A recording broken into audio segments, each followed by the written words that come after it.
Seagulls flying overhead, and I was down in the sand. Little crabs walking over our legs, and we were together just like lovers should have been. Like the changing tides, you have changed your mind, and now you are no longer mine. But last summer you were holding my hand. Last summer you were laying in my bed. Last summer we were more than just friends. But that was last summer.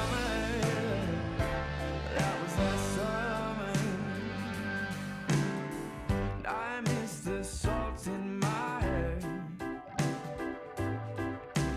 and I miss your emerald stare, and I wish you were still here in your red sundress, watching the sunset by the pier. In your red sundress, watching the sunset by the pier. Summer, you were holding my hand. Last summer, you were laying in my bed. Last summer, we were more than just friends. But that was last summer. That was last summer. That was last summer. That was last summer. The changing tides, you have changed your mind. Now you are no longer mine. With tears in my eyes, I recall the times when I had you by my side.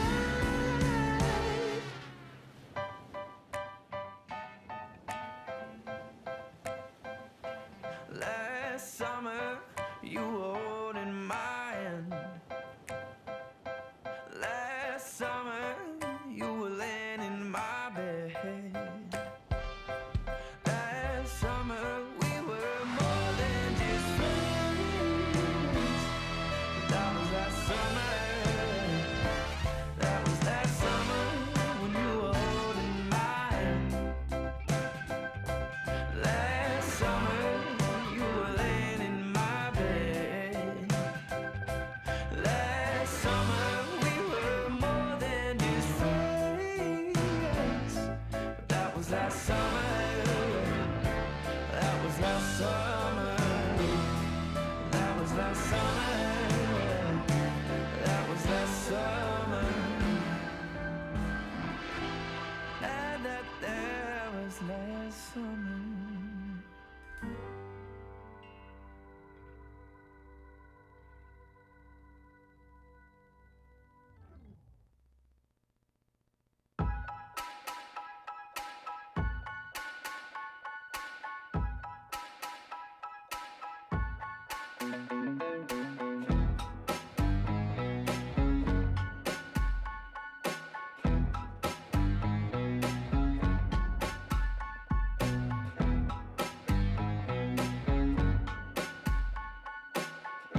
sport. You and I have come a long way. It was such humble beginnings. As we gathered in small groups, we were professionals right from the start. Passionate, organized, and ready to rumble. We dreamed big, and surely enough, our parents supported us at every step of the way. Didn't they? Fired up by all this love, it wasn't long until we caught the scent of competition. To be honest with you, it wasn't always that easy. Joe here, he had to take on 2 side jobs to afford playing professionally. It's gonna get better, Joe. Some of you dared to not even call this a sport. And look where we are today. An endless stream of esports events every year. Bet you didn't see that coming, Mom and Dad. And you know what? We have been with you every single step of the way.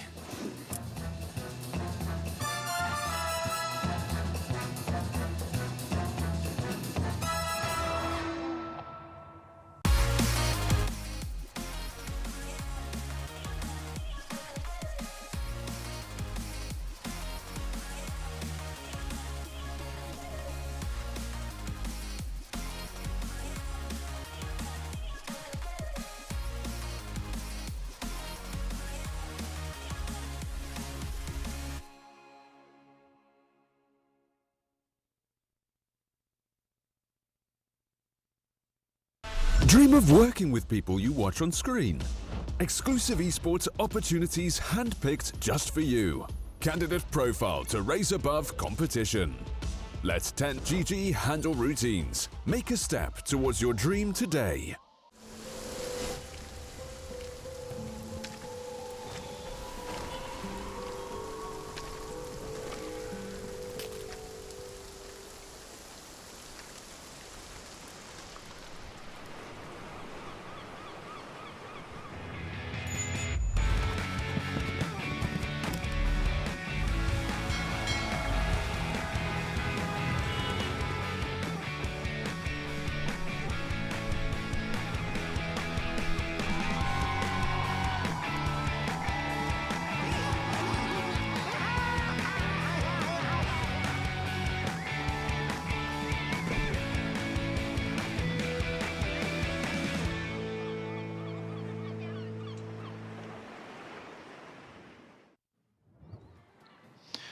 Good afternoon, ladies and gentlemen, boys and girls. Welcome into the stream for the Pinnacle Cup Malta Vibes Tournament. As you can see on your screen, we are away from solo casts. I am joined by the amazing Otomo to start giving some real in-depth knowledge. And it's nice to have you, Otomo.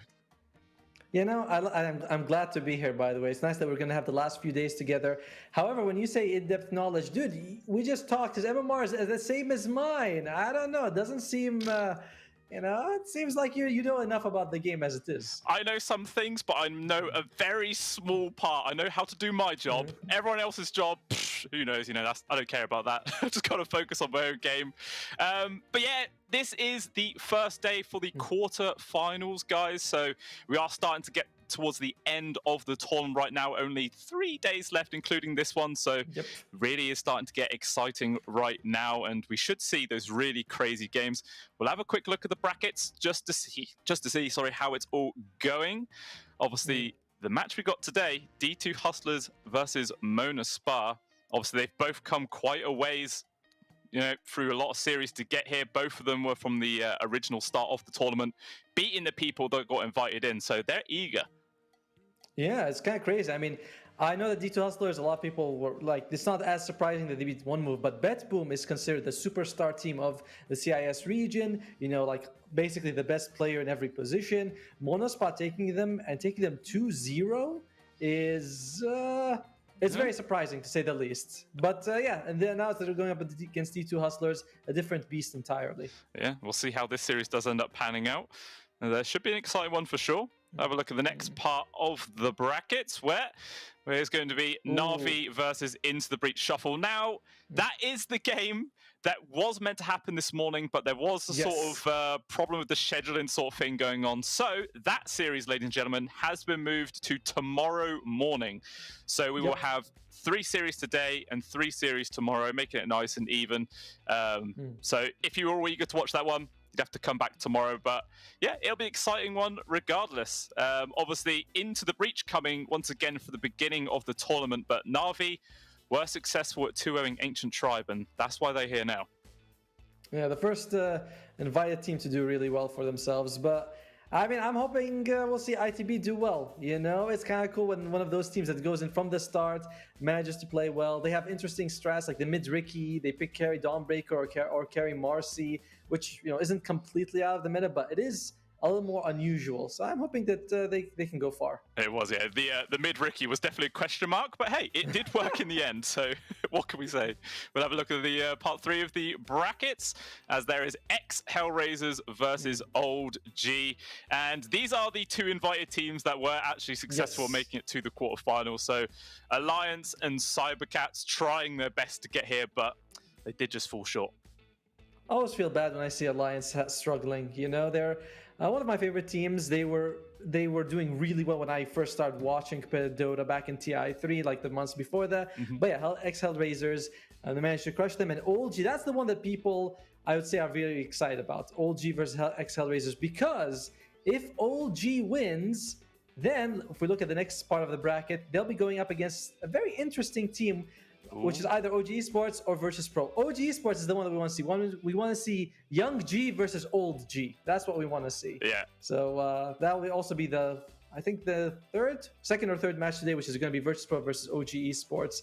And these are both invited teams themselves. Yeah, they are managing to obviously VP 2-0ing Sigma YNT. While OG, taking it pretty close versus Moneymakers, the 2-1 there. We'll have a look at the obviously the matchup of today in the 1v1s, which is obviously D2 Hustlers here versus Mona Spa. And, obviously, as you were saying, Mona Spa managed to 2-0 Bet Boom Otomo. So are you favoring them in this series, or do you think it could still be quite even? I feel like we're going to have a 2-1 series, honestly. It's really hard to pick. Teams can come in, one of them is on fire, the other one's having a bad day, and you never know who's going to win. I don't know. Do I want to go to D2 Hustlers? It's hard to pick. But let's look at the roster. Let's see who's actually playing for each of these 2 teams. And this is going to be D2 Hustlers. I mean, I think that Yuma might be a threat for, he's a little bit more consistent than Nandai. We have Divide Lama. If he gets his Timber Saw, he's really scary to play with. Azantic is pretty consistent as well with his heroes. And they have Theolicor, who he's been playing some interesting heroes, like the Bounty Hunter position 4. So he could be bringing something crazy out of the hat. Yeah, pulling something crazy out of the hat. It is nice when you see those sort of, lower down meta heroes appearing in those support roles, because it definitely throws a few spanners in the work for the opposing teams. So oh wait, how do we actually lane versus this effectively? And yeah, it can make all the difference. And we'll have a quick little look here at Mona Spa's roster. There's obviously Nande on the old carry role, Wish coming in for the mid, Skylark in the offlane, Desire on the 4, and Spartan on the 5. How are you finding this roster so far, Otomo? I like the Desire. He plays very differently from Theolicor. Theolicor likes Rubik, Earth Spirit, like Miran, Bounty, like these position 4s that have no downtime. Desire is very different. He plays Earthshaker, Primal Beast. These heroes that come in with like a big ultimate. So he's a very different style. I like how he plays. Skylark is very consistent, and he plays with very consistent, not easy to play heroes, but heroes that don't require like this big ultimate, the Centaur, the Viper, Nature's Prophet, heroes that will always have a decent impact regardless. And Nanda is the one that's a bit of a question mark sometimes. He can really pop off in some of these games and do really well.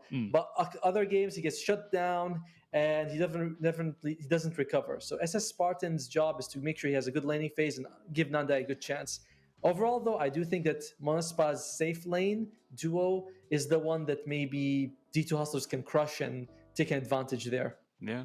Okay, well, that makes a lot of sense, That is going to be the weak point of their draft, potentially, unless they've changed some things around and can fix that little, weak point in their armor. But it will remain to be seen whether D2 Hustlers can crack that possible vulnerability or not, as we shouldn't be too far from moving into this series, guys. And, we will get the real exciting part started. But as we've got this bit of time, we will talk about all the promotions going in for this tournament. So if you guys haven't already, do head on over to pinnacle.gg/welcome and sign up using the promo code CUP23 to get 100% deposit down up to $100. You pay 100, we'll give you 100 for free. You can double up your money and have some real fun with that. Obviously, all the terms and conditions do apply, guys. You've got to be 18 plus to enter in, and you've got to make sure you do it in a safe environment. Never throw away more than you can, afford to lose, because that's when some problems can start. Do you know anything about that? Is that where all your casting money goes blue scale? It's like, no. I believe this team is gonna win. You just put everything, 100 quid on it. Well, all of my money goes towards decorating my background, and then if you ever to see any other part of my room, it looks like an actual cave. So all the money on Ben, all the money on decorations, and that's it. That's me completely rinsed out. But there is also, guys, the entry in to win the jersey, which is still going on. A couple more days left to enter that one, and it is deadly easy to do so. All you have to do, head on over to Pinnacle Esports Twitter, find the pin post relating to the jersey, give it a retweet, give it a like, and give it a comment as well on who your favorite team is. It's as simple as that, and you will be entered in to win that pretty nice looking jersey as well. And it's completely free, costs you nothing, so you may as well. Adds a little bit extra fun to it all. Do we get free jerseys? I feel like we should qualify for free jerseys, right? Like I'm not casting this for money. I'm just casting it for the jerseys. Yeah, it's true. If you haven't got many tops either, you can't wash them that frequently, get a free shirt, can't go wrong, can you? I mean, out of all the teams that are in this tournament, which one would you prefer to have the jersey for? Well, you mean which jersey would I like from them? Yeah. It's choices. I feel like I have to go look at them, see their designs. Some of them change, like they look different. Like I liked Sonic's jersey when it came out, and now I'm like, it's not there anymore. I guess OG, they're going to be here for a while. It's nice to have their shirt. They're going to be in a lot of tournaments. It's the basic ansce, but I think I'm going to go with that. No, it's true, because it should be an org that's going to last throughout the entirety of Dota 2. You really do hope so, either way. But things do change around. It's like how you get Nigma that then go and do their own thing with Nigma Galaxy and all sorts. So, obviously from the old Liquid days. Yeah, things do change around, but OG feels pretty damn stable. We have an update, by the way. Yes, I read it as well. And because one of the teams is a little bit late, Monospa, we are going to give them a tiny bit of a draft penalty here. Yeah, just a little bit, just so they don't do that again. And for people who are wondering, D2 Hustlers won the coin toss. They took Dyer. Monospa takes second pick. It does seem like second pick in this patch is a little bit more valid than in previous patch. In previous patch, people wanted first pick just so they can take Broodmother or Lina or force the enemy team to ban them, but we don't seem to have this very overpowered 2-3 heroes that are always getting banned and always being first picked. So they're prioritizing second pick just a little bit more. Yeah, definitely. Yeah, and the draft is now underway, so we will be jumping in, guys, and we'll see how this first game of the best of 3 is going to unfold right now. Obviously, as you were just saying, Otomo, Monospa there with a 30-second reduction in reserve time, but most of the time that's not going to make a huge impact, and we'll see if they get screwed over by it. Obviously, leading up with the DP ban, we're probably going to see the standard, as you were mentioning, Broodmother bans and whatnot. Except Lina, right? No one really. That's the one that really got destroyed. Yeah, you do not. She got killed, unfortunately. Nature's Prophet coming out from D2 Hustlers. All right, that's interesting to see. This is a hero that we've seen. Like I said, Skylar can play it quite a bit, and he does. He's a very active hero active player when he goes for it. And it's also a strong laning phase for them. Yeah, it is definitely a solid one. But just purely focusing towards supports there, coming out from Monospa, removing the disruptor and the clock you're mentioning. I would imagine first pick from D2 Hustlers. Do you think it's going to be something? I mean, the Broodmother is still in, actually. Do you think? Yeah. Do you think they're going to snap that up, or might give someone else? Yep. There it is. There you go. They want to make sure the enemy team doesn't get it. It is one of the Skylark's heroes as well. So make sure that he doesn't get it. And they take the Primal Beast on Monospa's side. This could be for Divine Llama. It could be for Adzantic. And I don't think it's one of Theodor's heroes, although they might have just taken it to prevent Desire from going for it himself. Because like we said, he plays a lot of Earthshaker and Primal. Sorry, actually, that is going to be Desire's here. My bad. I was looking at them different ways. Monaspa gets their Primal Beast. That's going to be for Desire. Yeah, it's always a strong one to lead off with. Probably, the Rubik as well, going to be the next contested one, I'm sure. Like, if Monaspar don't grab the Rubik now, I imagine D2 will take it up. Yeah, I don't even get a chance to finish the statement, man. They just fly through. There is the Rubik.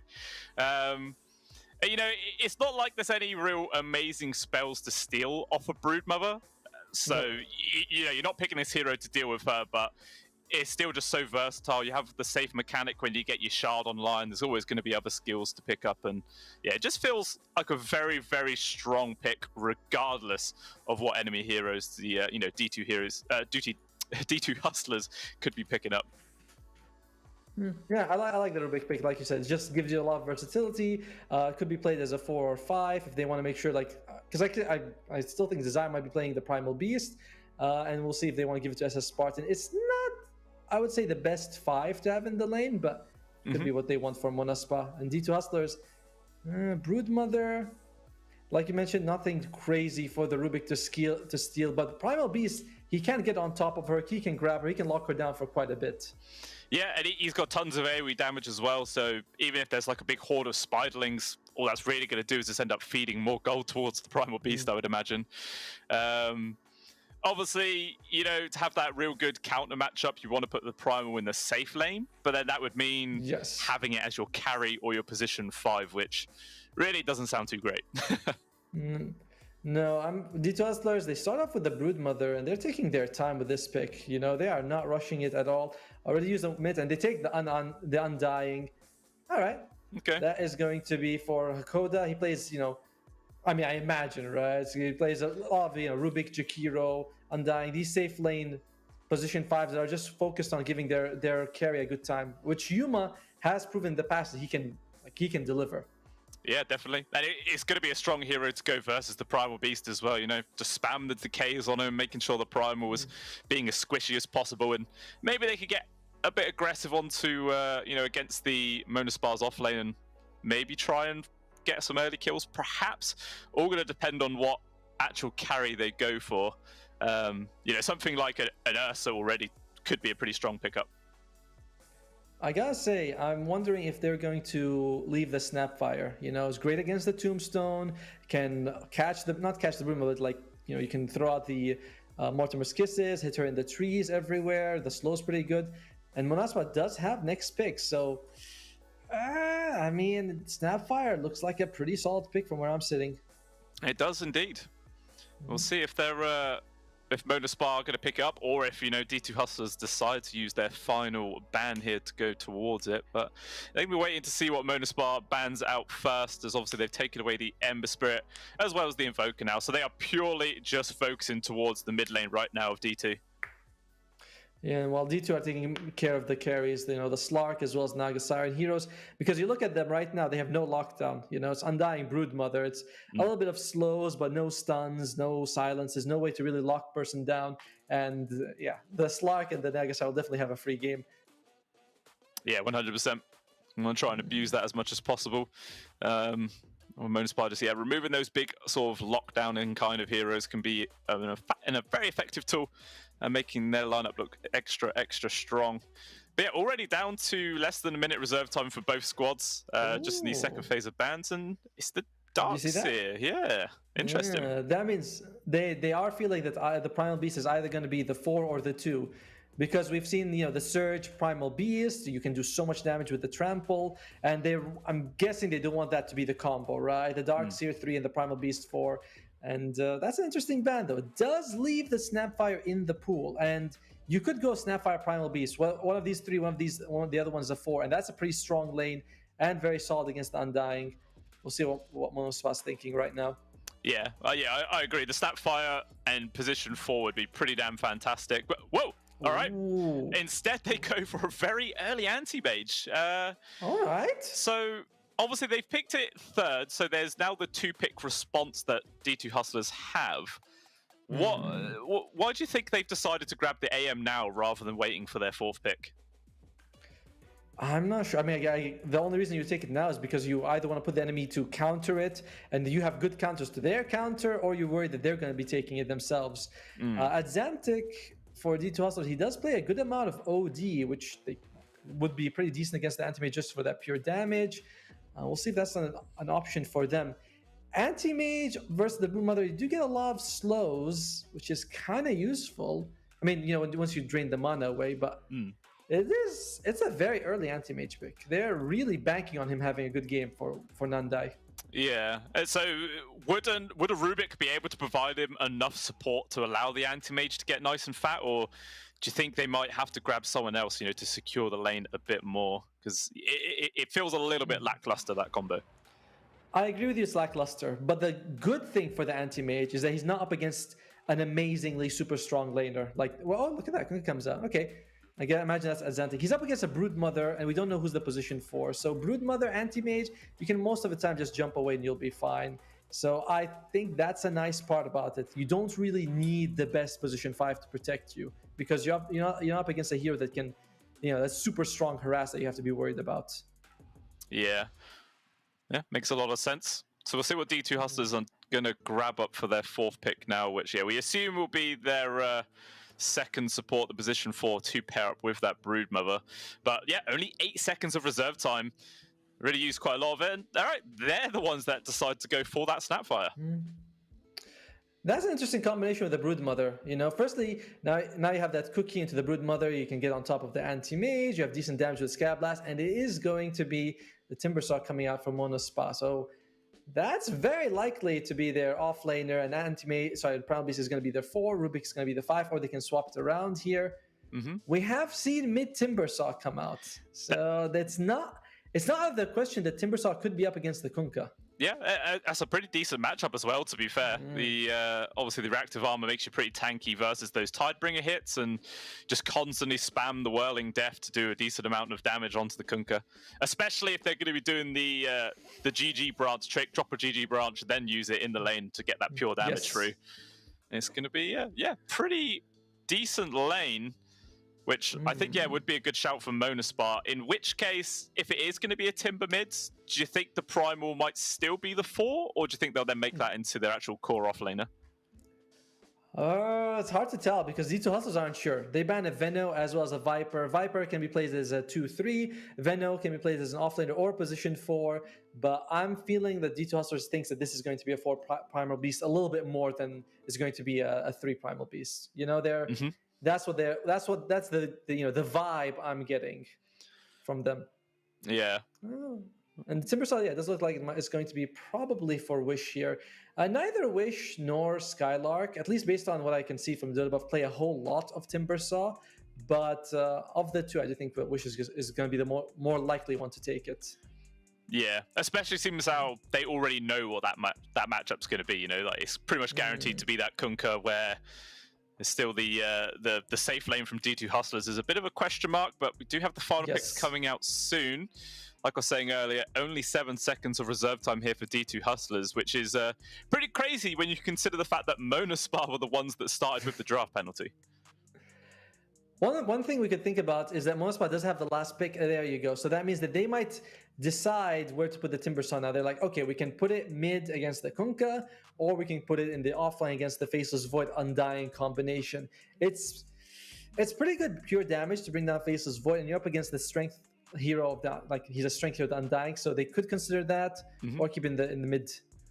I feel like either the Primal or Timber is pretty strong, because if you're dealing decent damage to the Faceless, you force him to time walk back, and then the Timbersaw can Timber Chain after him to continue damage, or the Primal Beast can Onslaught after him. So yeah, they've got good ways of actually keeping on top of the Faceless Void. So I don't think it's going to be the easiest lane for him in the world. It's going to be quite a lot of weight on the shoulders of the Undying to make it even for him. And they go for the Enigma. All right, so now we know it's going to be the mid Timbersaw and the offlane Enigma instead. And yeah, Desire is going to be taking the Primal Beast, as we mentioned from the beginning of the game. I don't know how I feel about both teams' drafts, if that makes sense. You have Anti-Mage versus the Faceless Void. Faceless Void has decent damage coming out from Theolocor's Snapfire, which is nice. But you also have what? 3 strength heroes against Timbersaw. Yeah. Like you were saying with the Snapfire and the Faceless Void, that's really the only damage that's going to be coming into that Chronosphere, because the Kunkka and Broodmother, what the hell are they going to do? They're just going to sort of I mean, maybe the Kunkka could get some nice Tidebringer hits and the boats and stuff onto there, but the Broodmother, Dalai Lama's are sort of going to be Southside watching it, going, yeah, this is fun. They'll be like, listen, we'll go to the other side of the Chrono. Maybe on the way out, we'll catch them or something. Like, I know that zombies still spawn. Like, if you can get a Tombstone, they still spawn. They don't do anything, but they at least spawn. But yeah, there's not much combination with the Face Void, apart from the ultimates from Snapfire as well as the Quick, which is still pretty good. On the other side, you do have Enigma, which is, if you don't catch him in the Chrono, he can do a lot of work. But there's not that much control, right? Like, there's a bit of Kunkka and the Chronosphere and the Cookie, but a lot of these aren't the easiest to land. Yeah, definitely. I think. Here you go. I don't know.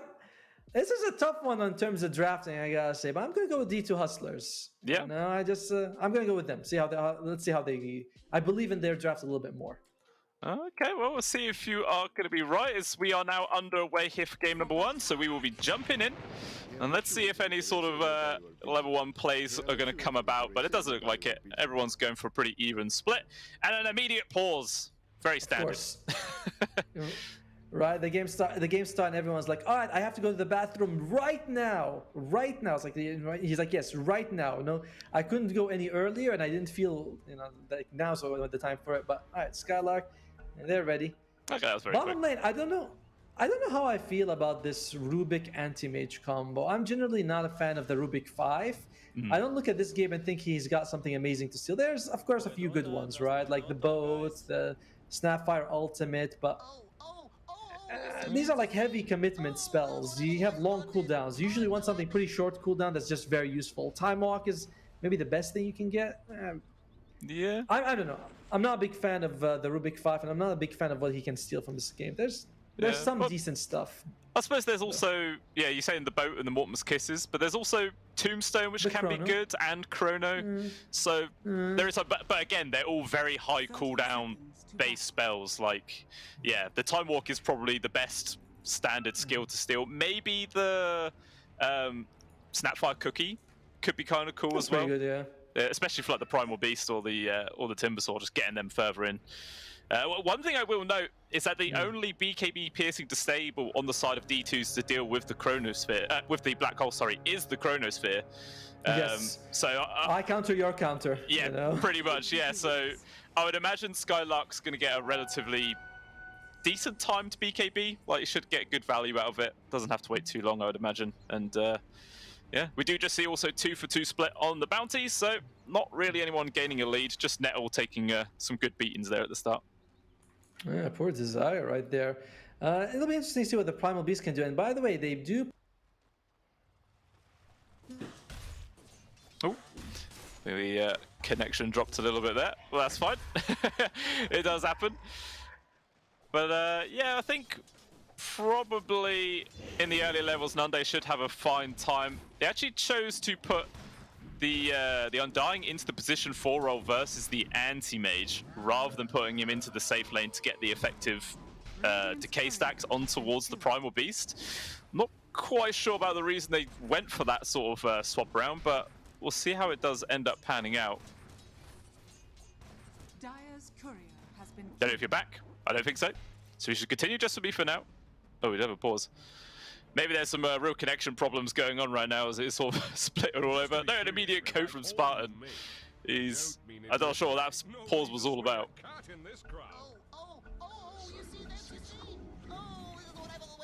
Quick little play canvas. We're already back in. Yeah, there's lots of jumping around going on, but we'll see how the rest of the lane phase goes on. Obviously, in this mid lane, a lot of damage being done from both of these two right now. But whilst that's actually happening, First Blood up top, Skylark actually gets it onto Theodokor. Yeah, they put them. They put the Sapphire top and put the Undying bottom. That's an interesting switch up. They really feel like they want the Undying here to mess up the lane as much as possible. Yeah. I'm surprised by that. I guess they want the extra mobility from the Snapfire cookies to get them away, get Yuma away from this deadly combo, particularly the Primal Beast. Yeah, it makes sense. I mean, Hakoda also You know, the constant decay spams on towards Nunde makes it kind of awkward, you know, reduces the HP pull from the anti-mage, and it makes it a lot easier for Davai Lama to actually trade away.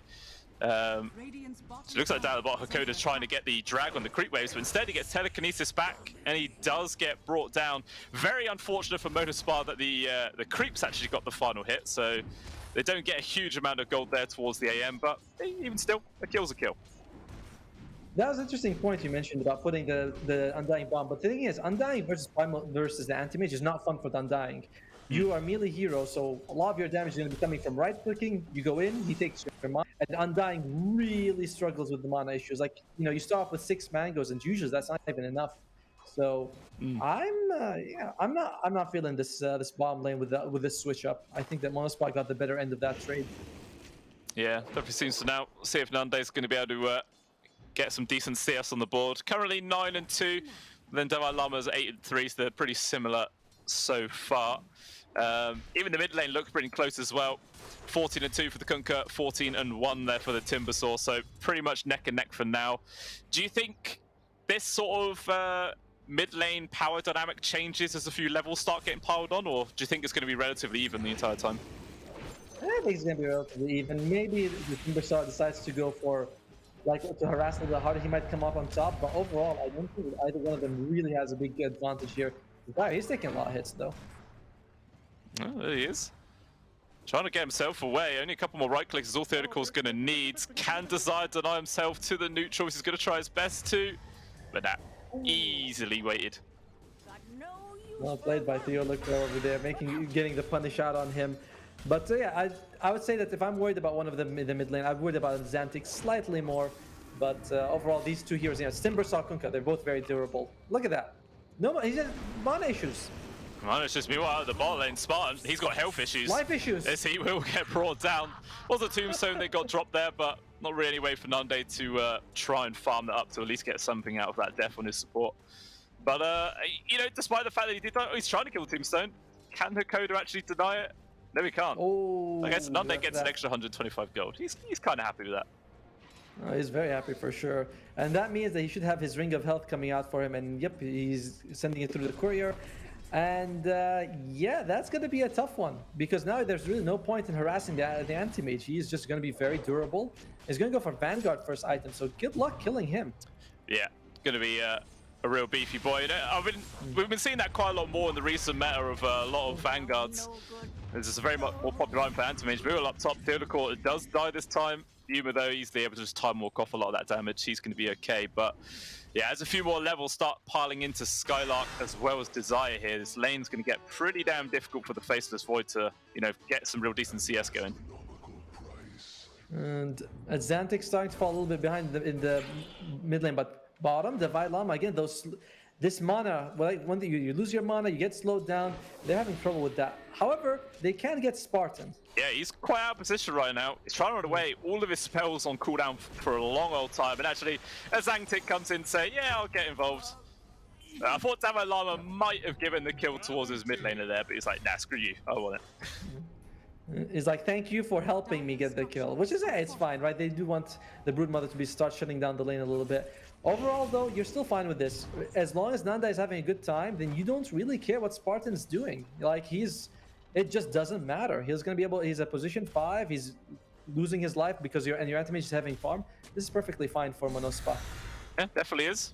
And with the respawn of Spartan, he comes mid, and actually going to try and go for a kill here on towards the Xantic with the involvement of Desire as well, and more than enough damage. Boat gets dropped. Oh, the X-Mark unfortunately came in just like a millisecond too late, so not even any damage from that, but regardless, down goes the Kunkka, 6 minutes in, Arcane Rune spawns bottom, and with this catapult, might be some decent damage to the tier 1. Actually, the creeps get dragged away, so it's not going to last long.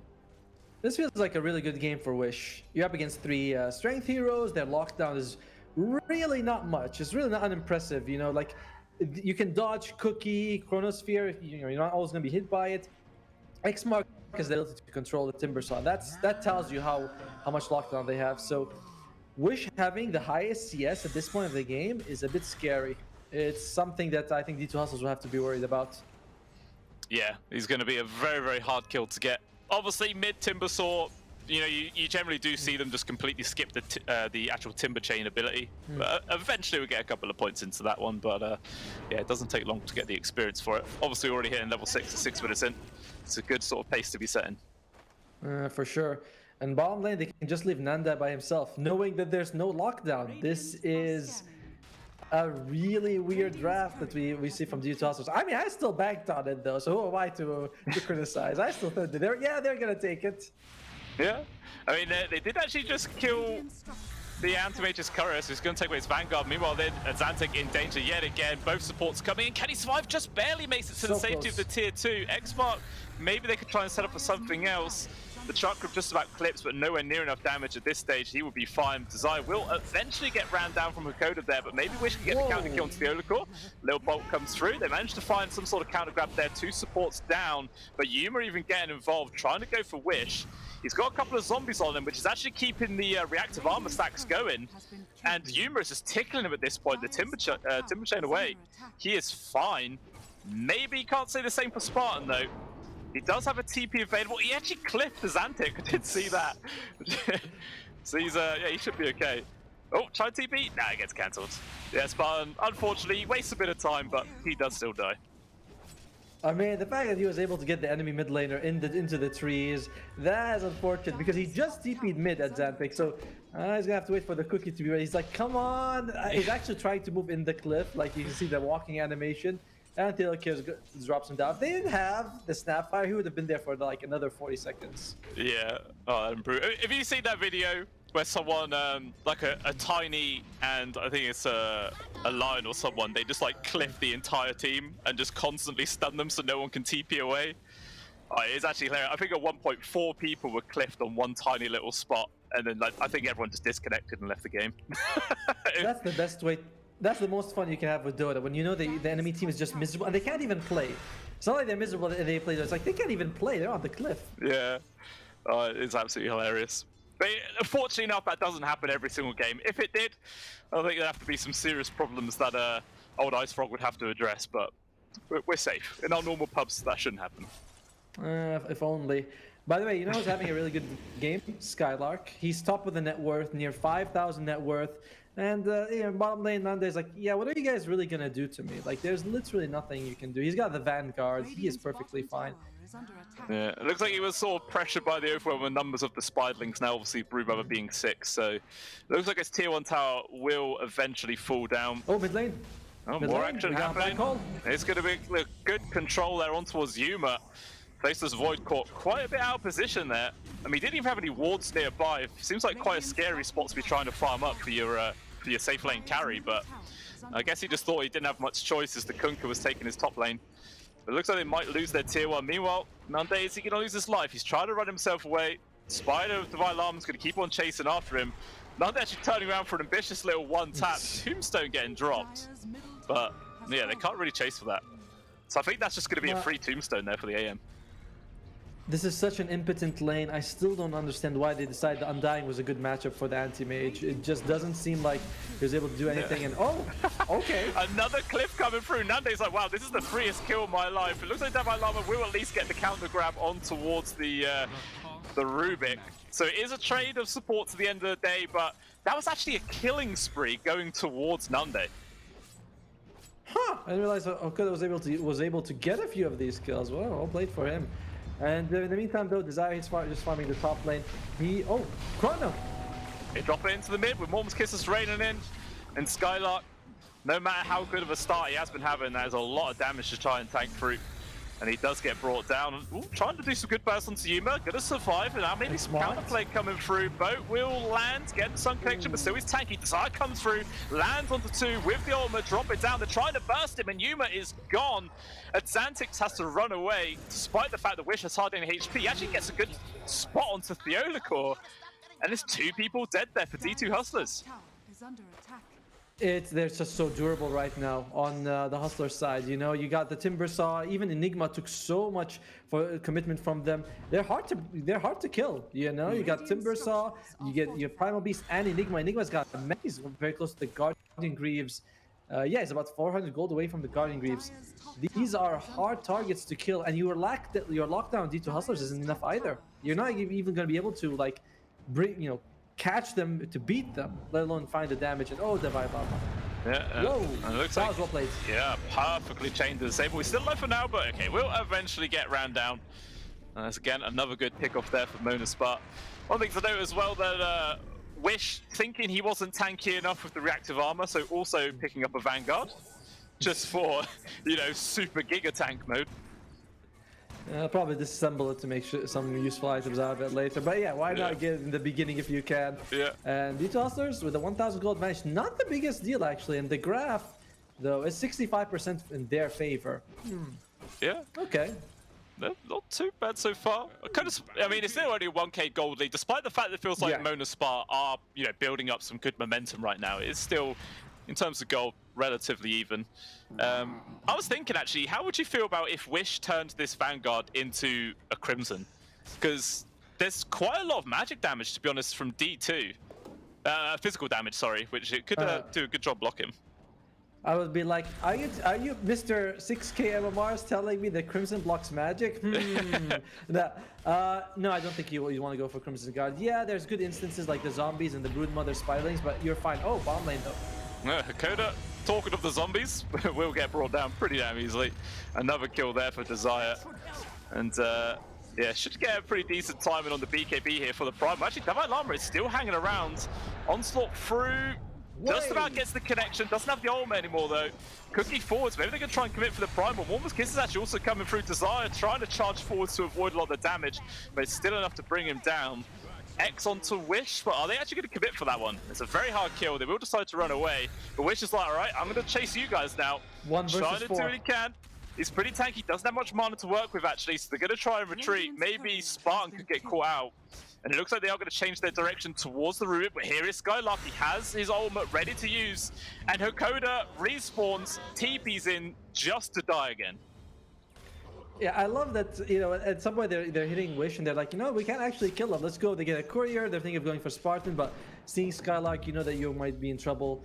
And in the meantime, Wish, #1 in terms of net worth. And again, the damage issues from D2 Hustlers. However, we have been seeing, Oh, Skylark, yeah, they're going to commit the black hole, charge coming through. And it looks like Zantic will get brought down. He's pretty damn durable for now. He's going to be fine. Yumri is also getting well. Skylark hands off the keyboard because he's just dead. Desire trying to juke himself through the trees. There's going to be the Chrono, but Spartan actually gets the kill onto Zantic at the very least. But it's still going to be a 3-for-1 exchange favoring D2 Hustlers. You lose your highest value player on D2 Hustlers, but you still get 3 people down. You're very happy. Yuma was involved in those kills, and he has been recovering really well. Like, at some point, he was, nearly 2,000 gold behind the Enigma. Now he's just a few hundred gold. It's not, and he can bring down the Anti-Mage if he's farmed. It'll take a little bit more than what he has right now, though. Just the Mask of Madness and a Maelstrom to farm, and then with a BKB, maybe then he'll be fight ready. Yeah. See how quickly he does get on. Obviously, yeah, the farming speed feels pretty even at this point, but we're getting pretty close to Nande completing up his Battle Fury. How much is he away? I suppose you can dismantle the Vanguard to get the Ring of Health, in which case he's only 500 gold, and then his Battle Fury will be online. Well, in the meantime, what we're looking at here for... No, we don't have Chronosphere, we don't have Black Hole, so you don't have those giant ultimates for both sides. But D2 Hustlers, looks like they're ready to go for a fight here. They were trying to. Hakoda trying to see if he could spot some Observer Wards, doesn't find anything. Has to just back off. But yeah, pretty much everyone is ready to fight. Well, just the obviously the Chronosphere that's missing. Actually, and the Black Hole as well. So a couple of spells not available. Might just be waiting until those are back online and could see the rest of the squads making a move, see if they can make some space for the actual carries to progress their farm even more. And by the way, there's a blade mail on the Kunkka, which is pretty interesting to see, because a lot of times, you have this damage reduction. So the blade mail, it reflects damage you receive, but the damage not the damage dealt, if that makes sense. So you can reflect a lot more damage than you actually have health points for. Anyway, Wish is gone, man. There he is, 4 heroes coming on top of him, Boat, Mormor's Kisses, tons of magic damage, Tidal Wave as well to make sure they cancel out the Timber Chain. And down he does go. It is quite the commitment, but catching the Timbersaw when he's on his own is the perfect time to get that kill. If the rest of Monaspar was there, probably wouldn't have happened at all. Well, probably the only way to even kill him, right? Yeah. Like you said. Yuma, where are we at? He's still got the Mask of Mass, the Maelstrom, working up to that BKB, and top lane. Yeah, X on Nande, followed up No by chrono, though. yeah. And Yuma gets in the wrong direction, but yeah, it's going to be enough just for the anti-mage to walk it off. It's like, yeah, okay, whatever. And obviously now with the Battle Fury online, going to see his farm and speed accelerating quite a bit more. Yeah, unfortunately, Chronosphere was like 3 seconds off when he finished the TP, so he gets strong with the time walk, couldn't get it on the anti-mage. And anti-mage, he's Nandai, we've seen him before. If he suffers in the lane stage, sometimes he has a bad game, but he's off to an amazing start, and he was off to an amazing start. Now he's top of the net worth. Yeah, and that's probably where he'll stay for the majority of this game. Meanwhile, Coda getting pummeled into the floor there by Desire, but the Spider army forcing the Primal Beast to disengage. Timbersaw killing quite a lot of the spiders in response at the very least, but yeah, just both teams saying hello, nothing else really happening. Both teams are very confident in their team fight, right? You have like Black Hole and Chronosphere on the other side. However, I'm looking at Anti-Mage, and I don't think there's a big mana pool hero for you to mana void this game. There's no one guy where you're like, it's like an OD or a Skywrath or an Invoker or Zeus, where it's like, you get a good ultimate on that guy, you can team wipe. Here it's like, everyone strength heroes and 2 agility. Not exactly the brainiest bunch. Yeah, I mean, it shows the point as well when you say the fact that the Undying actually has the largest mana pool in the entire team. Which isn't that great. Speaking of the Undying, yeah, he will just die, drops the Tombstone. Looks like maybe they're going to try and force the fight right now. Ulma getting dropped from Desire, but still Theodore's going to be alright. Bo just making sure the Primal was dead. And now Wish, maybe going to get caught out in a pretty bad position. Going to commit the Chronosphere. Morm's Kiss is raining in. He's a tanky boy. Heal comes in from the Guardian Greaves, and it looks like Wish, he will be able to make himself away, but the X-Mark drags him straight back in. Black Hole, Isaac going to be able to drop it from Skylark. He's sort of thinking about it, but he just doesn't commit. Finally, it's there. Only getting the grapple to Yuma, but what does it really achieve? Nothing at all, as they still die. And Spartan, he even gets caught. He was just trying to be sneaky and invis on that little gap, but he does get caught out. So 4 people dead there for Monaspar. All it cost them is the life of a Coda. They had great vision that fight. They have a nice ward near their own cliff. They put a tombstone on the top so they could see everything that was going on. And Skylark, he's like, I'm trying to get a jump on someone, but he just can't. We've talked about like Monaspar being very durable, but you look at the hustlers, they're very mobile. You've got the Brood Mother, who just naturally has high movement speed. You have Cookie to help people out. X marks the spot. You have Time Walk. They're not the easiest people to catch. And Skylark he knew he couldn't catch more than one person with that Black Hole. Throws it in the end, gets cookied, and unfortunately Black Hole is cancelled. So for the first time, D2 Hustlers has a net worth advantage this game. Yeah, it's going to see if they can hold on to it. Obviously, if they keep making action happen, I definitely think they can hold on to that lead and maybe further a bit more. But obviously, in periods of sort of lulls when nothing's happening, it's always going to favor the anti-mage team, I feel. Yes. And yeah, Nundays is going to keep doing the AFK farm. And there was a little hunt from D2, see if they could find him, but just good game sense and good timing on the creeps, and always going to be able to avoid those ganks. By the way, we are now at exactly 50-50 in terms of the graph, so it really could, there's like, any team can take it. The cores are all very close in terms of net worth as well. So I'm, the other core is the one guy who's really farming on the Snapfire. What's he going for? He has a Glimmer Cape. We'll see what he decides to go for after, as well as the Shard. Yeah, always going to have the Shard. I mean, even though in the last patch it did get nerfed a little bit, so only does, was it 50% of the damage rather than all of it? But regardless of that, people do still consider it to be a very strong pickup, and it's always there regardless. Meanwhile, it looks like another little attempt onto Skylark, dragging it back in. And they're just using this combination perfectly here for D2 Hustlers. Just finding pickoff after pickoff. Spartan maybe in danger. Ooh, the Torrent just about missing. He'll be able to get himself away, or is it? I mean, Atlantic still charging forwards. Tidal Wave not going to land. And it looks like they're going to change the focus to 2-1. That's nice move by Deal. Oh, is he going to be okay? Yeah, Coda looks like it. Immediate heal straight back up to half HP. He's going to be alright. They're doing some good pokes onto Wish, but it is a Timbersaw with a Vanguard at the end of the day, so very hard kill to find, and they will just back off instead. Not really too much happening there. I gotta say, they've been doing a really good job not giving Spartan a good spell. Theodore, after he used his ultimate straight away, little shredder, that was stolen. We see the Chronosphere lands onto 4 people right now, teammates included. They're trying to get some work done, but still it looks like Yuma's just going to get punished for that one. Mana Void to guarantee the kill. And yeah, Yuma, I guess he was thinking he was trying something cute, but Mormon's Kisses was still on cooldown. No boat or anything to chuck in, so there was absolutely no damage at all. By the way, they have a nice Radiant Ward right near that cliff, so they knew exactly what was going to happen.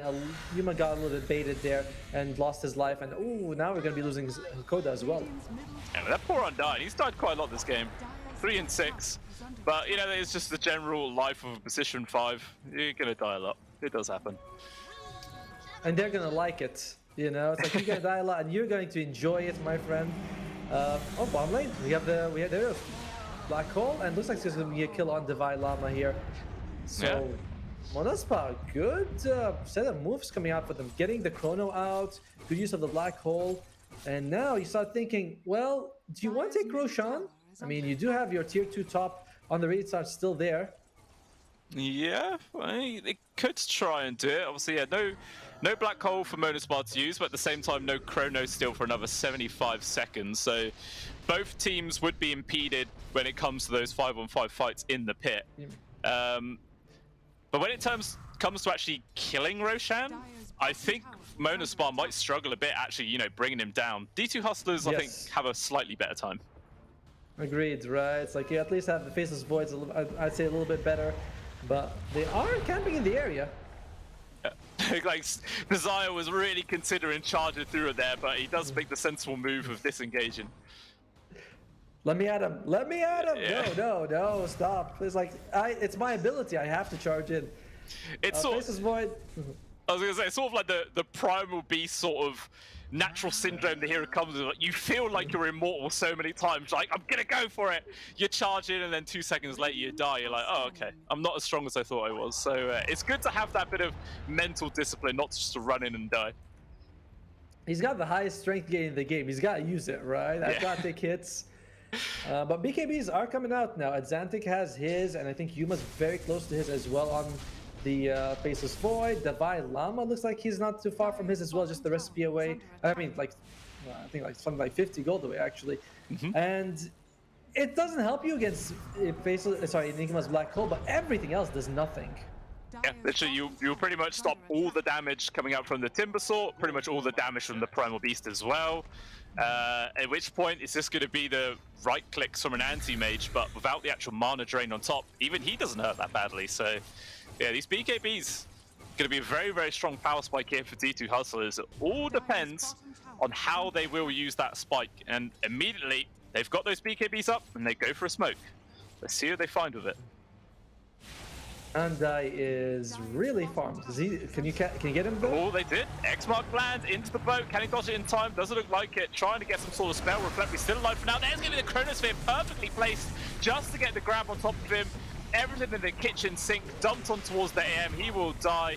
And Spartan going to be the extra +1 grab. And now it looks like Roshan is going to go towards D2 Hustlers. And unfortunately, by the way, Sky did not have the black hole available because he used it earlier on Divine Llama. He walked in sort of threatening them, but I think they were clever enough to know, like, nah, he doesn't have it. They're like, yeah, we've timed it, you know, we are pros, we know how to do it. Desire, he's going to go for a big move. Oh, charging through.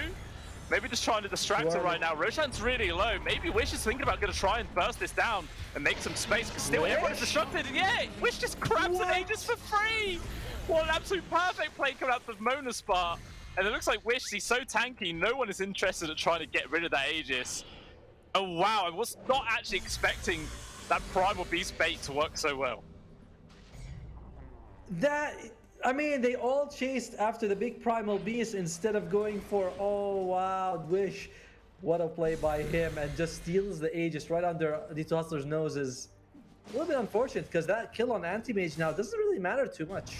Yeah, we'll see on the replay just how this went down.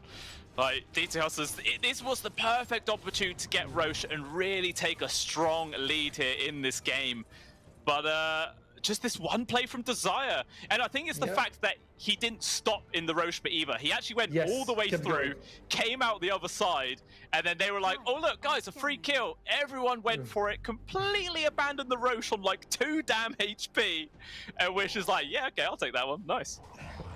Thanks very much for softening him up for me. That's what I needed. I can't do it by myself. And then Timbersaw just gets Desire MVP play. Yeah, he dies, and Wish is the one who gets it, but he's the one who made it all possible. I really thought that D2 Hustlers was going to be able to come out on top, but 5 people chasing him out of the Roche pit. Eyes on the prize, guys. Eyes on the prize. Yeah, it's absolutely fantastic result there for Monas, but I mean, sure they would have liked the Aegis to be on a slightly better person than the Timbersaw, but hey, you know, you take away from the enemy team, that's all that matters. It looks like Spartan, he's just gonna die. Nothing he can really do there. Meanwhile, Wish trying to cut some the tier 2 bottom. Mass TP's coming in. Timbersaw's got to be careful he doesn't get caught right now. I mean, can Hustlers actually catch him? I mean, even if they do bring him down, it's going to take him a long time, and he still has the Aegis, so I don't really think it's worth their time. But you'd like to get out of his hands as early as possible, because then you can actually play aggressive. Now it's like if he's got, as long as he's got it, you're always going to be worried about actually taking a fight. You know, you always have to keep that in, like, in the back of your mind. It's like, oh, he's got 2 lives, it's barely worth it. If you can get it out of his hand, then he can't play as aggressively. Yeah, that is very true. But even if they do kill him on the first life, he's got that BKB just sat in his back pocket. You know, most of the time, you'd think people would prioritize the BKB in your inventory rather than the Soul Ring, but for a hero like Timbersaw, you really do need mana more than anything else. Yep, makes sense. A couple of interesting item choices. At Xantec, he is going to go for the Silver Edge to handle Wish. We don't often see like Kunkkas go for more of a magic build, you know, the Aghanim Scepter, but he's like, I want to be able to, like, you know, come out with a Silver Edge, break the Timbersaw, break the Anti-Mage, get some decent damage coming out as well. And we're seeing from Divide Llama, he's going to go for Basher on the Broodmother. I don't think I've seen this very often. I see him go for Hex when it comes to control, but not a Basher. Yeah, that's quite an interesting choice. I understand why, though. You can bash an Enigma who's black holing. You just have to make sure you approach him from the right angle. You can't hex him, you know? So that is a way to get Skylark out, especially if you can get an Abyssal Blade after. So it's an interesting adjustment that he's going to go for that rather than the hex. Yeah, we'll see how that does end up pan out. Obviously, as well, like we were saying earlier, in terms of like disables, maybe because all they've really got is like the Chronosphere, Torrent, and Cookie. Maybe this one is something extra for the ANC Mage. Yeah, jumping up there is going to be the Chrono. Is there going to be much follow-up damage? Both coming through with the Warmest Kisses straight on top. There is going to be the Black Hole perfectly placed, makes the space for the Anti-Mage to disengage. But yeah, all those BKBs were popped. Skylark just has to run away. Wish trying to make some space for him right now. Meanwhile, Divine Llama off to the side. Looks like he's trying to deal with multiple people on his own, while Wish is just chasing away the entirety of D2 Hustlers right now, nearly getting a kill onto a Xantec. The Kunkka barely able to make himself away. Yuma's super low. It looks like Wish just sort of slowly waddling after everyone, and no one else is going to die. But off to the side, Divine Llama was eventually brought down. But there was 2 1v4 situations going on, and Mona Spar just came out ahead. Yeah, that's the problem with Wish. Is just so goddamn farmed, man. He's got all the defensive items you could want. He's already got a Hood, he's got a Sanjin Kaya, he's got a Vanguard, and if you kill him, guess what? You gotta do it twice. That's not even counting for the BKB and the... It's very hard right now for D2 Hustlers to really get anything going for them. This damage issue has been there for the entire game. Yeah, I mean, look, he feels confident just to go by the tier 4s, feeling tanky enough. I mean, he's getting poked and prodded quite a lot. Desire actually jumps in just to show his face to say, yeah, you know, the Timbersaw isn't actually on his own. He does have a team behind him. Trying to go for it. The X actually gets reflected there onto a Xantec, so nicely timed from Nande to avoid that one. But still, actually, aggressive jump forward as well with the Abyssal Blade onto Theolacore, but no further follow-up. Nande gets caught from the tidal wave, but will be able to blink off, and it looks like instead, Monospar just going to retreat by doing good damage to the tier 3, and Hakoda actually dying bot lane. Bit of 1v1 support action. Meanwhile, in the mid, Theodicore get hit from the Mand Void. There's some decent damage spread around right now. Good control with the boat. Pushing Nande away. Can they bring down the Anti-Mage? He's still alive. One blink off and he will escape. Multiple BKBs out there, so Spartan cannot survive. He will get brought down. Wish's Aegis obviously already timed out. His BKB's been expended, so he hasn't got anything else left. Instead, the lockdown on towards the Faceless Void. He cannot withstand it. He is gone. Divine Llama forced to now pop his BKB to avoid getting stunned up there from the Enigma, and they will disengage. So as it stands, the face of the Void dying, and all D2 Hustlers get for it is a kill onto a Rubik. And it costs them all of their BKBs. Yeah, I love what, by the way, as a Spartan, he was able to save Nande, lifts him up, puts him in safety, Azanti taking a few hits, and oh, it's non-stop. It's just carry on the fight right now. Tidal actually lands on the 2, trying to drag my position. X-Mark onto Wish right now. Timbersaw may be in danger. The Mormon's Kisses are actually going off onto other targets, but lucky for them, they didn't actually need the damage. They still managed to bring him down. And then it's in full retreat now, Monospark. Can they get away? Skylark, his Blink Dagger continuously on cooldown. Forced to pop the BKB, and actually just going to TP off. Oh, but the bash! First hit bash! Oh man, what are the chances? I mean, that was a very bold TP when you consider there is that bash. He risked it, and it just didn't pan out. To be fair, you don't often think of Broodmother coming at you with the basher. You know, that is, you gotta be fair to him. It was the first hit. He was almost out of it. 80% chance though for Monospark. They do get the mid melee rack, so it's not too bad for them. But they do lose a couple of their cores on the way out. So, oh, here we go. There on top. He was able to avoid the boat there, but the Chronosphere lands, Mormon's Kisses, or just the stun on top there from the cookie, and it's enough to bring down Nande. So Anti-Mage does eventually die. And yeah, worth like nearly 1,200 gold spread around amongst a couple of other players on the team.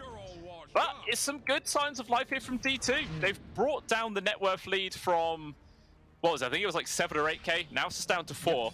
So they are recovering, and it looks like they might be able to get killed on Spartan. Actually, the Glimmer keeping him alive. And Devil Llama actually didn't see him, so yeah, the Rubik will live. Yeah, unfortunately for them, there's no objectives to take during the time the Anti-Mage is dead. Oh, here we go. Looks like they just want to go for a Coda. This is an interesting move by Desire. Yeah, I think he got bait. He managed to solo kill the Undying before. Thinking he could do it again. Wish actually does come in to clean it up. Lots of bashes there from Yuma. As it stands, they get a free kill onto support and force out that BKB, which is pretty nice. Off to the side though, Spartan does get picked off from both Azantic and Theodocor. So, again, just trade as support to the end of the day. You'd really like Theodocor to hit that level 20, get that 60 Mortimer Kisses damage added on. But yeah, what I was gonna say is like, unfortunately, Ro16 was down, and he still got long cooldown. There's no tier 3 you can go to. The tier 2s are all standing. So even if you take them, there's still a glyph coming out after it. So D2 Hustlers, they cut the net worth advantage, but they don't change the status quo of the game too much, despite those significant kills. It's just a little bit of gold in their pockets. Yeah, it's true. Obviously I mean, the biggest thing about killing the Anti-Mage wasn't necessarily getting the gold from it, but just taking Nande off the map for like an extra minute and a bit. Yep. You know, delaying his farm even more.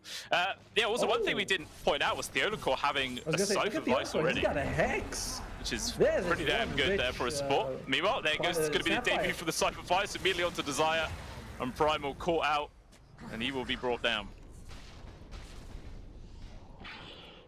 Roshan number 2, still another minute and 20 seconds away. I'm sure D2 Hustlers would have loved to just roll straight in and get that free Aegis and Shard. Not quite going to be so fortunate. And it's going to be a chance for Monospark to maybe set up, get some wards down. And that'll probably be where we see the next big 5-on-5 engagement. D2 Hustlers really needs to get that tier 1 top out. You know, as long as you take a fight Roshan, there's always going to be the chance that D2 Hustlers that Monospark can buy back, they teleport to it, and they can just go to the Roche pit. So leaving that up for D2 Hustlers, that's, you know, that's leaving a knife on your throat. It's just very dangerous for them. Monospark, they are smoking up. Desire is dead, but they feel like they can still take a kill here, the fight here, sorry. And they're going to try to. Maybe they're using that to like lull D2 into full sense of secure now, but maybe D2 Hustlers, I think they kind of know this is going on. They're sort of grouped up a little bit. 3 heroes. Now they know. You know, they see their outposts get taken away, but no one really spots anyone right now. No observer wards. Now they finally are getting placed, but everyone's already disengaged. So no one's going to get found. And yeah, 15 seconds before the second Roche. Both teams realize it could be up any second right now, and they're very eager to take control of the area. But here comes D2 Hustlers. 5-man smoke rolling through. Let's see what they do find. They get the X on towards the Anti-Mage. Going to set up for the bow, but the BKB is going to be there to immediately put a stop to it. Actually, the telekinesis maybe destroyed in Nande a little bit. But charge off to the south as the Chronosphere lands onto Skylark. The stolen boat, unfortunately, not going to do anything because of the BKB. Coda also dying down. Anti-Mage just getting bashed to hell right now. He's going to be able to get the blink off. Desire actually jumps in, trying to make the space for his carry. Popping his own BKB, they're focusing on towards the Kunkka. Zantic's getting very low, he will actually die. Wish making plenty of space himself there with the BKB. And Dave Lama poking and prodding, but they still can't really bring him down. Spartan actually dying to the Mormon's Kisses off to the side. So as it stands, 2-for-1 exchange after all that. Actually 2-for-2, sorry, as the Undying actually did buy back. But it looks like Monospar are feeling confident to try and keep the aggression going. Like, they're not falling back, they're actually slowly pushing forwards. Yeah, well, there's the ones who have the black hole, whereas you know the other side, the chronosphere is down. So for them, they're like, yeah, we can keep fighting. You're the ones who have to be scared of us unless you can catch Skylark. Oh, big jump by Desire. Wow, Desire was a bit ambitious there. He actually had no vision in the area and he blink daggered forwards to try and get a D-ward, I think, but just got immediately punished. And that's actually a gem that he gives away. It's just salt in the wound right there. Yeah, that is a very bold attempt right there. Desire getting, that's a pretty heavy punish. And he's down, he does have buyback, they won't use it, but... Dire's middle barracks has fallen. Will they be want forced to? Yeah. It looks that's like possible. might just try and go for it with this 4-man move right now. Dalai Lama still in the pit. Actually gets bashed by Ro16. Jump forwards there, but the immediate hex on towards the anti-mage. He couldn't get his BKB off in time. He is getting control, but still he is tanky enough to survive. It looks like the tombstone will get dealt with in a moment. It's the Olacor blown up. He is down. And everyone else is sort of disengaged. Unfortunately for them, Enigma couldn't blink that whole fight, so they're kind of lucky that all they lost was the Theolacor, that situation. Meanwhile though, Monospa, they're about to have Desire here. Theolacor is down for a minute, and we still do not have Chronosphere for about 20 seconds here. Very risky situation for D2 Hustlers. It really is.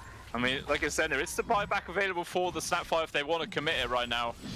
And immediately, Nandes is in the pit. The Spiderling will scout the fact that this is going on, so they're going to have to sort of commit and come over to the area momentarily. Desire up towards the top, gets a high ground ward, but it immediately gets taken away. There is going to be the buyback. So it will be a 5-on-5 situation. Roshan still on about a quarter HP.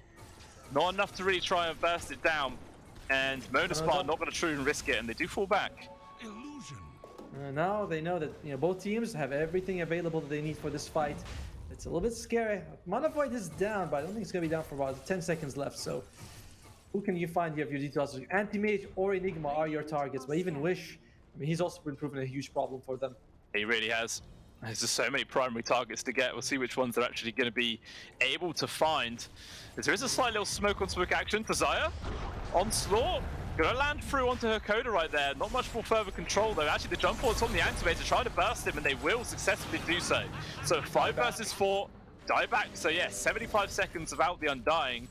He was able to get a tombstone on the high ground, but all Monospar to do is just wait for a few more seconds and then go as soon as that is down, and they should be able to take a successful fight. But Boat back up in 40 seconds. Still got Chrono, still got Mormon's Kisses, but at the same time, Monospar having that black hole available. Another aggressive jump forward from Desire right there, up on the high ground, force spot the BKB. Scythe actually lands on towards Dalai Lama, trying to retreat away, but gets grabbed from the Primal and brought down. Easy peasy kill. Yeah, big sort of usage there of the Cypher Vice from Wish, making sure they guarantee that kill.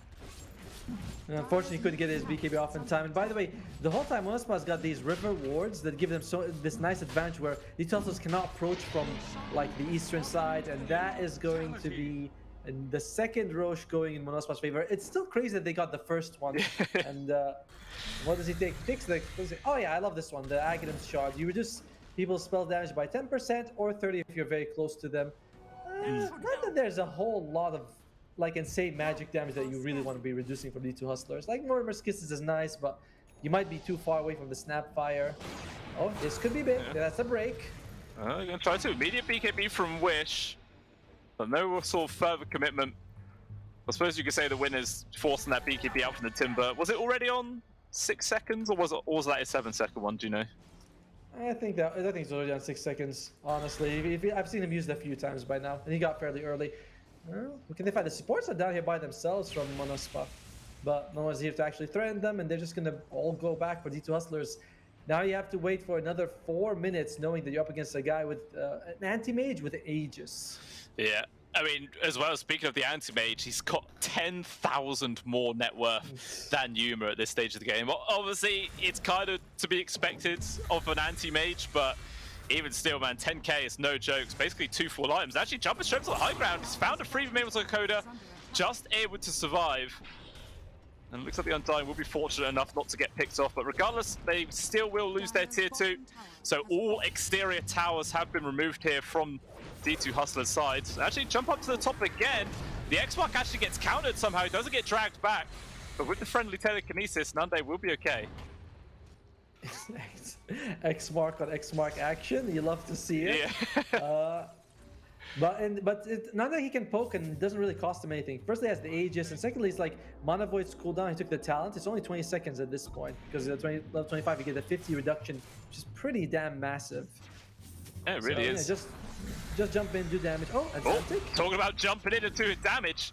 They had more than enough to just remove the Kunkka with ease, down for 80 seconds. At the very least, they do have a buyback available, and they might be forced to use it as Monospar charging up to high ground right now. Hakoda already using his Tombstone pretty defensively. Cypher Vice is being dropped there just to hold Nande back, but there is going to be the buyback. Unfortunately, Undying, that's not going to keep him alive. They're going to try and focus down on towards the AM if he can. Nice bash from Nande, but still, they will be able to drag back Wish. We're going to pop his BKB, multiple chakrams being thrown out, but it doesn't look like they can really hold anybody down. Nando just tearing Yuma to shreds, removing all of his mana, playing very aggressively for the pull. The Fountain actually gets quite a few hits in. Nande has to retreat. His Aegis probably going to be expended right now, and he might need some help from the rest of his team. Just nearby is Desire and Wish. Might be in a 2 vs 4 situation because they jump forwards. A lot of damage onto Yuma. Wasn't expecting that, but a nice retreat coming up from the Cookies. Is enough damage from Desire? There is not. It looks like the Primal's eventually going to get ran down here as he will die. And it looks like they will all just decide to fall back, or if they can, there's going to be a lot of chase here from D2 to see if they can get a +1 grab. Wish is going to be the target of choice, but that's not an easy kill. But if you have a look at the minimap, he is completely on his own. Not a single other member nearby here from Monospar. And eventually, he will die. I think he... It'll happen. Was that his TP? Yeah, it takes its moments, but eventually he falls. And he doesn't have buyback, unfortunately, either. He actually has been spending his gold, has the Agams, has the Hex, but no buyback. And I feel like Monospa kind of didn't need to do all those theatrics. You know what I mean? Like they were fighting right next to the enemy fountain. Yeah. Which, you know, you only have the mid set of racks. So you want to get at least 2 before you start, you know, throwing. Yeah, yeah, it was very ambitious. I mean, whilst all that was happening, where was Skylark? Like, I didn't see him a single time. Like, I don't know, he was just a mile away from the rest of his team, apparently. Maybe he was the one hitting the towers, but even then, like I said, there just didn't seem like there was much of a plan for Monospa. Desire was able to save Nande, he charged in, but cost him his life, and that was the use of the Aegis. I don't know, that was very sloppy, but this is not sloppy at all. No, that's just a free kill. Totocor dying immediately. I wouldn't be too surprised if I see a Aeon disc get queued up just now, but yeah, he's going to carry on charging forwards. In comes Desire as well. I don't think they have any detection, so Xantic will be able to run himself away. Yuma, the invis from the Trickster cloak, just about enough. I think still the AM saw him, and yeah, Nande's going to keep chasing. He's got Chrono. And is he going to keep going? Nande blinks himself into the trees, going to be okay. Instead, it's going to be tied away, pulling back Spark. There is going to be the black hole. Nande jumps on the side. It will actually land onto 3, not connecting on towards the Enigma, but they don't even need it. He is gone, plus the 2 supports, and now the anti-mage desperately trying to run himself away, getting pulled around all these ways with the BKB though. He should be able to retreat. Actually, Davalam in the perfect position. Good Abyssal Blade usage. And it looks like, yeah, Nande will be able to retreat with his life, but still a big fight there for D2. I don't think he actually hit him with the Chronosphere, but he just forced Skylark to cancel, refresh, and try to throw another one to get it on the Faceless Void. That was one of the best Chronospheres I've seen. He actually like left the Enigma knowing it's not big enough, and he focused on the other targets. I hope we can see that in the replay, because well played by Yuma in that situation. I've been harping on about this guy being a very dependable kind of carry, and he's been proving in this match. Even though he's so much like behind in terms of net worth against the Anti-Mage, he is still delivering. Yeah, 100%. As long as if you can position those ultimates effectively, a Kronos, a Faceless Void is going to be super strong no matter what. And it was really close as well in that fight. He time walked forwards just barely outside the radius of the black hole. He was so close to it, but he knew exactly what he could get away with, which is why he was able to land such an amazing Chronosphere. So yeah, really hats off to him for that performance. And by the way, Broodmother, she does take the reduced damage during insatiable, reduced attack speed during insatiable, increased attack speed, reduced bat during level 25 insatiable 100, which really synergizes well with the Abyssal Blade that she's got. So it will help you make sure you get those bashes off. Yeah, and then maybe in those situations, the anti-mage not going to feel quite as mobile. Okoda trying to juke away, force him up to high ground with the TP. Is there a cancel? There isn't. Nande not actually able to get close enough with the Abyssal Blade there, so at least this time, the Undying doesn't die. Yeah, right? He's like, haha, catch me 11 times, shame on me, but 12, sorry, shame on whatever. He's not gonna get caught 12 times. Oh dear. Oh, and we do have a few disconnects here from Monospot. There's, I guess, having some connection issues. Even Theodocor going to use the little downtime and get a restart as well. You know, it's always the downside of having these online tournaments. Some people are going to have, you know, kind of rough connections. It does happen. But have a quick look at the players whilst we're waiting for them all to reconnect. See if there's any sort of, you know, looks of pain and anguish on their faces on how this game is going down. But in all honesty, I feel like both teams aren't super sad how it's going. Sure, Monospar are ahead, but D2 have been proving again and again that they can take these fights very convincingly. Yeah, and it's easier to land the Chronosphere than it is to land the Black Hole. Even though Monospar, like, they have the refresher orb on the Enigma, they have double Black Hole. It's a little bit easier to take fights if you do 2 hustlers. Jump, chrono, 1 or 2 guys, throw up more cases, you can take an advantageous fight numerically after that. And that is kind of the nice thing for D2 hustlers, but that doesn't mean it's easy in any way. You know, you're up against a very farmed Timbersaw. The anti-mage looks not unkillable to me. It's anyone's game. I mean, I'm not sure what the percentages say, but yeah, 73 in favor of Monospar. I think it would be like much closer. You know, I thought it'd be like 55, 60%. Pause is done, and we will jump back in. But yeah, it definitely feels like maybe it should be a tiny bit more. But I suppose one thing we can say for the side of D2 Hustlers is that this anti-mage can't really get that much bigger. You know, he is technically 6 slotted now. He's got the Ag's Blessing plus Moonshard queued up, the only 2 items he can get without having an extra 7th slot appear out of nowhere. And yeah, we'll see if after he gets those items, he can start trying to close out this game. If not, then all that's really is going to happen is the Faceless Void gets stronger and stronger until eventually he is 6 slotted as well. Yeah, I might consider selling the Battle Fury at some point for something better, but it's like you said, right? He's just the only items you're gonna get are the ones that give you the passive upgrades now. You know, the Aghan's Blessing as well as eating Moonshard. It's a bit of a tough situation to be in for now. I mean, I say that as in he's the most farmed hero, but if this continues, he will have problems just because he can't get any bigger. And you know, a Chronosphere on the Anti-Mage, you can bring him down. I think it's a bit tougher for the Anti-Mage to kill the Faceless Void if he gets the BKB off. Yeah, definitely. Well, the easiest kill to find. I was thinking, right, what if is another one of my crazy sort of, you know, brainstorm moments. Here we go. All right. What if there's a tier 4 item where that gives you an extra slot? Yes. I knew it because I swear you've told me this before. It has to be you, or maybe I dreamed about you telling me, but that is an interesting choice. But I think the tier 4 items are like good items by their own right. It has to be giving me 2 slots to be worth it, if that makes sense. Right. Because I'm using a tier 4 item to get a slot, but a tier 4 item is pretty good, so I'm not gaining a slot. I need it to give me 2 at least. Yeah, or maybe it gives you a slot as well as, I don't know, 10 extra stats in all 3 areas, maybe something like that. It could be interesting. Or maybe 2 slots, but make it a tier 5. But then tier 5 items, I mean, is there anything that compares to like a Giant's Ring or an Apex? Like, these are such good stuff anyway. I don't know. Ice Frog, if you're listening, don't take any suggestions from us. What? Just ignore. Yes! No! Ignore it. You heard nothing. I don't know. If you are listening, Ice Frog, ignore Atomo. He's clueless, man. He's clueless. Ag's Blessing is on this 3rd Roche, by the way, but who's going to get the jump on Hernande? You could find him. Yeah, Yuma was thinking about jumping him. Did decide against it, and instead he's actually going to jump into pit. And my word, man, Ro16 is dropping pretty damn quickly. Monospar, if they don't know this is going on, they might be too late to try and contest it. Actually, they found a jump on towards the Olacor. They've managed to take away support, but still Ro16's getting extremely low.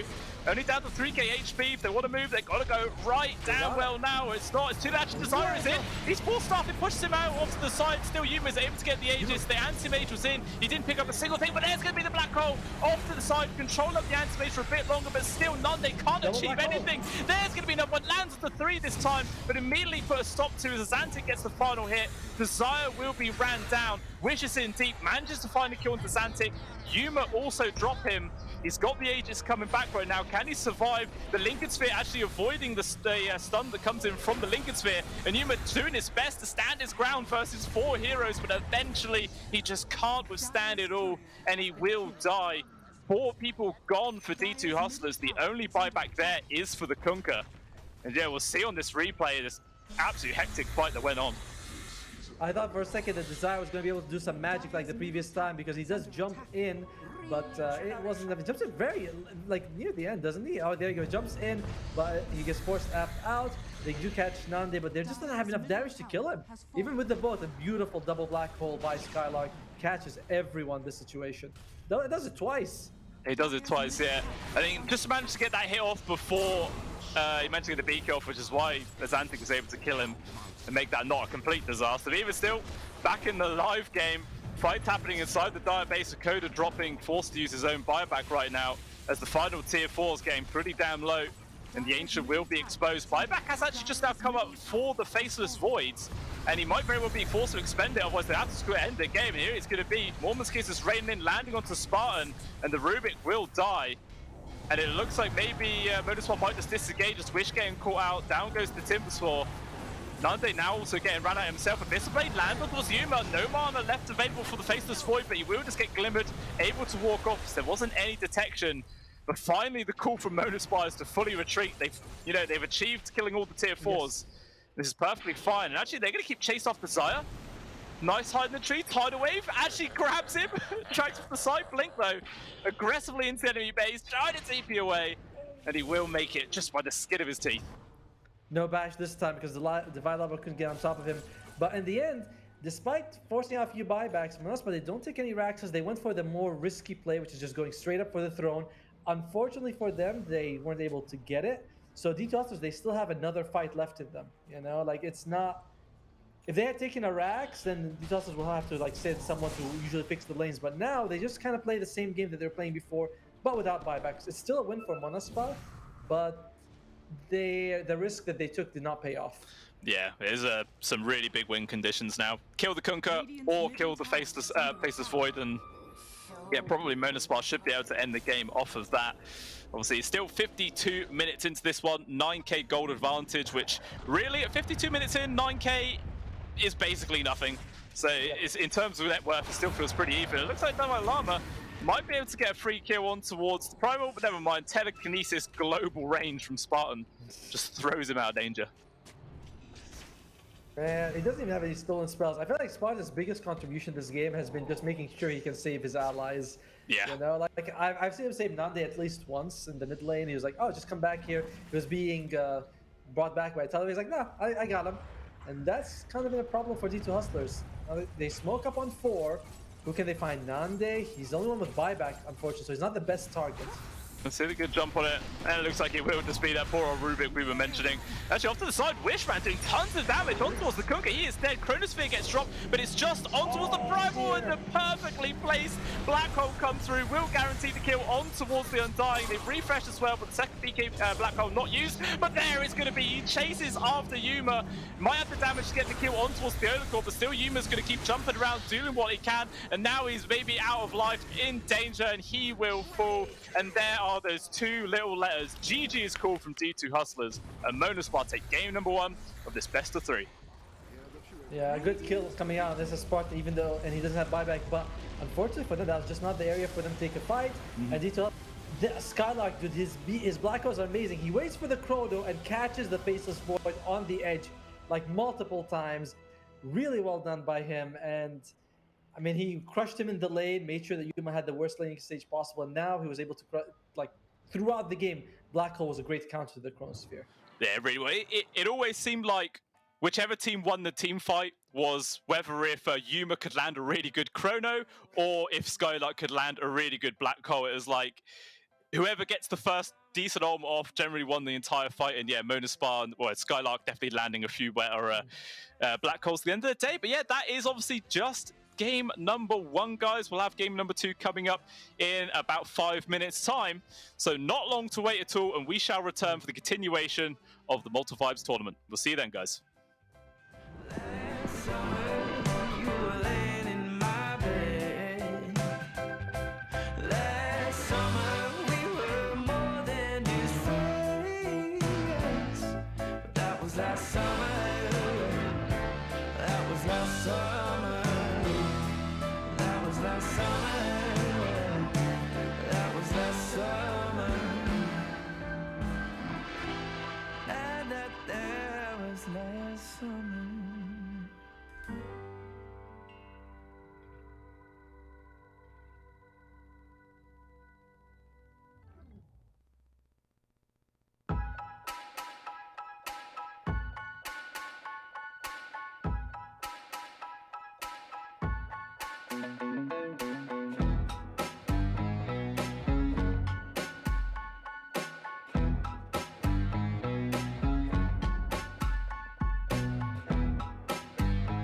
you wanna be a bad man? Yes, you do. Do you wanna taste sweet salvation underneath the summer moon? Do you need another hand now? Yes, you do. Go see Miss Joseph down on Columbus Avenue. Down in the city, there's a place that never sleeps. You can see it all up past 57th Street. Music is hot and the drinking there's free.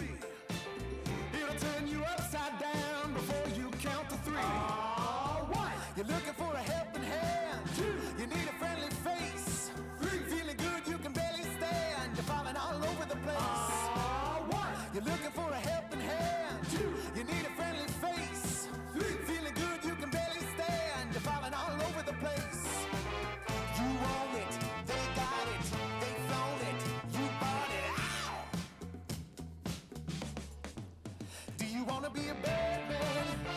Yes, you do. Do you wanna taste sweet salvation underneath the summer moon? Do you need another hand now? Yes, you do. Go see Miss Josie down on Columbus Avenue. Columbus Avenue. Ha! Go see Miss Josie down on Columbus Avenue. Columbus Avenue. Ha! Go see Miss Josie down on Columbus Avenue. All right. You're looking for a helping hand. You need a friendly face. Feeling good, you can bet. Oh, esport. You and I have come a long way. It was such humble beginnings. As we gathered in small groups, we were professionals right from the start. Passionate, organized, and ready to rumble. We dreamed big, and surely enough, our parents supported us at every step of the way. Didn't they? Fired up by all this love, it wasn't long until we caught the scent of competition. To be honest with you, it wasn't always that easy. Joe here, he had to take on 2 side jobs to afford playing professionally. It's gonna get better, Joe. Fist bump. Some of you dared to not even call this a sport. And look where we are today. An endless stream of esports events every year. Bet you didn't see that coming, Mom and Dad. And you know what? We have been with you every single step of the way.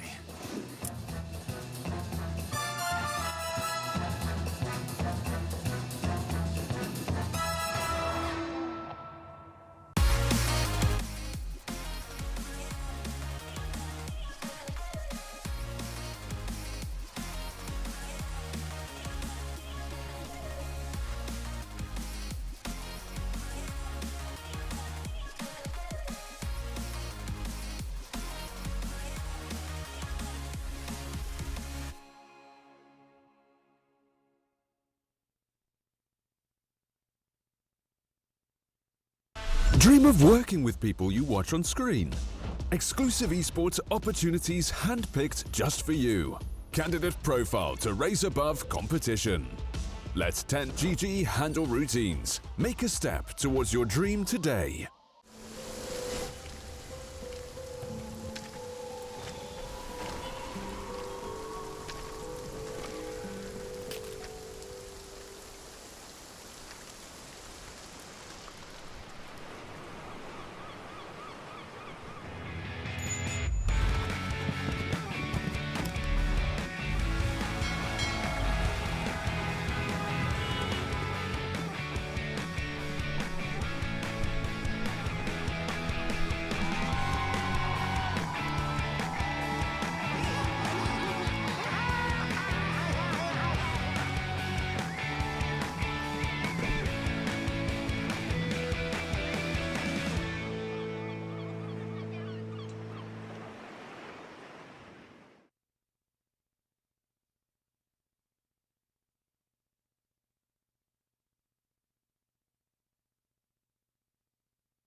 Hello.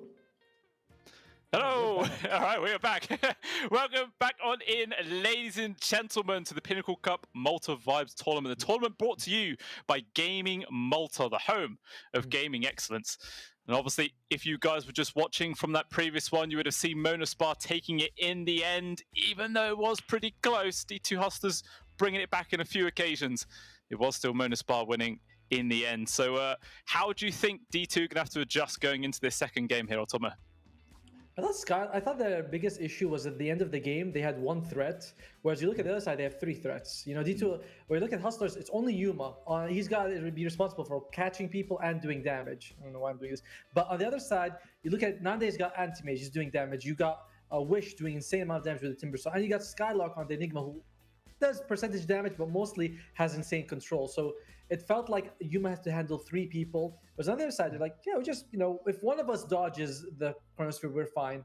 So I think that Hustlers has to draft in a way that they have a bit more threat coming out from the rest of the team. Yeah, definitely. Like, yeah, what we were saying, the Faceless Void Ultimate made a lot of sense, but with the other two cores, they couldn't really do too much. But the draft is now underway here for game number 2, guys. Let's have a look to see if D2 are gonna, you know, maybe make some key adjustments after that game number 1, or maybe they might try and run a similar game and just hope that it goes a little bit better for him. But we do see the Broodmother ban this time round. Hustlers took it, but there's a, you know what, we don't want to give it to Monospa. Monospa, they're sticking to the same bans they took in the previous game, which is the Clockwork as well as the Disruptor, really respecting how Koda's Disruptor in this situation. They're like, we know you play it a lot, we know you're really good at it, we want to make sure you don't get it. And I think that's the other core's Clockwork on the other side. Yeah, it makes a lot of sense. You know, if that is like one of the most successful heroes for the enemy position 5, you know, it's just best to take that out straight away. You know, sometimes for Hakoda, he'd be sad because, you know, he's losing a hero he's really good at. But at the same time, you're like, yeah, I'm that good on that hero. They have to first phase it against me. So it's a weird sort of like win-lose situation there. Yeah, so I mean, when you force the enemy to use, you know, bans on support from the start, that's pretty damn good. And Clockwork is not exactly the most meta support. Disruptor, I can understand. He's pretty much the best position 5 right now because Glimpse is just, okay, maybe not the best, but certainly among the best. Glimpse gives you so much versatility when you can catch people. It's the damage from it is kind of insane. And of course, Static Storm with the Agams allows you to scale. Later on, you can have a Chronosphere. Static and Kinetic Field, that's your Chronosphere right there. So it is very impressive what you can do with the hero. D2 Hustlers, okay, they go open up with the Rubik. That was something that Spartan had a really good performance with in the previous game. Yeah, that he didn't. Ooh, hey, right. Bye, Llama. All There right. you go. So is this the plan from D2? Are they just going to steal the lineup from Monospar's game number 1? Obviously, they can't get the Primal Beast, but, you know, they've got 2 out of 4. That's not really. I mean, the draft was pretty good, wasn't it? And Divine Llama, he is pretty insane with the Timber Saw. So I do think that's going to be the offlane Timber Saw. However, you have picked it before 4 other enemy heroes have been picked. Like, there is a chance that Monospa can draft against this pretty well. OD, for example, could be an option for them if they want to go for it. Like, it's a hero that Wish does play. So it's great to have your best player on his signature hero, but it's very early. Yeah, it is. It's like you are opening it. You just begging to really get counterpicked in the laning phase, and maybe the Timbersaw could still get shut down. If maybe Monospar want to grab something like an Ursa, perhaps, is always a good hero to go up against him. As well as Viper. Monospar is one of those heroes one of those teams that plays a lot of Viper, either as an offlaner or as mid, and it's kind of crazy to say it, but they look very flashy with the Viper. You know, he goes something like Blink Rod of ADOS, chases people down, crushes the lane, so you can take it right now. The thing is, that Rubik with the Timbersaw is a very nice duo because Viper's spells are very strong. You don't want to give them to the Rubik. You know, you can steal the ultimate's very good, as well as the breakers that comes out. Yeah, definitely. You definitely don't want to give too many spells over towards the other squad, but then it's sort of like the annoying thing about playing versus a Rubik. You know, you don't want to give him too many easy spells, but at the same time, you need some good easy spells for yourself. Yeah, it's always a hard one to lay around, but they do actually go for the Shadow Fiend as their second pick. Do you think this is, you know, pretty much the carry for Nande to be taking, or do you think they might chuck it into the hands of Wish instead? I think it's more likely to go on Nande. Firstly, in the laning phase, you have a lot of slows coming out, as well as a huge amount of magic damage. Like Timbersaw, you want to go close to the Shadow Fiend or run away, he's got good spells to catch you at any range. You know what I mean? If you're close, he's got the close raise. You're running away, he's got the long raise. It's good amount of magic damage. Later on, you can go for the Silver Edge if you want, or go for more magic damage, and both of them can really hurt the Timbersaw. So I think Monospot, they took a lot of time to think about this Shadow Fiend, but I like it a lot for Nande. Yeah, it makes a lot of sense so far. And like I said, when they took a bit of time considering it, using a lot of their reserve time there, but at least this time they don't have the draft penalty. So that, that extra 30 seconds definitely coming in handy just there. Otherwise, they would be running out already. Yeah, look at these second set of bans. There's a Morphling so far, as well as the Doom takeout. Interesting removing the Morphling here for Monospa. Both of these teams played a lot. It is Yuma's most played hero, though. Morphling is his best played hero in terms of both the pro scene and the pub scene. He just does really well with that hero, so I want to make sure you take it out of his hand. As well as the Bat Rider. If you're considering, you know, maybe thinking, hey, we put the Bat Rider versus the Shadow Fiend, whether it's a mid or like the safe lane, that option's gone because Bat Rider can get on top of the Shadow Fiend and do a lot of damage as well. Yeah, always a worthwhile ban taken out. Can cause a lot of havoc with that. And yeah, it should be exciting to see how the draft does continue. We'll say right now for this one, guys, if you haven't already, do make sure that if you want to join into the full fun part of the tournament, do head on over to pinnacle.gg/welcome and sign up using the promo code CUP23 to get 100% deposit back on wherever you do put in, up to $100, of course. All the terms and conditions do apply to that. You've got to be 18 plus to actually get involved. And you also got to make sure that you're doing it in a very safe environment and you're never throwing away more than you are willing to lose. And that is most often the key part when it comes to betting. Yes, don't bet grandmother. You know, don't be like grandma. I believe, you know, and then it's like you lose her. That's a very sad time in your life. My word, that got dark very quickly there, Otomo. They were betting their grandmas. I bet my hair. All right, that's what I bet. Blimey. It was unfortunate. Yeah, it was an unfortunate time. And what did you lose that on then? I forgot. It doesn't matter. Too long ago. Too long ago. It's a good times. And check it out. They do get rid of the silencer. Not only is it one of the better position 5s against the Timbersaw just because Arcane Curse is decent damage and he spams a lot of spells and you do pure damage, but also because Bane now can Fiend's Grip freely. Although you're still up against a Primal Beast who's got 2 ways of mitigating that. So it's an interesting Bane pick, but I'm not loving it. And Lycan is such a good counter. You don't. It's like, yo, you want to fiend, you want to Fiend's Grip the wolf. I got 6 people chewing on your ass and killing the Bane. So I like the Lycan pick a lot from Monospa, and it does mean the Primal Beast is very likely to be the position 4 again.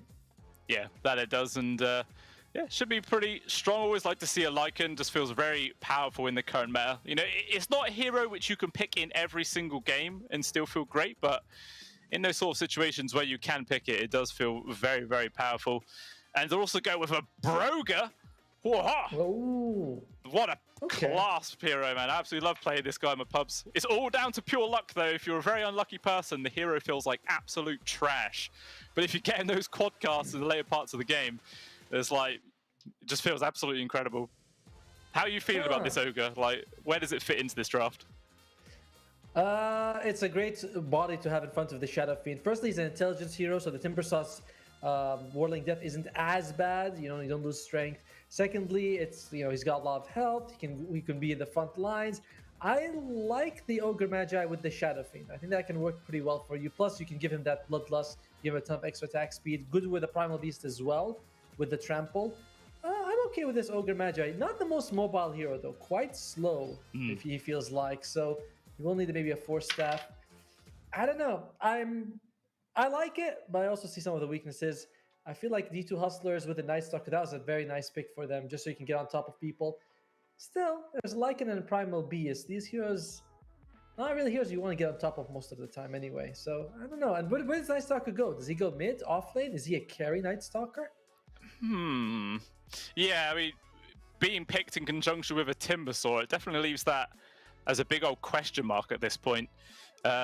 Maybe they'll have to wait and see what the final pick of Monospa is going to be, and so they know who definitely is going to be the mid laner and whether they can get away with putting a Timbersaw against them, or maybe the Night Stalker. Because out of this whole lineup so far from Monospa, the SF could be the mid lane, in which case I feel like you wouldn't want a Timbersaw or a Night Stalker to go up in that situation, and maybe they'd have to then play a carry Night Stalker. I've seen it happen. I think Tundra Esports did it recently with their carry Night Stalker, and it's worked out pretty well for them. So, but I don't know if Night Stalker is a hero you want to get either. You know what I mean? Like, yeah, neither one would really be able to kill each other, but if I pick Night Stalker, I want this guy to start popping off fairly early in the game. You know, once the first night starts rolling around. In the meantime, though, Monospa, they get rid of Naga Siren, feeling like D2 Hustlers probably still need a carry. D2, they get rid of the Leshrac. Magic damage is going to be a problem for D2 Hustlers. Leshrac, potentially a Zeus, although Zeus much easier to kill. Yeah, I feel like Zeus would just be a prime target for the Night Stalker to just go and make his life a real misery there. And yeah, they'll leave it in as a result. But there is that Viper ban that comes out, as you were saying, one of the most flexible on the sides of Monospa. They're not going to get it this time round. And with 21 seconds left in the bank, they're going to have to decide on whether this is going to be a mid Shadow Fiend or their carry. And yeah, that will obviously then decide on what D2 are going to do with their overall final pick. Let's see. Viper does come out at the end, right? Like we talked about this Viper, and there you go. Yep. You knew. You knew. I knew it, man. Monospa, they love this hero. They go with the anti-mage. Okay. Again, it's going to be carry anti-mage, mid Shadow Fiend, offlane Lycan. It's going to be anti-mage versus Timbersaw. Interesting move, by the way. The Timbersaw is going to have mana issues, and we've seen this anti-mage do really well before. Yeah, definitely. It's going to have to be a fast Soul Ring to come out from the Timber just to be able to get any sort of like harassment down with the Whirl and Death in the lane. Or do you think it's the sort of lane where you just skip Whirling Death altogether and you just take Timber Chain instead? Probably going to be taking at least one. I feel like you want Timber Chain more. You know, you go like something like the 1-1-3 build where you just make sure that if they hit you, you don't take any damage and you focus on last hitting. But it's not ideal, right? You pick the Timbersaw to crush the lane and now you don't. Yeah, it is quite unfortunate, especially paired up with the Ogre. That's going to make it pretty damn annoying for him, obviously bringing a decent amount of magic damage to the lane as well. So even if you do spam a lot of points into the reactive armor, it's not going to do anything when you've got the Ignite on top of you. Just slowly burning away. But only 10 seconds left here for D2. Maybe they're deciding whether they are going to run this as a carry Night Stalker, but I don't know if you want to carry Night Stalker versus an anti-mage at the end of the day. And a Wind Ranger. Whoa. Okay, that's interesting. I don't like it. You don't? I don't think. No, maybe Xantic will pop off with this here, assuming it is going to be the mid-Wind Ranger. Yeah, it's going to be the mid-Wind Ranger, carry, Night Stalker, Timbersaw on the off lane. I like how Divide Llama's Timbersaw. He is absolutely stellar on this hero, and I'm not sure how I feel about the Wind Ranger, and I'm not a big fan of. I don't know if the carry Night Stalker is going to be enough to win you this game. I'm going to go with Monospa in game 2. You know. Yeah, if you're going to close out in a clean 2-0, push themselves forward to the semis. We'll see how it pans out. Yeah, it definitely does feel like a strange pick. Right? I mean, I suppose when you use Wind Run, you'll avoid all the damage coming in from the Lycan army, the right clicks on the Shadow Fiend and the Anti-Mage, which is actually kind of helpful. But in terms of the laning phase versus, the Shadow Fiend Wish, I don't think the SF's really going to mind all too much. Yeah, it doesn't seem like he doesn't really care, right? He's got a lot of magic damage himself. And they also got a lot of intelligence heroes this game. Last game, Nande didn't have any good mana void targets. This game you've got Bane, Rubik. Like these guys will have a decent mana pool for you to just pop them off with after you pop off other people with it. I don't know. I don't like D2's Hustlers draft too much. Apart from the Timbersaw, I love the Timbersaw. Yeah. Timbersaw is always great, but we are now going into game number 2, guys. Draft is over, and let's see how this one ends up kicking off. And it looks like we might have a little first blood attempt coming out here from D2 Hustlers, moving down as a 5-man unit. Yeah, there is going to be a smoke pop, and let's see if they find anyone. It looks like they might bump into either Spartan or Nande. I'll give them a drubbing they'll not this is Spartan's job in the previous game, right? Run in, make sure you die, as long as Nande makes it out alive. And Spartan, he is going for his job right now. Oh no, turns back at the last second. Will he be able to Find anyone? Oh, no. All he manages to find is a lot of pain. Pinnacle making sure he's body blocking in the trees as well. Luckily, you know, Ogre Magi is a pretty tanky position 5. He actually even uses a fairy fire there. Whoa. Maybe he was trying to make sure that he gave the kill credit over towards someone else rather than a core. Maybe that was the thinking behind it, but yeah, he just ends up wasting an item. Or he panicked. There's also that possibility. He's like, wait, maybe I could make it. Xantic would cry if I take, you know him, the Vailama. He is happy to reveal the dynamics of his team. See, there you go. He tells you. Yeah, there you go. We knew it wasn't a mistake. It was all some big game plans going on there. But yeah, after that settling down, it looks like it should be a 2-for-2. Yeah, once again on the bounty, it's a perfect split down the middle. So yeah, just that first blood bonus bumping up D2 there at the start. Yeah, it is always nice getting your mid lane at the first blood as well. You know, he's pretty much already got the mana for a bottle, so he might be able to use that effectively to bully out Wish in these early parts. Especially because we were talking about, right? We don't really feel like the Wind Ranger versus Shafin matchup is something that the Shafin's afraid of, right? Like he's just going to be finding, wow, that is, I don't think I've seen that cosmetic before. That is very shiny. It is, yeah. Well, the blue running through it. It does look cool. Does that the Arcana? It looks different than how I imagine the Arcana looks. No, apparently it's just the shoulders. It's not the Arcana.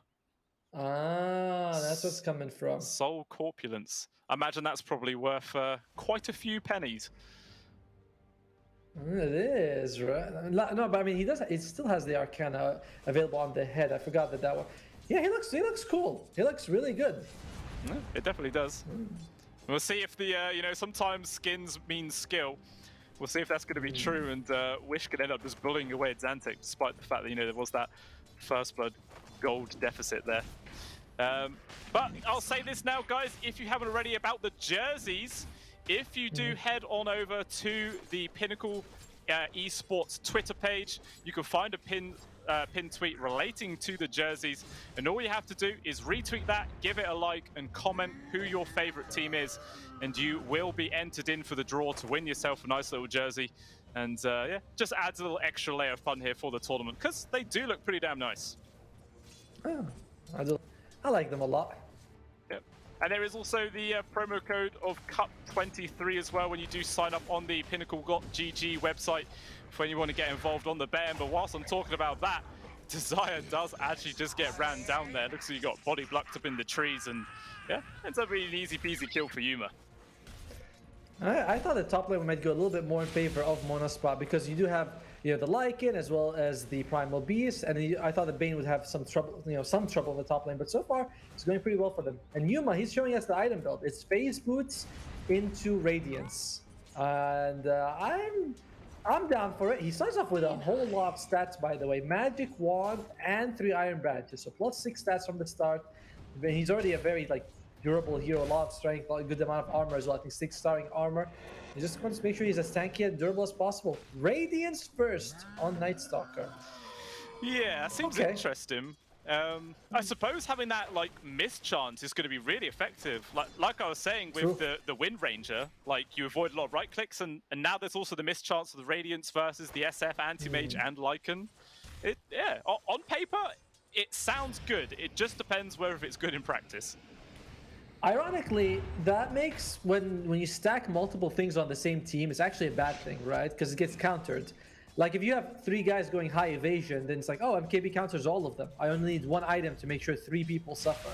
So it's kind of interesting if he does go for Radiance. I would have thought that he would go for, you know, something like a BKB into Basher, and I don't know, maybe Assault Gas, just to stay on top of targets and deal as much damage as possible to one guy. You know, eat one guy, then eat another. And wow, they lose as a Spartan, and Hustlers, they are angry in this game. Oh, they are. Managing to bring down the Ogre down at the bot for the 2nd time already.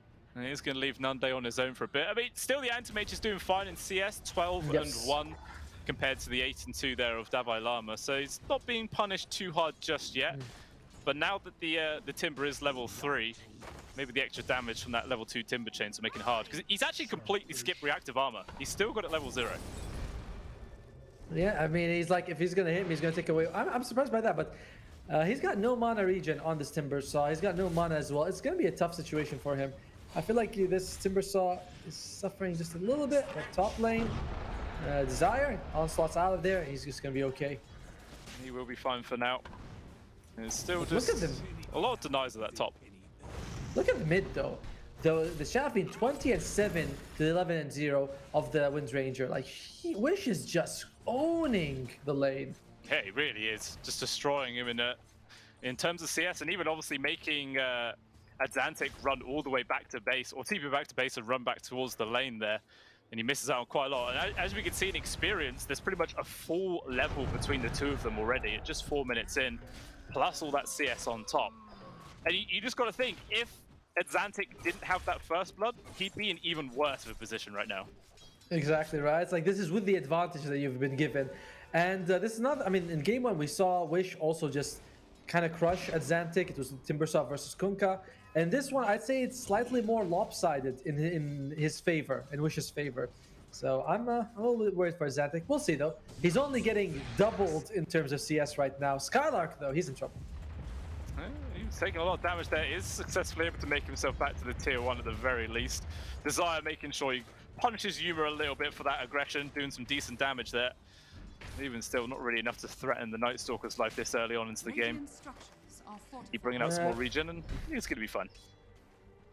You'd really be happy if you had 2 points of Feral Impulse, because you go from 1 to 3 health regen, along with the Helm of Dominate, Helm of Overlord, you're able to get a lot. I'm sorry, Helm of Iron Will, you're able to get a decent amount of health regen, but yeah, you can see Skylark trying to get that CS necessary, and mid lane's Wish manages to escape an attempt on his life. That's a bit tough. You know, you rotate the Yolo core and get nothing out of it. Yeah, I mean, maybe if you put Wish down to like 2 HP or something like that, that'd also be a win, but he's still pretty damn healthy after that whole entire move. Meanwhile, up top, he's not healthy. Hakoda, as he's getting ran down right now. Obviously, he's not like super slow, but the body blocks from the wolves, he's trying to like dodge him. That's actually sidestepping. He's wasting so much time here.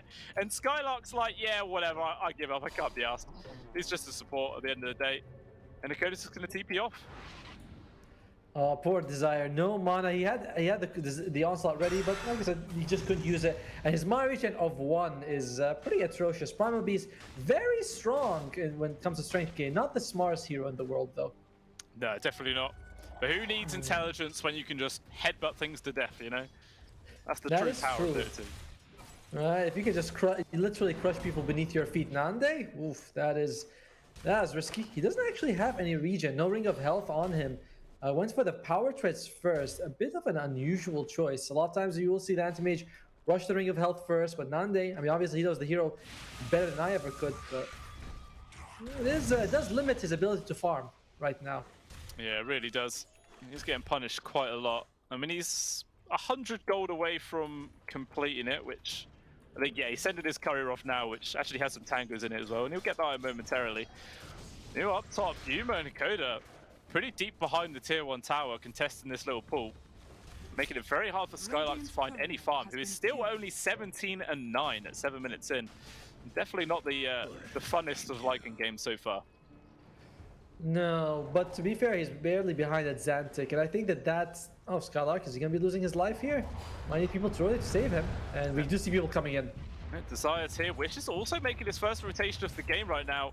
Not going to be able to find Yuma, so Night Stalker does retreat, and Hakoda's going to attempt to waste as much time as possible again, but just a single raise is all Wish needs. Obviously, being level 4 now, tons of damage. At the same time, the Core also dropping at the bot. Man, I'm really worried about these two hustlers. Alright, Azani's going for it. That's something. Alright, it's fine, landing the stun, trying to retreat. Nande actually even also coming over, maybe trying to make a bit of space. And actually just hide behind the trees. Nothing the Wind Ranger can do. Well, actually, that's an aggressive drop force of Nande. TP is Blink, sorry, is that real quick for another 8 seconds. Mo just thrown his life away. Wow. And that was a big mistake. Just wasn't expecting the Timbersaw to be there, but more action happening down towards this bottom rune. Desire will make sure he takes the Nightmare off of Wish. And that's actually going to allow the Shadow Fiend to grab the top haste rune, but it does cost Desire's life at the end of the day. That's fine. I mean, you bring 4 people mid, you get support, that's no problem. But losing Nande, big blow. Big blow, because Atlantic wasn't exactly having an amazing game until then. So that was just massive. They were able to get that. It does go to Divide Llama, but still, it's a thanks to Xanax rotating there. That would have been a useless rotation if not they hadn't done that. And it's a bit of a misplay, honestly. No, not showing the respect he needs to show. Yeah. And he might lose his life again, actually. Yeah, he is. A lot of damage coming through. Even Yuma getting involved, tries to blink out, but it's not going to work. And Desire has to make sure he just rampages in the complete opposite direction. As yeah, pretty good rotation there from Yuma to guarantee that kill. And maybe with the minute left of nighttime, they could try and take down the tier 1. But instead, actually, Thonakor getting aggressed from the support duo here of Monaspar. And it's just going to cost them the life of the Ogre Magi. But in comes Wish with this haste rune. Finds a good kill with the Davai Lama. Now Yuma in real danger as well. A couple of right clicks is all Wish is going to need. And a nice double kill onto 2 cores for him. A fantastic rotation from the Shadow Fiend. Wish carrying the team on his back right now after Nande sign of, threw his life at least in one situation. Scarlac had a rough laning phase, so he wasn't exactly off to a good start. But Wish, he's doing fantastic, doing exactly what his team needs him to do. Going to go for the Dragonlance first item, so it does feel like he might be focusing more on that right-click build rather than the magic build. We'll see if that continues or not. Yeah, well, I mean, so far it's going to be perfectly all right, but like we were saying, the right-click build can get countered out by the eventual Radiance from the Night Stalker, but as you were saying, with multiple, abilities to miss, there'll probably be some relatively early Monkey King bars coming out. As we do see another kill on the Xantic, mid laner down, and probably going to lose his tier 1 as a result. Indeed, you would on this Shadow Fiend. So the next time someone shows up, he's going to be able to, 3-4 shot them to death. And even though you shut down the Lycan, it's not as bad as shutting down a Wind Ranger. Lycan's going to recover. Like, oh, Davai Lama, he's taking some hits. He is. Shows himself for a couple of seconds and just gets pummeled into. I mean, that was with Wish not even using his DD. He just had it sat in his inventory still. But still, the tier 1 tower falls. Not a single thing D2 Hustlers could do to stop it. And everyone from Monaspar just retreats before getting punished. And yeah, just look at the net worth of how far ahead this Shadow Fiend is. He's 1,500 gold ahead of second place, which is his own position 1. He's having a fantastic game, dude. Wish, like game 1, he was able to crush at Xantic. This game he has a better matchup, and he does even more. Like, he is looking fantastic. And it's not like he's ever going to be losing value. He's going to be amazing the entire game. I don't feel the same way about the Wind Ranger. I feel like Wind Ranger usually needs to be ahead in terms of net worth. Overall, late game, you just feel a bit weaker. But, but yeah, for Nande, he doesn't actually have a Battle Fury queued up. He's going for this sort of early fighting style build with a Diffusal Blade. Huh. Diffusal Blade. Yeah. That's interesting. Structures are fortified. I'm trying to do... Oh, that's unusual. I don't know. Chat's gonna tell us why that's good, you know what I mean? Like, you look at it, you're like, well, you have mana burn, but I guess he feels like you really need to get the Timbersaw's mana out as fast as you can. That would be the reason I would imagine you want it. Like, you want to make sure within 2-3 hits, Timbersaw's mana's out and you can just kill him, because even with a little bit of mana, Timbersaw can do a lot of damage and your auto attacks are not enough. But I still find it a bit of an interesting pickup. Yeah, it definitely is. I suppose he just wants to try and hit like an earlier power timing as well with the rest of his team, because they just know that Wish is having an absolutely fantastic game right now, and maybe the thinking is that they can just all snowball off of that with the anti-mage getting involved and just roam as a 5-man unit. And we'll see if it does end up panning out. Theodokor, uphill miss, can't even kill the courier. It might cost him his life as Spartan is chasing after him right now, but the Rubik is pretty speedy, and the Ogre just gives up the chase. I don't know if he even saw him. Oh, now he sees him. And it looks like he might run into the arms of Wish, but actually still has the blink stolen away. With Desire now teeping in, trying to cut him off. Telekinesis throwing him away. He's wasted so much time, Pinnacle. He puts down the flags. He knows he's dead, or is he? A blink off to the south, sees a couple more couriers. Doesn't want to go for them, though. He's going to keep on running, and now Monospar's like, all right, we've wasted way too much time with this guy. Just let him go. I'm a little bit worried by what's happening for D2 Hustlers. That was a great move for wasting time, but this Radiance on the Night Stalker is going to be late, and secondly, it does mean that you're giving a lot of time for Monospar to farm. You're not applying pressure with the Night Stalker, and it's not like he's going to get it that fast. He still doesn't even have the Sacred Relic. He's only got about almost 3,000 gold in the pocket. So I don't know how I feel about the way the game is going. Monospar, they have the superior late game, and they just seem to be farming and taking it easy. Yeah. Easy peasy, lemon squeezy so far. I think, yeah, Hustlers, they must just be waiting for that Radiance. As soon as they have the item, they kind of have to go. They can't afford to wait too much longer. Meanwhile, a little bit of action up towards the top rune there. Desire was getting aggressed a bit by Xantic, but he should be fine. No cancel. So the TP will succeed. But unfortunately for Koda, no such luck and he will get dropped. Meanwhile, at the bottom, Yuma actually having to use his ultimate, but just to run away. I like how Wish just turns around. It's like, you want to go? I'll go. You know, we'll see who's. I've got the Bloodlust Army. I can just trade hits with you all day. And unfortunately, you know, Night Stalker just has to go back and try to farm up. Well, do you think Nande is he really gonna finish the Diffusal Blade? Maybe it's gonna be some weird Manta rush, you know, and he's just playing with us. I don't know. It'd be cool to see because the patch that allowed you for the Diffusal Blade to work with an anti-mage, that wasn't that long ago, was it? Was it 7.3 that patch was there, or 7.31? I can't remember exactly, but I feel like it was a relatively recent change. I mean, you say that, but we've been on this patch for over, what, 7 months now? So, yeah, we've been here a while. It's, oh, Divine Llama, he's going there with not a whole lot of health. Yeah, he forced to back off. As they're already losing their tier 2 at 15 minutes in. That's not ideal. This is a very weird playstyle by these hustlers. You pick aggressive heroes, the Wind Ranger and the Timbersaw, but you pair it up with a Night Stalker, who's not the fastest farmer. Like, he is not the guy you would want rushing a Radiance if you're going to play this style. You even... Oh, here we go. Oh, charge forwards. 2 supports trying to make some action happen. It looks like it will cost some life to Desire. Nice shackles as well. Also getting a kill onto Spartan. 2 people dead, but in comes Nande. At least they will get to counter kill onto 1. And it looks like they'll accept that for what it is. 2-for-1 trade though there for D2 Hustlers, but unfortunately for them, it was actually Hakoda that got both of the kills. I'm sure they would have loved to give that towards the Wind Ranger. Hey, supports need love too, you know. Oh, bottom lane, Yuma. Look at that, just slowed up, can't do anything. Yeah, Diffusal Blade power. Yuma's just like, okay, I'm completely out of resources. Still trying to juke a drive in these trees. Mana Void does get dodged. Another blink up in a second, but it doesn't look like Nande's going to bother too much chasing forwards. Actually, in comes Xantic as well. They're going to try and set up for this kill. Shackles into the sleeps, tons of lockdown. Is there going to be follow-up signs of you? But he still doesn't have any mana to do anything. Charge from Desire does get cancelled out, but still he's making space for the anti-mage. Even Wish now getting involved. Oh, Jump Nande. forwards from the anti-mage. Good silence to hold him at bay. Hakoda. He was invisible whenever the Shadow Amulet, but forced to disengage. Long range pokes onto Nande as well, but still this anti-mage playing so aggressive, jumping in, a couple of right clicks, but he will survive. Can't say the same though for the Bane, who does eventually get found. And maybe a Xantic should be able to get himself out of this one. Skylark coming in, but the Wolf Boy just not fast enough. I mean, I gotta say, dude, now they played that so risky. He blinks into a Night Stalker and the Wind Ranger, and they're like, yeah, we can't do anything to him. Like, he took so much damage. He kept trying to get an ultimate off on somebody, but wasn't able to get fine target. But it didn't matter. And it's clear that what he wants to play as, you know, with the power, with the Vanguard, he just wants to make sure he annoys the enemy as much as possible.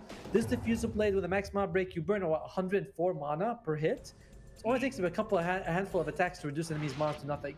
Night Stalker's got 500. Wind Ranger, okay, she's got 800. That's a lot. But you can remove Yuma very early from these fights, and Yuma does finally have that Radiance. Yeah. So is that going to be enough though? That's the question. And it looks like they're going to try. They're going for a smoke. Gets immediately broken though. Monospot holding this high ground. And it looks like D2, without the information, they don't really want to run too crazy in there. Actually, Spartan's the one who's feeling crazy. Steps really far forwards. And he gets punished for it. Team! Ping, ping, ping, ping, ping, team! He's like, I walked in, what the hell?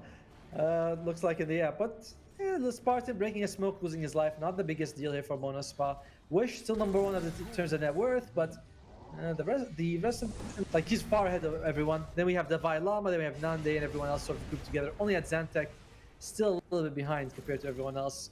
He does have the Maelstrom to farm up. He's going for the BKB next, but again, if you wanted the farming mid, you would not want a mid-ranger. No, it does seem a little bit Yeah, it is a little bit of a question mark. Maybe they expected the lanes to go a little bit different, which maybe then would have made this Wind Ranger seem a bit more powerful, but it looks like they might be able to get a free kill on towards Spartan. The stolen Fire Blast, but still he's alive. Never mind, Never Llama will at least get that kill at the cost of his own life. But none, they charge it forwards. Bionicle's mana gone in a few hits, and a Xantic just disintegrates. 3 people dead there for D2, and all they get is just a lowly old position 5. All right, that means again, it's just another one spot continuing to do well. And they took out the 2 tempo heroes. Like, these are the ones that D2 Hustlers were hoping to drive the mid game. And unfortunately, they're just losing another tier 2 tower now. Top tier 2 already has been taken a long time ago, and now Nande is going to be able to get that outpost back for his team. And this is an insanely bad situation. You also have the Van Brace now on Nande, by the way. That's a good amount of stats for him. He's got the Pupil's Gift. You can give it to one of your allies, maybe even the Shadow Fiend. He gets 15 strength out of that. All in all, I don't know how D2 Hustlers comes back in this game. Like, your late game is a Night Stalker. Yeah, it's not really ideal. And even since getting this Radiance, he's still not actually been involved in a proper fight yet. He's just still running around trying to farm up and maybe get to his next item, which is a BKB. But he's still a ways off of that, and I don't know if really that's going to be like a big item which changes the shift in this game entirely. Need something else. Agreed. It's like, yeah, you get the BKB, but at that point, everyone else on the enemy side also has got a lot of items. Like, we look at Wish. Wait. We look at Wish. He's got the Shadow Blade. He's got the Hurricane Pike. He's going to go for. Actually, never mind that. There's this Pac-Man Smoke. Who's going to catch who now? It does all break. Ultimate pop there from the Nice. We're going to focus it on towards the Shadow Fiend. Where's the save coming through? Desire is going to be there. Actually cancels out the Bane ult, but they still lost the Shadow Fiend. That's a huge target to find there for D2. And they're trying their best to bring down Desire. Meanwhile, off to the side, Nande just drain away all the mana in Dalai Lama. The Vardafoy just kills 2 people straight away. Dola calls in the wrong place at the wrong time. And it's Xantic going to be able to retreat himself away, or can he? Nande chasing forwards with a Diffusal Blade. His mana's just got in 3 hits. Completely drained, and it's a 4-for-2 exchange favoring Monaspar. Interesting move by Theodore to go close next to Divine Llama, even though he had no mana. And Divine Llama, did you see that? He jumps in. Within like 2 seconds, he's out of mana. There's nothing he can do about it. He's even got the Kai and Sanj to like help him a little bit, but it doesn't make any difference. You still lose mana. It gives you mana regen amplification. It doesn't reduce how much mana you lose like used to the old Kaya.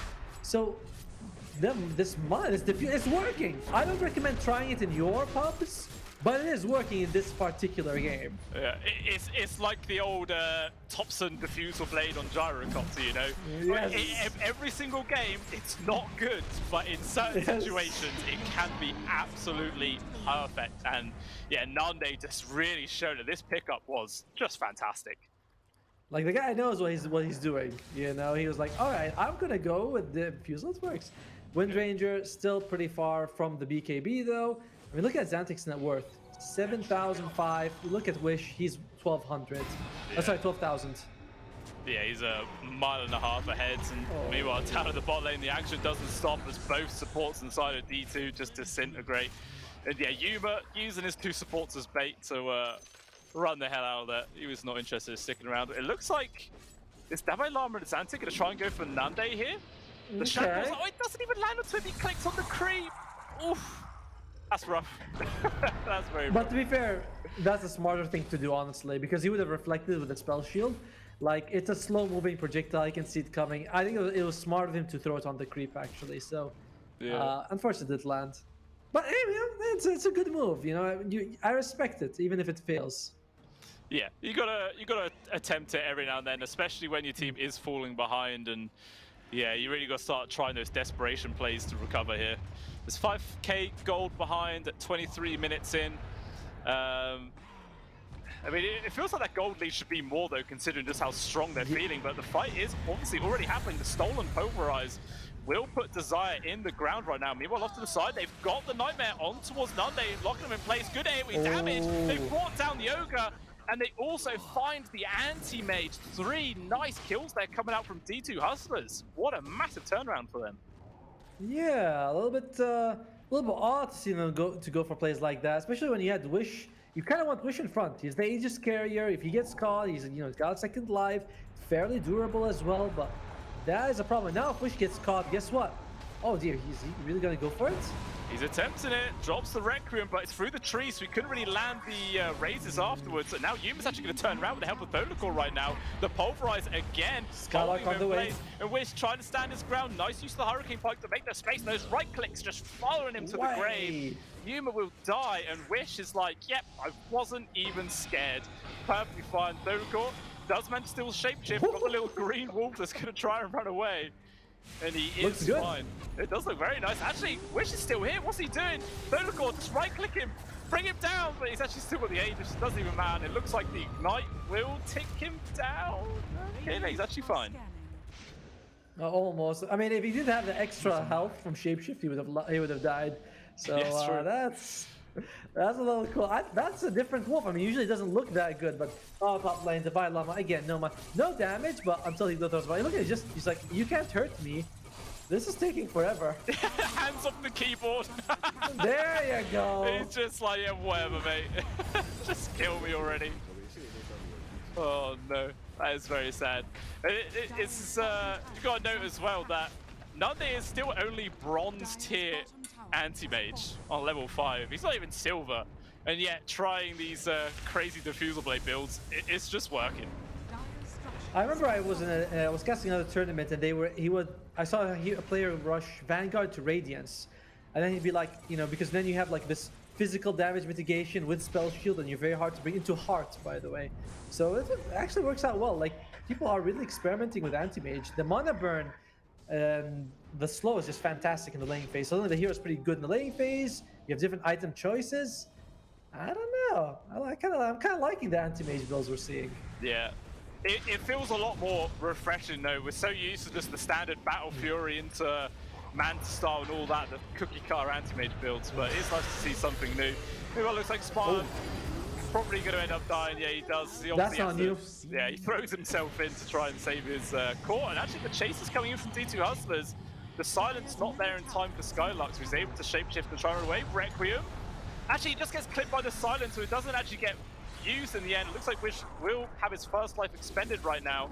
Almost committed from Azante. Good shackles actually lands on towards the Lycan off to the side. Solid fight. Kill on towards the Primal. There is going to be the Requiem. Guarantees the grab on towards the Coda. And still Nande now get involved. He's connected on by the silence. Focuses down from a lot of this damage. The anti-mage is gone. And now Wish is trying to run away with the Shadow Blade. Is there detection? I don't think there is actually. And yeah, Wish should be able to run himself away from this.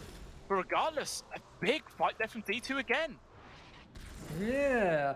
I'll say this from one spot. I think they're the better team than Hustlers, but they definitely make these really weird moves sometimes. It feels like, you can just back off. Like, we just saw Requiem being used for a Bane. It's not really, No. who cares? Bane has already used his ultimate. We also saw them sort of go up to high ground without really doing too much. Spartan got caught. You could have cut your losses. So, I mean, it was a good chase by Hustlers as well, but most was like, we're going to fight. We're going to continue fighting. And we saw that in the previous game, right? They were taking fights near the enemy fountain. Yeah. They definitely get punished the over-aggression, and Spartan dead yet again. I mean, this guy died a lot in game number 1, and he's doing the same thing this one, got the reverse godlike. Maybe we should call it peasant-like or something, I don't know. But it's not great. The Melk.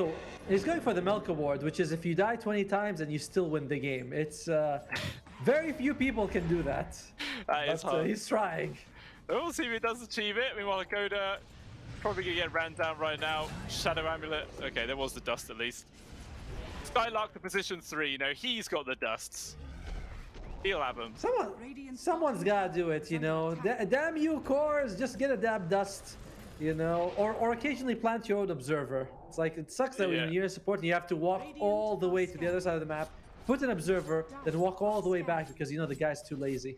Yeah, as a support player, that is like one of my most favorite things in the game, is that your core starts pinging you for not having dust when you did have dust and it's on cooldown, and they also have an empty slot where they could have had dust themselves.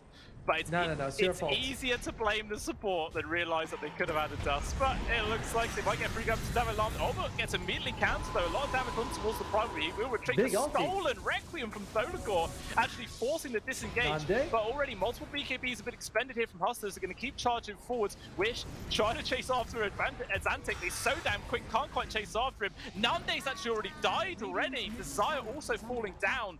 and Motorspar in immediate retreat. This has gone again terrible for them. Yeah, like the other Stone Ultimate was able to keep him alive, and we're seeing the problems. If you're not ahead with this anti-mage, you're having problems. This could be a dead Skylark as well. That's a couple of cores, a couple of big cores. Oh, and then just one more Ogre kill, or is he? +1. Okay, he doesn't get chased down. Now he's Halfway to the Malta yeah, Wars. I was gonna say he's halfway there now. Oh no, but yeah, 4 people dying there for Monospar. D2 not even losing a single person. And yeah, now it's been brought down to a less than 1k gold advantage. And probably going to see the win probability shift down to a 50-50. Currently at 65%, but once that updates, yeah, I wouldn't be too surprised if it is down to that coin flip situation. Yeah, unfortunately for, I mean, Monospa, the lucky thing for them, for Monospa in this situation, is that Ro16 wasn't up. If Ro16 was up, they thought could have taken it. It's going to be a 1-minute Roche, so they have a chance to protect against it, but they need to be careful. The vision coming out from this Night Stalker at night has caught them a few times. And Anti-Mage, he's going to go for the Aghanim Scepter, so this is another way for you to get, you throw out an illusion, it burns the enemy a little bit. Interesting, like Nande is going for a really weird build. All about burning mana, Diffusal, Manta, Aghanim Scepter. I mean, at the start of the game, it works really well, but maybe it's sort of losing its effectiveness now. But I mean, I say that, and it will guarantee a kill onto Dalai Lama again. Just no mana to play with, and he will get brought down. And that was actually a 6-kill streak, but it does go, majority of it obviously going towards Desire there. Which is fine. I mean, Primal Beast, you need a Blink, you need a BKB. He's also got a Force Staff on top of it, so he can definitely make use of the gold. Oh, that's Jump forwards. That's a nice shackle. Lands towards the Ogre, and the SF just disappears. Spartan following his course to the grave pretty damn quickly, and Desire desperately trying to run himself off of this one, but again, the shackles land on towards the creeps, and Desire will fall. Another 3 kills there towards D2 Hustlers, and I don't know, it kind of feels like maybe Monospar are panicking a little bit. They're making very brash decisions how they take these fights. Like, they got the kill onto the Timber, and I feel like the best choice would just be to fall back after that and then regroup, but yeah, they just went high ground with only 3 people. Very strange. I think Desire is the one who used the Force Staff to bring Xantic to the low ground, and then they're just like, Xantic was like, okay, I'll just BKB, and he walks out of there, and Wish got caught again. I mean, he's got this BKB, it's still 7 seconds, he's very conservative with it. And Monospa, yeah, like you're saying, they're focusing on, like, you know, split pushing, trying to do everything else, but in reality, they were not in this situation a few minutes ago. They were winning the game, now they're resorting to these tactics just to, like, cut their losses. Very awkward situation to be in. Look at the net worth. The top 2, both on Hustlers. Yeah. And this would, even if they were losing right now, which obviously they are for Motorspar, but if this was a traditional anti-mage build, he would still be the most farmed right now with the Battle Fury. But this is where the weird build from Nande is 100% getting punished. He's not quite progressing as fast as he would like. And he's going for Octary Core on Age. He's like, you know what? I need more cast range and lower cooldown. I'm just, oh no, he switches that up. Oh, come on. He's going for the normal carry build now. He's sort of giving up doing something crazy. Meanwhile, look at they're trying to get a grab here. Both supports might die. Fiona called the first casualty. 4 stars on the Desire. The Primal Beast will survive. The AM Illusion's actually doing plenty of work. Going to be able to get the grab onto Coda as well. So far, it's a double for Nande. They're going to keep chasing after more right now. Constant blinks in. Diffusal playing slow. Yuma, he's slowed down. There's a lot of evasions coming through, but still he gets burst down. There's going to be a break for you. BKB not pop fast enough. There's 2 dams, you know, not enough time to react to. And he will also fall Dalai Lama in the triangle right now. Maybe he's trying to get a kill into Desire, but he has no mana left. And again, he's got his hands off the keyboard. He's just eventually going to fall here. So, alright, there is signs of life for Monospar. It's not over yet. I mean, we say signs of life, but they just punched them right in the throat and got away with it. Monospa, they pressed the let's win button. You know, they're like, all right, let's just press that. And that's all they needed to do. They just jumped at them. Both supports do nothing as anti-mage. Once he gets on top of them, he just bursts, like, controls them. Yuma actually loses the Aegis. Really good timing by Wish on that Requiem, making sure that he fears him as he's coming out. That was amazing. Yep, and look at that, once in a brack. Could be 2 sets of racks as well. It could be. I mean, there's buyback available for the Night Stalker, but still no timber for 45. Trying to poke onto a Xantic, but at the very least they forced the buyback. Ooh, the use of the Force Staff there actually kept the Primal Beast alive. But the Olacor just disappears right now. Jump in, these illusions from the He's got Antimate. buyback. So much work, but crits! Jesus. And Xantic just disappears. Akoda also going. 4 buybacks available for D2. They're going to have to start expending them right now. At least they're not going to have to spend A one on the Xantic? Night Stalker, but regardless, they now will disengage, but mega creeps scored at 34. Oh, misclick GG. It happens. It happens. He got excited. He got excited. It really, really does. We've done that before. Wow. And if D2 Hustlers lose this, by the way, they're out of the tournament. They just do call it. They're like, all right, well, we will take the lead. We saw what you did. We agree with it.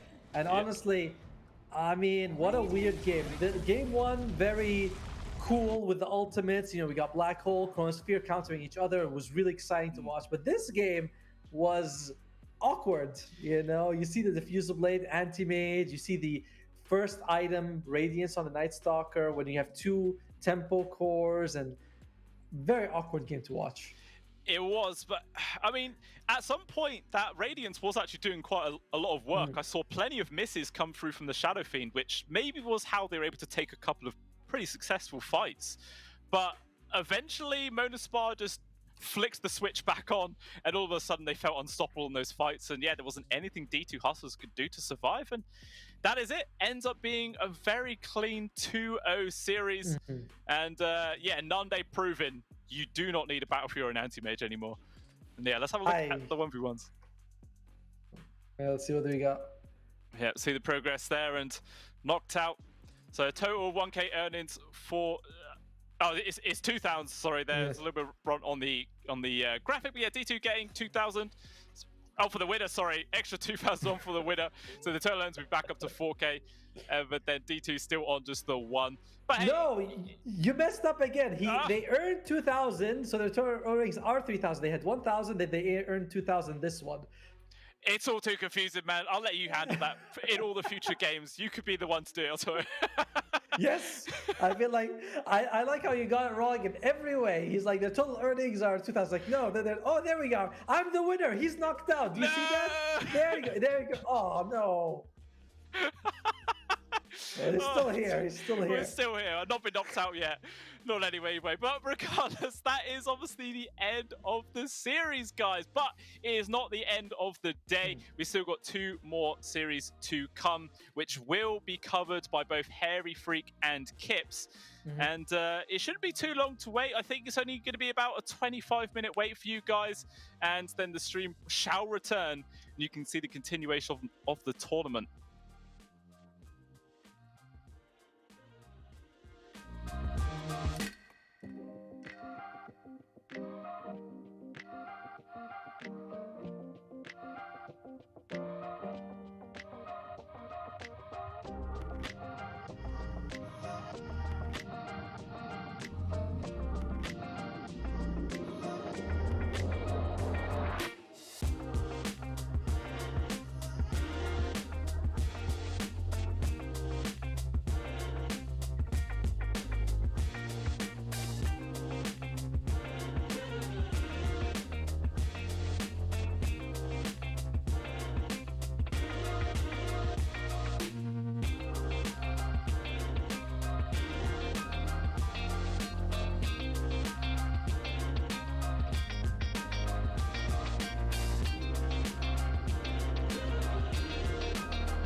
Oh, esport.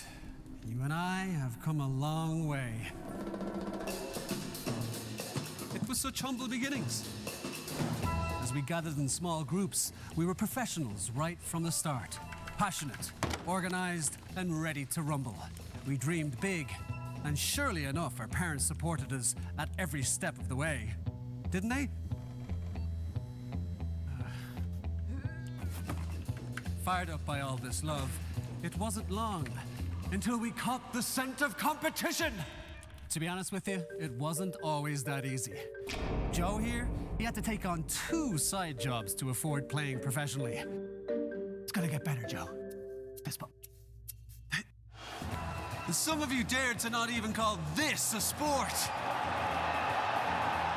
And look where we are today. An endless stream of esports events every year. Bet you didn't see that coming, Mom and Dad.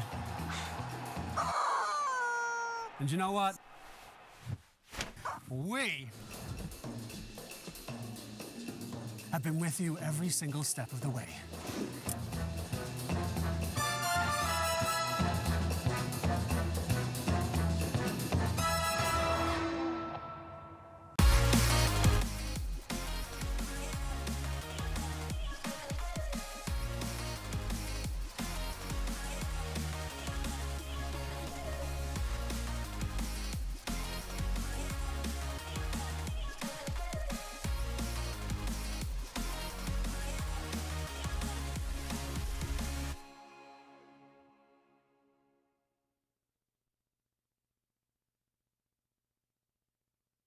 Dream of working with people you watch on screen. Exclusive esports opportunities handpicked just for you. Candidate profile to raise above competition. Let 10GG handle routines. Make a step towards your dream today.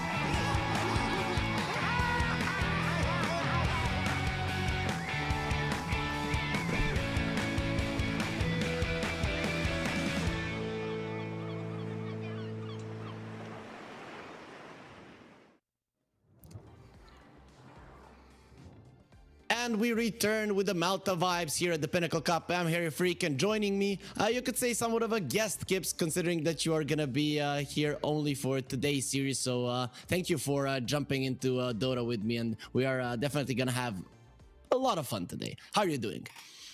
Doing very good. I got fresh off a plane out of Iceland, so I literally just came in here after I spent a week half and half talking to local esports people and seeing the sites. But that did leave me a little cold on the actual watching Dota, so I'm very glad to get back into the action here. So you could make kind of like what Gordon Ramsay has, going around the world and watching different cooks. You could go around the world and watch different how different people approach esports. That would be that would actually be esports. pretty cool series, you know. But you know, we can focus on the schedule that we have today here and on the games that we have left. One was already played. The first game of the day was rescheduled for tomorrow, but we're gonna have Virtus Pro versus OG Esports. That's the one that you and me are gonna be casting now. Then we're gonna move on to the I'd say the biggest one of the day, the ex-Hellraisers versus Old G. So we could see how they got here, Virtus Pro and OG Esports. So they got invited into the round 3 in this tournament immediately, and both of them did go through, I would say, quite easily. OG Sports, they beat Moneymakers 2-1. The first game they lost, but then they got really mad. And Virtus Pro, well, they crushed Sigma YNT. Both of them are currently have won $1,000. The next series is worth 2,000. So, you know, looking towards these two teams and the dominance of Western Europe, do you have faith in Virtus Pro? Ooh, I mean, like as somebody who's always had like a really high opinion of FNG, I met him while I worked in Vega, right? And he always was he seemed like a very intellectual kind of player. Like I want to say that they won with the semi-recent roster changes, but at the same time, like if you look at how dominant Western European Dota has been, right? And how much fight OG must have in them after the way that DPC ended for them. Yeah, I'll probably be favoring OG here. They seem to be more ready to brawl. I kind of feel the same though. Still we are hoping for the OG versus old G matchup, so we're probably going to be a little bit biased here, even though I'm a big Hellraisers or ex-Hellraisers fan. With that being said, Kips, you mentioned FNG, but we can go into the rosters of the teams to see the other players that are playing for the teams. To be honest, not a lot of these guys need any kind of introduction. So Heritage Squadix noticed Seyush and FNG, he is growing that hair out, and I think that was probably the top of his career when he had the luscious hair. Exactly. I really missed the long hair, and I do think that it was like kind of a Samson situation, right? It's much like if somebody would cut your hair off, I mean, I'm pretty sure you'd lose all your powers immediately. That does make sense. Let's go into OG here. The guys who barely made it to the major, but we wish them all the luck there. First, before that one, they're going to have to play in this tournament, which we're going to be getting into right now, considering that the draft has already started. So let's see Virtus Pro versus OG. Where are they going to go? What are they going to pick? And what will they do in this first game of the series here between the two of them? So... are you hoping for any surprises in terms of drafts? Because I haven't seen much overall throughout the tournament, throughout the DPC rather. Like many surprises. I mean, I have been completely like South America pilled, right? Because I've been I've been hosting the South American DPC for the entirety of this tour, and I gotta say, in my mind, that's all like, okay, the first pick is going to be either Tiny, Snapfire, or Ember Spirit. If we're talking about Alliance, wait, there's a different alliance and are also out of this tournament. So no, picks that I'm curious about are, I think one of the ones that I'm the most interested in is how other regions, and in this case it's going to be both Eastern Europe as well as OG, right? If they still rate Death Prophet or not, because there's a bunch of teams that really rely on that pick on the offlane still. I think Virtus Pro, they have picked it up a couple of times, but a team that has really focused on it in Eastern Europe have been Bedboom, and they didn't live up to expectations in this tour, considering that they were third and actually did lose a couple of games to the teams they probably shouldn't have dropped any games to. They even came into our tournament here, and they just got destroyed by Monaspa. So they're not in a good spot. Another superstar team, not working out, unfortunately.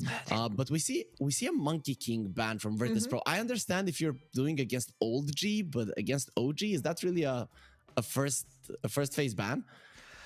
I think the deal with a Monkey King is that not only is it flexible between support and core, right? But you also have the fact that this hero is pretty item independent, like especially as a 4 support, right? It's a little bit like a melee Mirana. You get your levels, you will always get farm because you can shove waves that other heroes find too dangerous, and then you're going to build whatever you want. Like if your team needs an Orchid, you can build that. If your team needs, I mean, a Lotus Orb goes a little far, but not as far as that it's ridiculous, you know? You're not set in an item build, and I do think that makes Monkey King very, very powerful. So overall, OG, the game that they lost to Moneymakers, obviously the only game that they lost in this tournament, if they lost anymore, they would be out of it.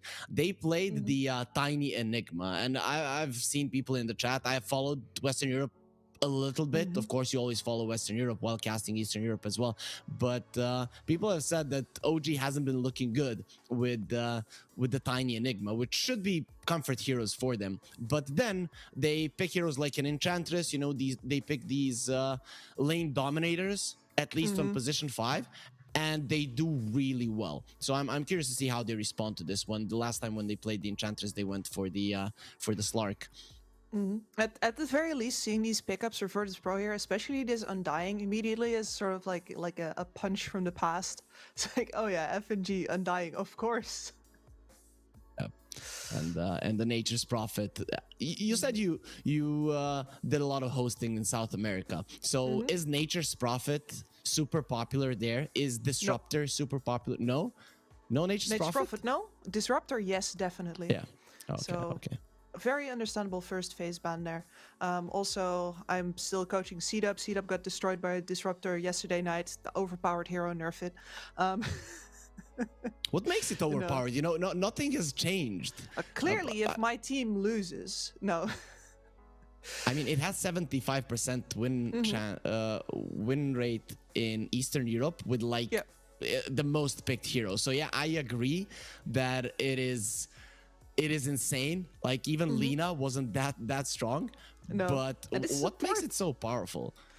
And I think one of the things is that right now you pick a lot of side lane cores that are actually strong laners, plus a disruptor on top of that. Like the amount of single target damage that you deal and the way that you trade on a disruptor is actually insane. Yep. So with the two of those, especially with how strong these laning combinations often are, you don't necessarily have to invest into the Thunderstrike and you can go straight for the Glimpse. We've seen a lot of Glimpse maxes. I think Fishman started that. It's whenever something like a new skill build turns up in Europe, I always blame Fishman. It's pretty easy. And you mentioned him only because there's an Undying in the game, to be honest. You didn't even want to talk about him, but you saw an Undying and you're like, okay, let's talk about Fishman now. Let's talk about Fishman. I mean, I'm not that cruel. Okay.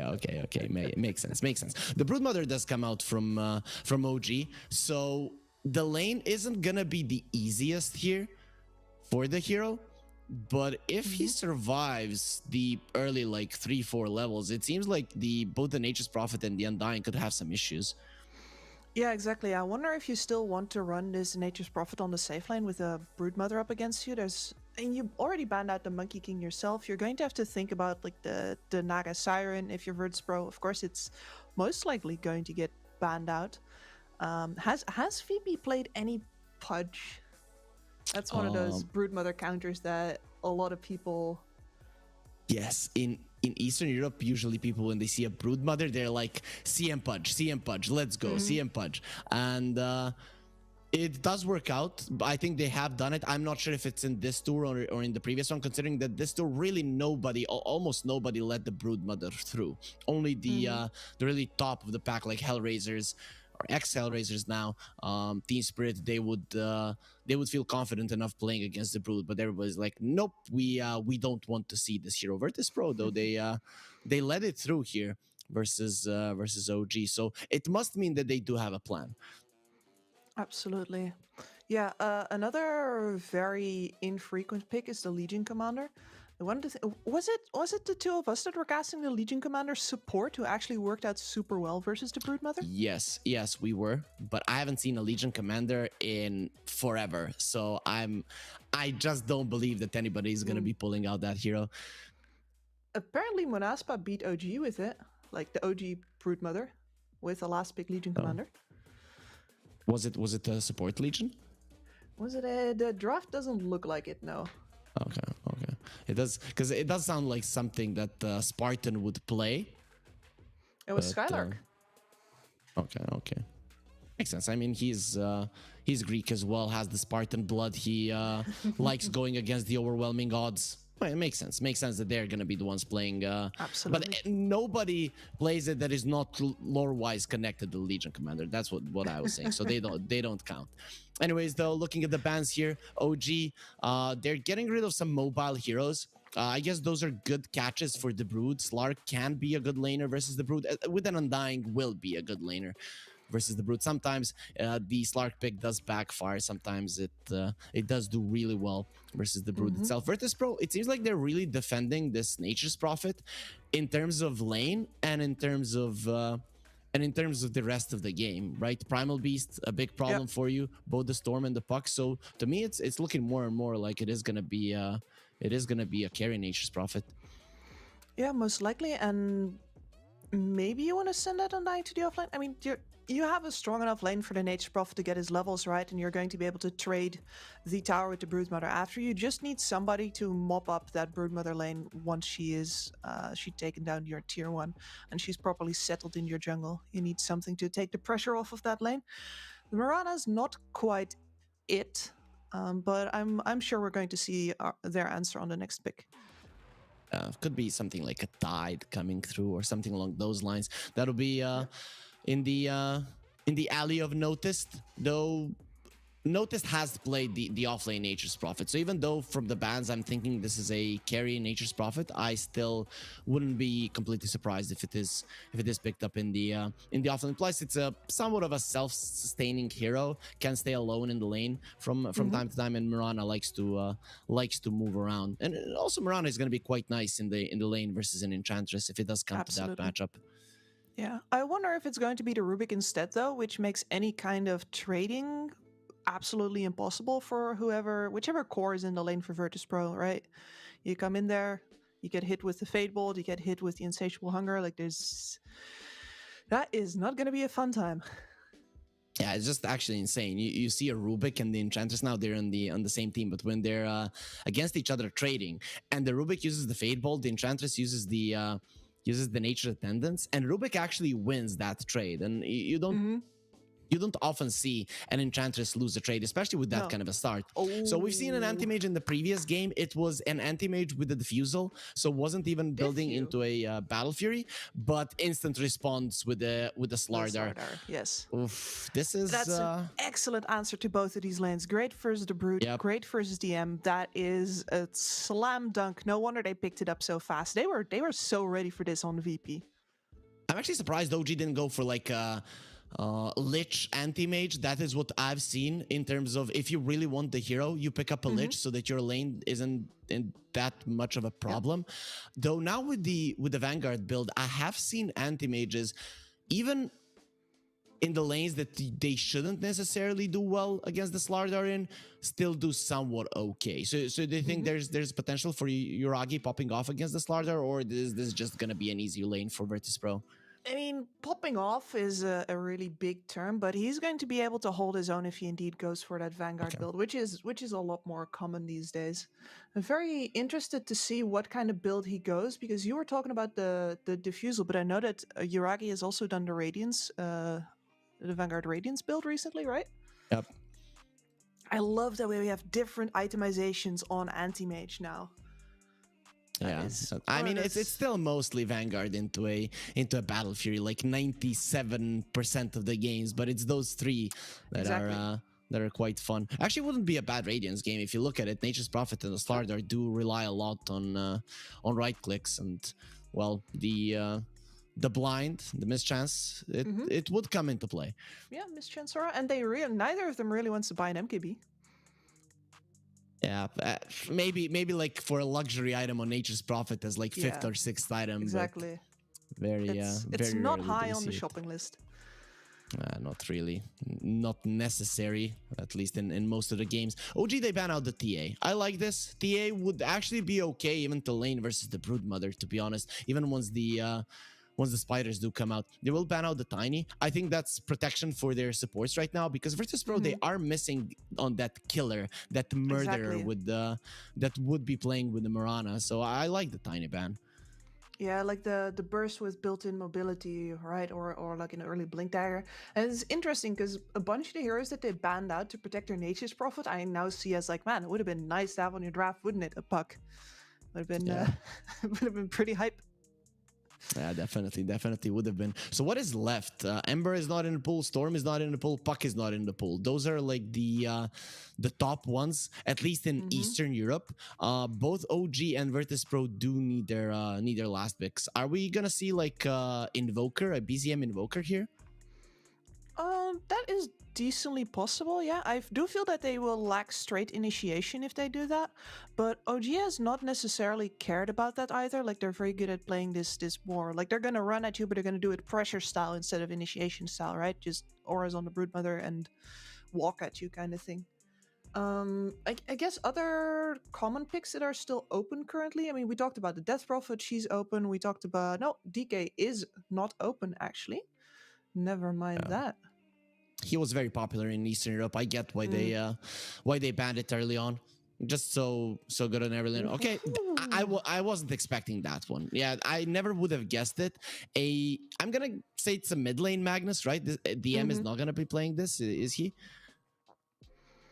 Yeah, that is. I mean, unless you are like, if you get a good or like a livable matchup right now, and you feel like, I mean, but they're all going Vanguard right now. It's like, oh, if you don't feel like going Vanguard, but everybody goes Vanguard, so he should be okay versus the Slardar. It's like, it's not a walk in the park, but you're not getting your face ground into the concrete either. And this is opening the possibility of that Diffusal Anti-Mage or that Radiance Anti-Mage even more. Magnus himself does a ton of damage with the Empower. It's just so strong on him. And the Kunkka will come. I'm loving this, really. It's a great counter to the Brood. It's a great counter to the Anti-Mage. Yep. It lanes well versus the Magnus as well. You don't have the highest of armors on this hero. This is beautiful. Definitely does scale well with the Corrosive Haze as well. Exactly. I really love this Virtus Pro draft as well. Like, they're going to have a lot of initiation from the Slardar Mirana combination. They have a ton of physical damage versus both the Broodmother and the Anti-Mage without going completely overboard on it, right? And the Kunkka also brings in some of that burst potential that we were missing, but I gotta say, I do foresee some trouble in like the early mid-game fights where, you know, if this Anti-Mage shows up with the Vanguard, if the Magnus has any kind of tankiness on him as well, they're gonna need to focus fire pretty hard on Virtus Pro to get their first targets down, unless they get lucky and they grab the supports, of course, in which case they go splat. Yeah, it does look that way. But, you know, you said you loved the Virtus Pro lineup. So you said OG, they could be pretty tanky in the early stages of the game. Is this their path to victory overall, early game? Tanking up? Yeah. Yeah. Is that the... I would say so, because this lineup that Virtus Pro have right here, they have pretty decent damage out of spells at the start, right? But then after that, it only scales with right click. You're not going to get any sort of extra spammability out of what you already have. You're not going to get any damage out of that. So yeah, I think that if OG tank up and start, like, if they have good lanes, they tank up, they start walking at them, this could be decently hard for Virtus Pro, because they have such a hard time actually getting the burst damage out if you don't grab one of the supports. You just experienced our blast off into the game immediately there, and the techies always takes us into these matches here at the Malta Vibe. So Virtus Pro versus OG, game number 1. It is gonna start. A bit of a different draft coming out from both sides. I guess OG with their picks kind of forced out Virtus Pro to go for something different, something that they haven't played all the time, but I think they're decently comfortable with it, so they shouldn't have any issues. And Kips, we might see a fight already top lane. Yep, they are gonna get engaged on. Yeah, no chance to catch them, it seems. Yeah, Virtus Pro just too spread out to actually challenge 4 men of OG walking up that high ground there. Makes sense. So, Gibbs, anyways, this is what I want to ask you. You were a coach for a lot of teams. You even attended some LANs. Do you have like a big jersey collection?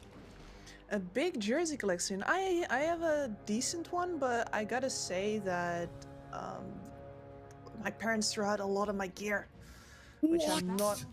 I know. Like, I was living with them when I wasn't on the road, and they sold that house. Yuragi, he is not living for a very long time. No fairy fires on him. One more hit, the Mirana.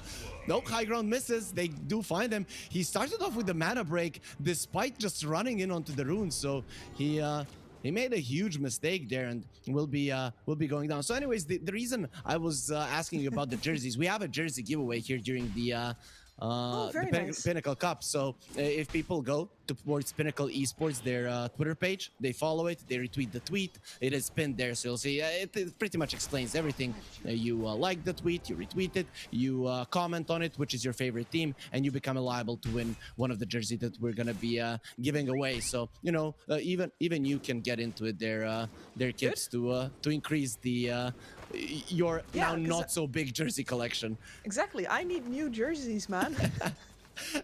Okay, yeah. And also, the terms and conditions do apply. You have to be 18 plus. And now I understand why, right? Because if you're not 18 plus, the jersey arrives and your parents just throw it away. Like, why the hell would you do that?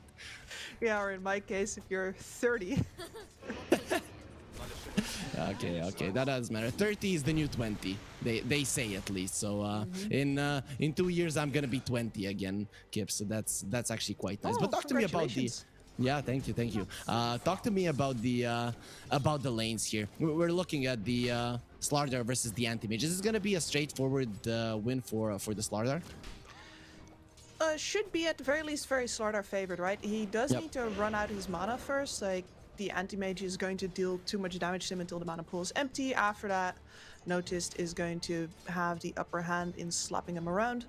And Yuragi just needs to hurry his way up towards the Vanguard in order to actually sustain that.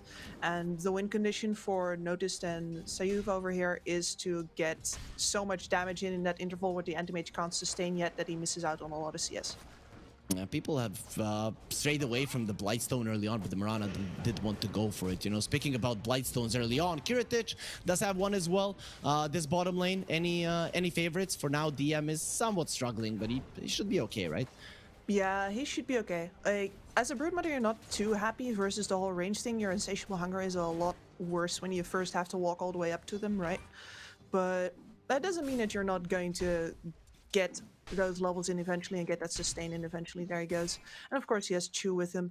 The Undying, very strong laner, very powerful, but unfortunately you're versus a lane that's not going to stick together a lot. So those double decays are not as likely as when you're up versus, well, any kind of duo which has a less large range than this Enchantress. Oh, she's annoying. And yeah, you know who's more annoying? The Hoodwink, right? I haven't played Dota quite some time. I like watching the Hoodwink, but when I'm playing against it in lane and I hear those spokes, I just want to break my PC. One lane we haven't talked about, and it's actually a hard one to answer because we don't see this matchup too often. The Kunkka versus the Magnus. Does the Kunkka actually ever lose the lane though? Kunkka, yeah, from time to time though. Most of his matchups are really good nowadays, especially with the the Death Prophet matchup being in the mix and sort of things. No, the Kunkka is going to be just fine. And the nice part about a Kunkka is that you can use all your mana to trade if you want to, as she goes down the bottom lane. Because your farming speed all comes from your Tidebringer, and that costs jack all. Whereas the Magnus always will have to spam Empower and Shockwave and actually pay attention to the runes. Skewer back. That's gonna hurt a little. That's a big one. He's blocking him in. Of course, Kunkka is a very tanky hero. 2 bracers right now. He will X the Magnus, get away from me, and he will take him back. Still had the Fairy Fire, so this wasn't even close. And now we actually know how much you hate the Enchantress because there was 0 emotion. Yeah, and True dies in the bottom lane. Thank God. We don't want to see the Enchantress live.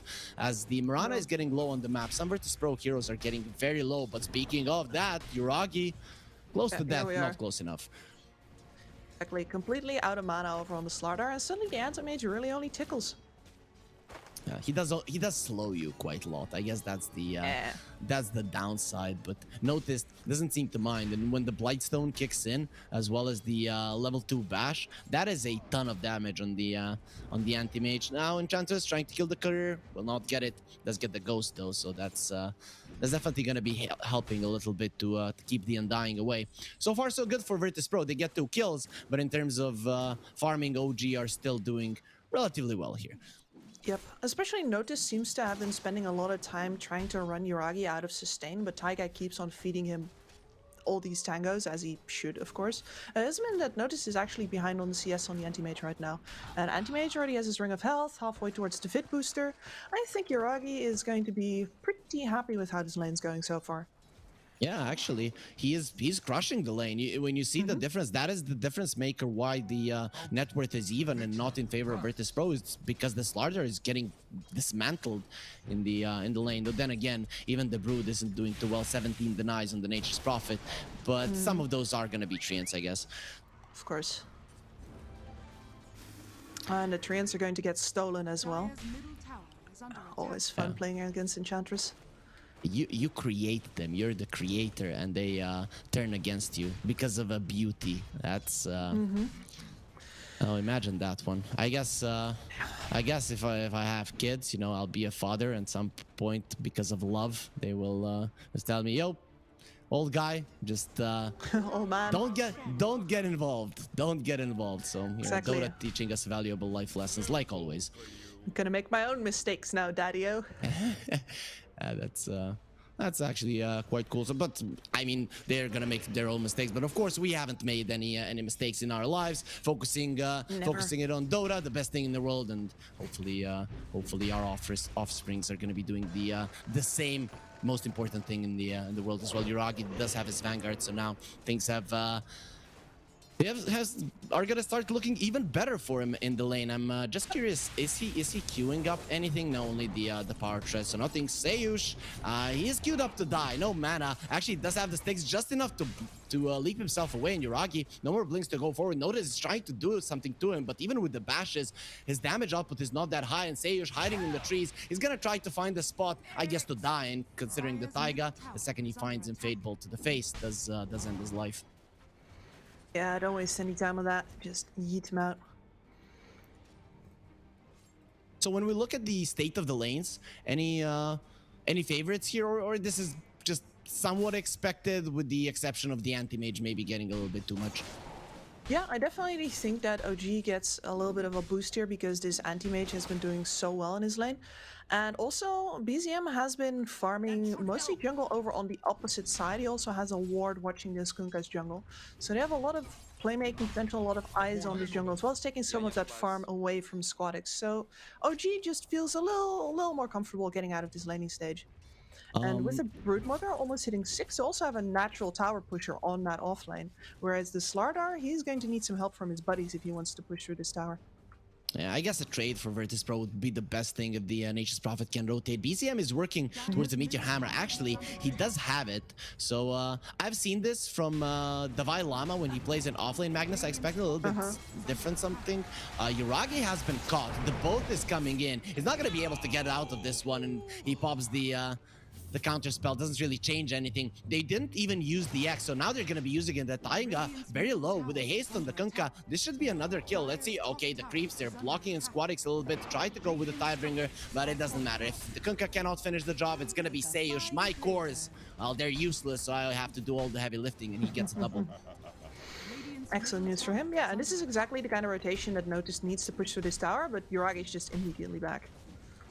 But look at the mid lane. BZM has taken the tower down. This is what happens. You're like, oh, the Magnus is not the fastest of pushers. Well, guess what, bro? He does have a Meteor Hammer, so your mid lane tower is gone.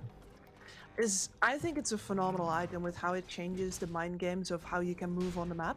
And now you've traded your mid tier 1 tower against nothing. Sure, they're trying for Yuragi again on this top lane, but I'm not sure if they actually have the sustained... Well, never mind with waiting for the X. Oh, that was close.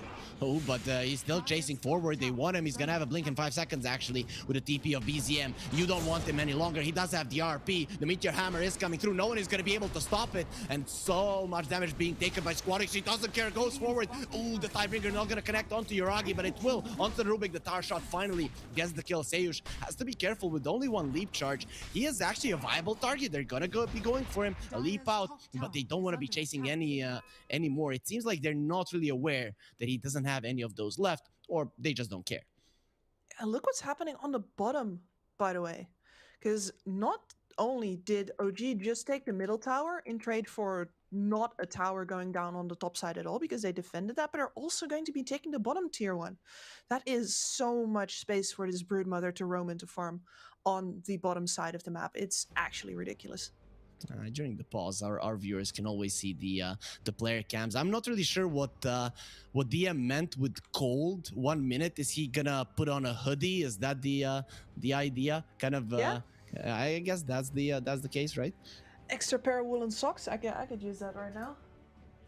Yeah, okay. Be sure to get those on. And while Kips and DM are getting their better clothes, they didn't prepare for Dota, it seems like, though it doesn't really seem like a thing you prepare for with with better clothes. You guys can use this time to go to the pinnacle.gg/welcome website. We have a promo code ready for you, Cup23. You can double your first investment for up to $100, and we definitely do advise you to bet responsibly. The terms and conditions do apply. You do have to be 18 plus. But of course, do not bet, do not put in more than you can afford there. The promo code will be lasting until the end of the tournament, which is, it's ending on the 8th, Kips. And I haven't talked about you. You just came from, about it with you. You just came from vacation, but the team that wins this is going to Malta. 5-star hotel, boot camp. That sounds really cool. That sounds phenomenal, dude. Like, between the food, right, and the weather, and the fact that you, like, you know, after scrims, you can just go down to the beach, I imagine. Oh, give me that. All the bootcamp locations I have been, I've always been, like, in towns somewhere deep inland. And you go outward and, like, you can take a relaxing walk to the nearest kebab shop. I'm not knocking the kebab, by the way, but the beach is a little bit over kebab. Yeah, but what if the beach is more of a distraction and it ends up being a vacation? Or maybe 4 of the players want to play and one of them falls in love with somebody there. Is that gonna affect the play? Yeah, okay, that would be be bad. Mermaids tend to take you down below and drown you. So that not advising that one. No, it's gonna be the most intense experience of your life. But anyway, but probably good, you know. They say snow death is the best. Have you met Dota players? Like, the idea that they would get distracted from playing Dota. Like, the only thing that I've ever seen Dota players get distracted by is other video games. Radiant's bottom tower Maybe. is under attack. It depends. Though the ones that got distracted by something else usually didn't tend to be the top tier players. Exactly. And yeah, that does make sense. Does make sense. You make really good point here. OG, they have a 1K gold lead. They haven't lost the tower still, and they have taken 2 for themselves. So this early game definitely in their favor.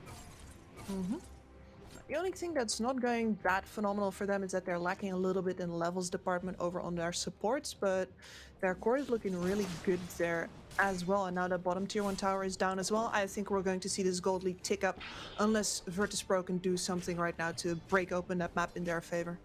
So what's the play for Virtus.pro? Do you have to all in on the top lane? Does this tower have to fall? Yes. Yeah. You answer my question, they answer my question as well, and the Mirana answers the question as well, hitting the arrow, and then you hear yes, like it wasn't like it's not a normal day for a Mirana. We all know how skilled she is with the bow and arrow, and the tower will fall. I guess no defenses will be coming out from OG. No, they're completely fine. They're seeing 4 heroes on the top there. They're getting a lot of information out of that. That means that now they're spreading out and getting levels and gold onto everybody, which feels really good. And they're going to hold the line here.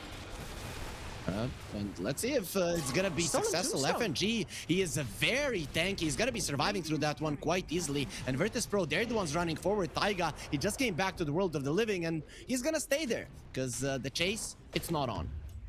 Radiant's bottom tower Nope, but the pressure is, since this anti-mage does not have a Battle Fury yet and is not even close because of the Vanguard. But is that an RP I hear? Yep, and it's a kill on FNG. BZM is just like, I'm gonna use my spell every single time off cooldown just to make sure that I get the kill. And they really didn't like that FNG survived the mana void, so another ulti is gonna be used to finish him off. Yeah, and it sort of indicates that right now they're not really looking to create any openings for themselves. They're just, you know, if you give us a kill, we're going to take it from you. Thank you very much. And then we're going to go back to farming, because really this Magnus just wants his blink dagger before he goes out and does anything on his own. Yeah, it's going to be very dangerous once he gets it, given that the mid lane tower is down. Danger, Seush. Well, he laughs in the face of danger, ha ha ha, and just leaps himself away, riding that lion.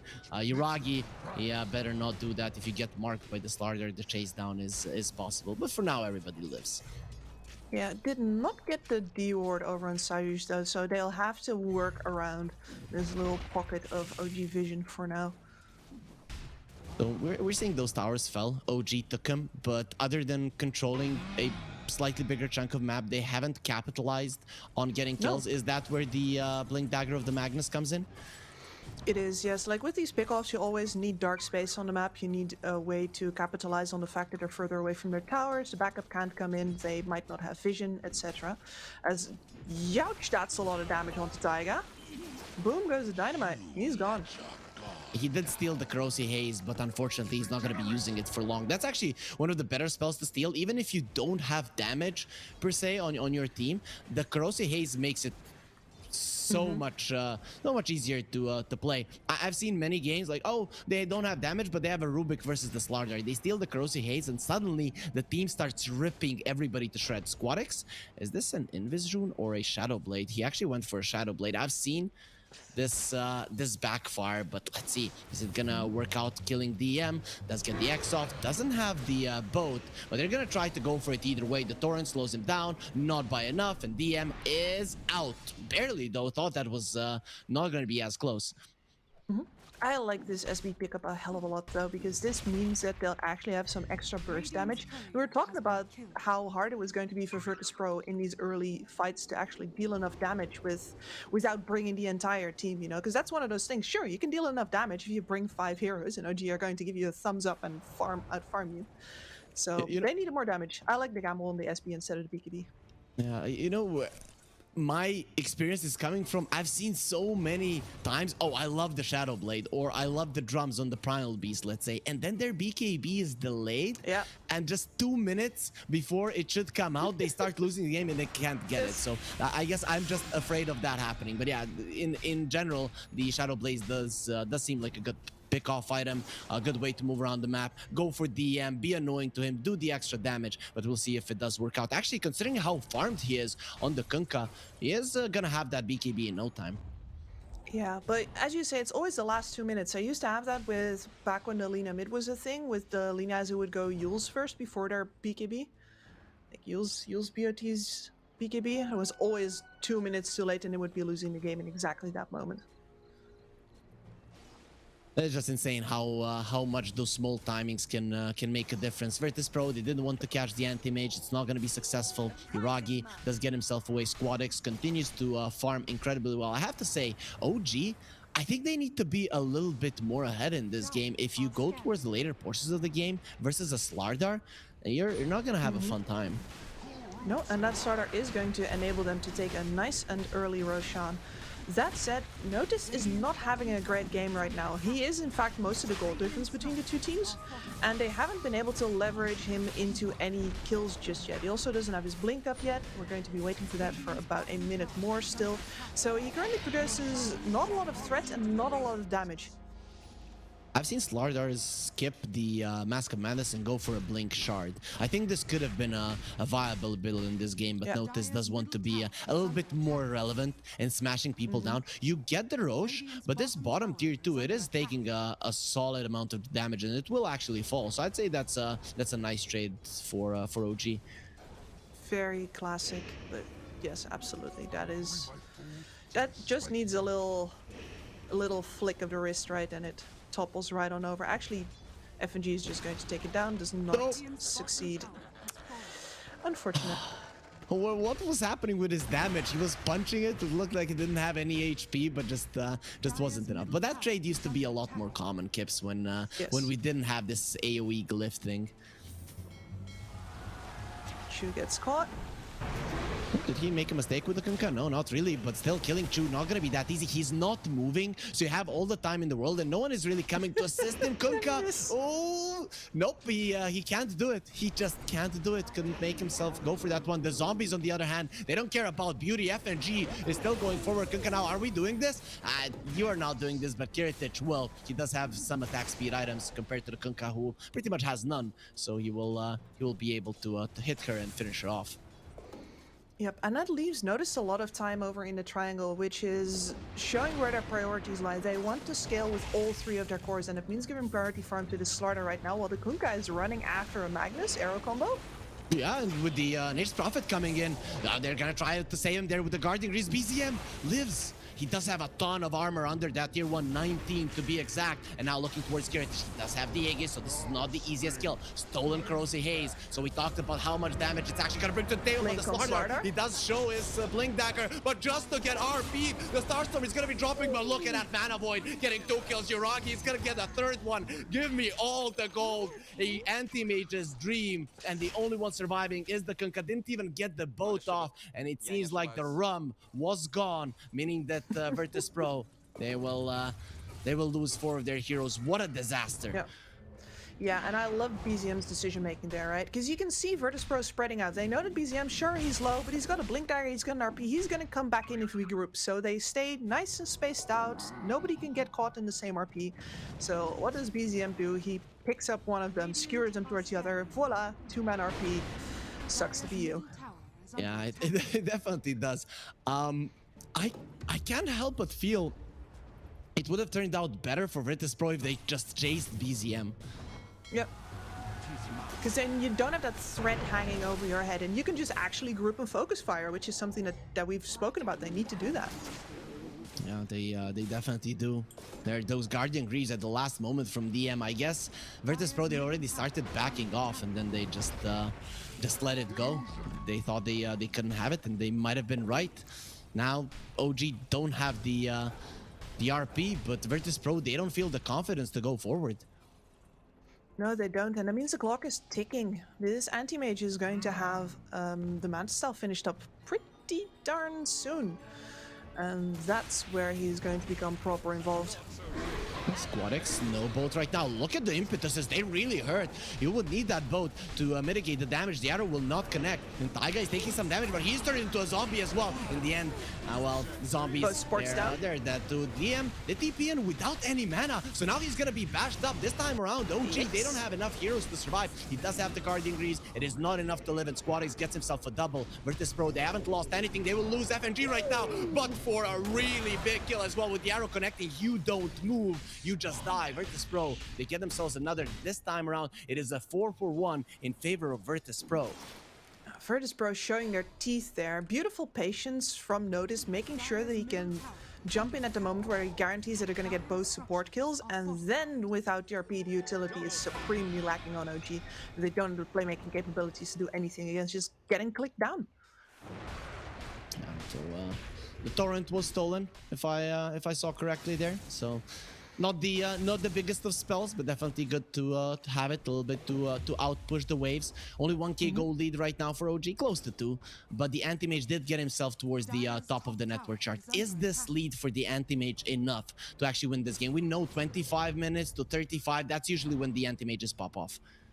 Yep, but that is if they're like really far ahead, and also if the enemy team has been panicking and chasing him around. Whereas Virtus Pro have really been taking their time farming, right? The anti-mage is just being chased on the net worth by Squadich and Kiritich. And even this Slardar, sure, he's trailing behind, but he's not doing that badly compared to the enemy cores either. So I feel like AM is going to need a couple of better fights in this. He is going to try his luck though, but there's the BKB. Well, literally trying his luck, yeah.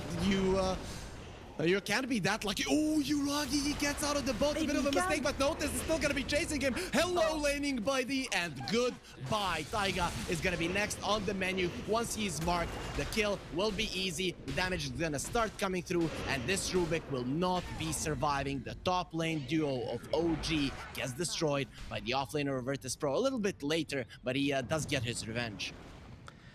And I gotta ask, why is Jiragi jumping in there when the backup is most likely not coming? Everybody else is farming on the other side of the map.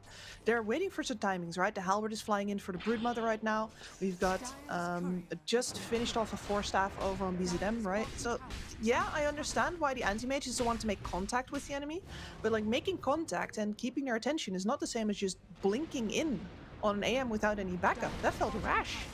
I think the idea was, okay, I can burst down a Kunkka. Well, this is one of the tankiest heroes in Dota, and he has a BKB. If he gets it off, you're not killing him. So, overextension for sure. Punished for sure. Virtus Pro, they get a tier 1 on the bottom lane. Now they're quite happy with the state of the map as well, and they're the ones in the lead. That I don't see that stopping too much. OG, even with them having the anti-mage, dealing with the lanes against the Nature's Prophet isn't easy. No, exactly. And this broodmother, like, sure, you can buy some nice items on her. She's always going to be farming, right? But she doesn't actually scale as deeply as the other cores do. And that is going to leave OG in a place where they have basically mag AM to deal their damage, and the broodmothers hate the damage output of this slaughter. Do not. Yeah, for sure. And BZM also, I'm kind of baffled by his build. I didn't expect it. The bash onto Chu, the kill onto Chu. Squadix, he cuts him down. Only one hit is needed to finish the job. And now the chase is on. OG, you better get yourselves out of this one. Whoever gets X'd is just going to be a bonus kill. Squadix doesn't feel confident enough to go towards the other side of the map, but claiming the triangle, it does seem quite nice. But yeah, I want to talk a little bit more about this BZM build. Like, you're putting a lot of your faith into an anti-mage versus a Slardar. At every point in the game, Yuragi is gonna be, vulnerable. Yeah, exactly. If he ever gets into the straight up clicking battle, he's going to probably lose it. There's really not much you can do about that. So why didn't BZM go for a bit more of a I'm gonna crush A bit you more build? damage. Yeah. I'm not sure. I think they were expecting to do the whole anti-mage rolls them up right now combo. I don't think they actually realized how much farm they were giving Virtus Pro and how much farm Virtus Pro was giving each other throughout all of this. And Virtus Pro now almost 70% win probability. OG with the smoke. They're gonna try to equalize it here. And jumping onto the high ground. They are claiming themselves a good position, but Virtus Pro. Just triple BKB on VP. Ooh, This does that's a not big feel one. good. COG, you need the big RP. BZM, a lot of it is riding on you. No pressure, buddy. No pressure whatsoever. Okay, he crumbled under pressure because he's gonna die. And now the chase is on. Gleipnir is gonna be connecting onto the Rubik. Taiga is on the high ground. And he will be dying fairly soon. The tidal wave stolen doesn't really do anything, as Chu is gonna be another bonus. The supports of OG after their Magnus has died, they have been left on their own, which only means death. And I'm talking about that triple BKB as if most of them are going to get popped, but it's only noticed this time, and that leaves VP with plenty of support behind any kind of offensive action. They got BKB on Curatage, you got BKB on Squadix. Yeah, they can just walk forward and take whatever they want here, and I do think that what they want is going to be Ro16. They've scouted it. I'm looking at this OG lineup, and currently the only item that I see that can make a mistake, that can make a difference, sorry, is the Abyssal Blade of the Anti-Mage. It's getting close to it. If that doesn't work, I don't know what will. Like, maybe getting a Hex on the Broodmother or the Mag, but Oh, yeah. that seems a long way off. How is DM looking in terms of gold? Okay, he's thinking about the Auras. Wraith Pact. Okay, Wraith Pact is okay. And you are dealing with physical damage, so it makes sense. The thing is just that because you don't have any damage, I don't think Virtus Pro minds walking over to the Wraith Pact and just slapping it around a bunch. So Radiance over on Squadix right now. Boy, it's not only the burn, you know, the farmed. constant output, but that's a lot of right-click damage as well. The Tidebringer is gonna hurt. Yep. Yeah, that Shadow Blade, I know you didn't like it and you had good reasons not to like it, but with the farm priority that they gave him, he has been looking on fire this game. 6-1 and 8. Easy Katka. He's very happy about it. Taiga gonna be revealing his positioning. He did steal a spell there. Let's see if he is gonna be punished for it. How good are you at surfing, Taiga? Seems pretty decent at it, but after it, he will probably be going down on the other part of the map. Chu dies as well, so the supports of OG, they are safe and nowhere. And now 10k gold lead versus an anti-mage who is dangling at third on the net worth. Their outs look very slim indeed. Like, you're going to have to get some kind of magnificent RP, but the problem is that the further that Virtus Pro gets ahead, the easier it is for them to just stay apart and not worry that they're going to take a couple of extra right clicks or a couple of extra spells because of that. We've been talking a lot about VP's need to focus fire, but the same goes for OG here. Like, their burst damage is also fairly limited now that we get into this later part of the mid game. It's supposed to be this anti-mage. Well, Abyssal, nearly there. I'm hoping that you're right and they're going to be able to do something with that. Yeah, I'm looking at it. I'm hoping Yuragi jumps in, creates some chaos with the Abyssal Blade. Virtus Pro mess up, and then BZM comes in. That is the best way that I can think the fight going. But if Virtus Pro are the ones starting the fight on either BZM or Yuragi, for me, that's the fight ending immediately. Even if you don't kill the anti-mage, let's say if you cripple him so that he can't turn around, even with the big RP, where does the damage come from? And speaking of RPs, BZM, he gets himself away. He knew this was coming.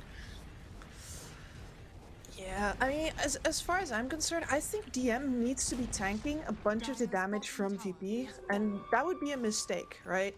VP focusing on the Broodmother would just be a plain old mistake right now, because she's not much of a threat. She's the aura carrier, but she doesn't actually deal any damage. You can leave her and focus on the actual threats. But if they do focus a lot on her, maybe you get the opportunity for that RP without having to sacrifice HP on any of your important cores. No, Yuragi, no, that's not it. They have the vision. They are pushing out the waves. Right now, what OG are doing is trying to play the side lanes. The problem is, Virtus Pro are very good at catching people. BZM has been caught as well. He does have a force staff to get out of the Sprout. And now with the Silken Bola, they're gonna stop Kirtich from doing too much damage. But he's gonna do more than enough to bring down some of these other heroes. Look at those items. AC at the ready. Your armor does not exist. Absolutely not. I got a cool -20 from the Corrosive Haze. You add the -5 from -25. That's double physical damage, basically. That's Dire's middle tower is under attack.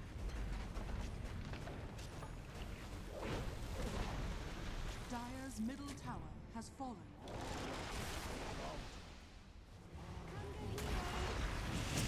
Bonk! Wave! That's a decent RP.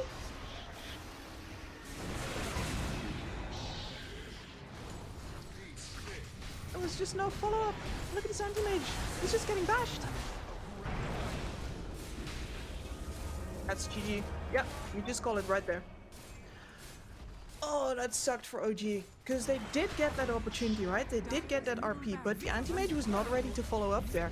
If you get a possible follow-up there, if he is there with his cleave damage, maybe you can make sure that the Magnus actually gets his RP off there, or sorry, excuse me, his Meteor Hammer off there. Like, you have something, you have an opportunity. But they are completely right that this was the only one they were going to get, and yeah, when it doesn't work, you're done for. I think I dropped out of VMix there at the end tips. I don't know if it happened to you as well, but yeah, they couldn't hear it, even though it wasn't that much of a climactic end, so it wasn't too exciting. I did see what happened in Dota, but in VMix I just wasn't here. So Virtus Pro, they beat OG, and you know, this is fourth place team in Eastern Europe versus fourth place team in Western Europe. Yeah, well, Eastern Europe doesn't seem that bad, at least here in game number 1. No, that was a pretty convincing performance from, and really starting with the draft onwards, I don't think we ever saw any like big holes in Virtus Pro's gameplay. They had a little bit of a hard time after OG got several of those towers in a row, but they kept it really cool. They keep it cool, they out-farm, they push back, and then everything's on Yuragi's shoulders, and that's really not where he wants to be. Yeah, he definitely does not. And you can see them at the end there. They didn't really have an idea of how they're going to take this one back. But maybe they're going to have an idea of how they approach the rest of the series. For everyone hoping for an OG versus old G, they thought this was going to be an easy series for OG, but old G are going to suffer versus ex-Hellraisers. Well, OG are in a bit of a pickle here. Only one more game until they get eliminated. But will they be eliminated, or will they take it back and force out the decider? We find out after a short break, so stay with us.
we're still on board.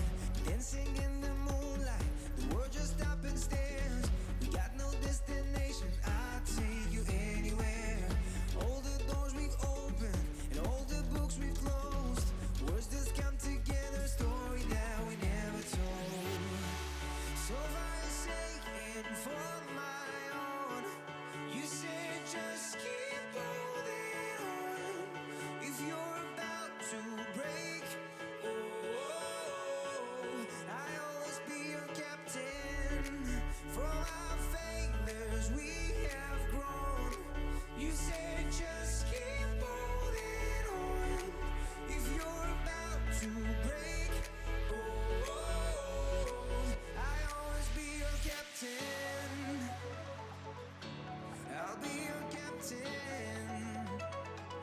I'll always be your captain.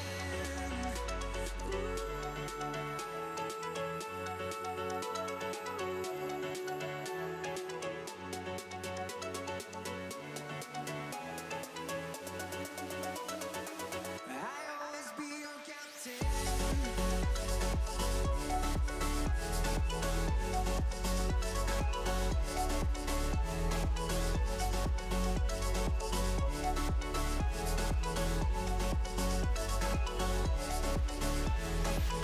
You told me I'm your anchor.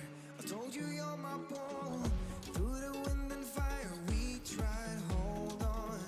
All the doors we've opened and all the books we've closed. Words that come together, a story that we never told. So far taken for my own. You said just keep holding on. If you're about to break, I'll always be your captain. From our failures we have grown. You said just keep holding on. If you're about to break, I'll always be your captain.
Oh, esport.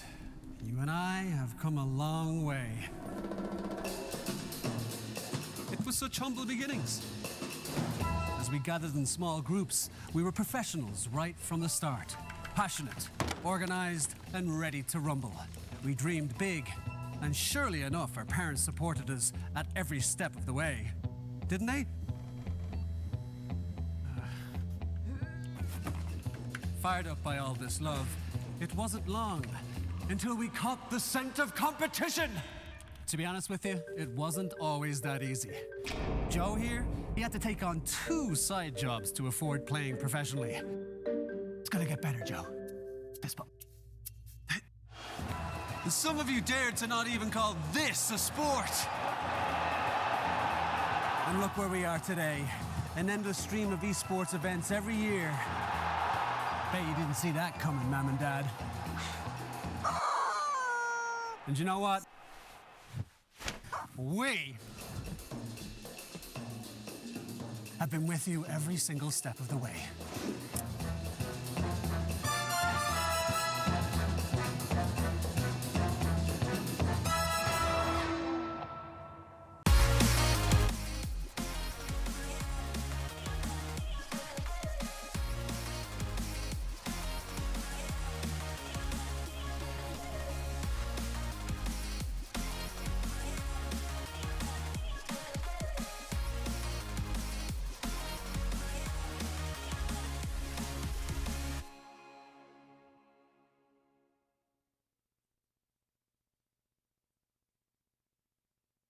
Dream of working with people you watch on screen. Exclusive esports opportunities handpicked just for you. Candidate profile to raise above competition. Let 10GG handle routines. Make a step towards your dream today.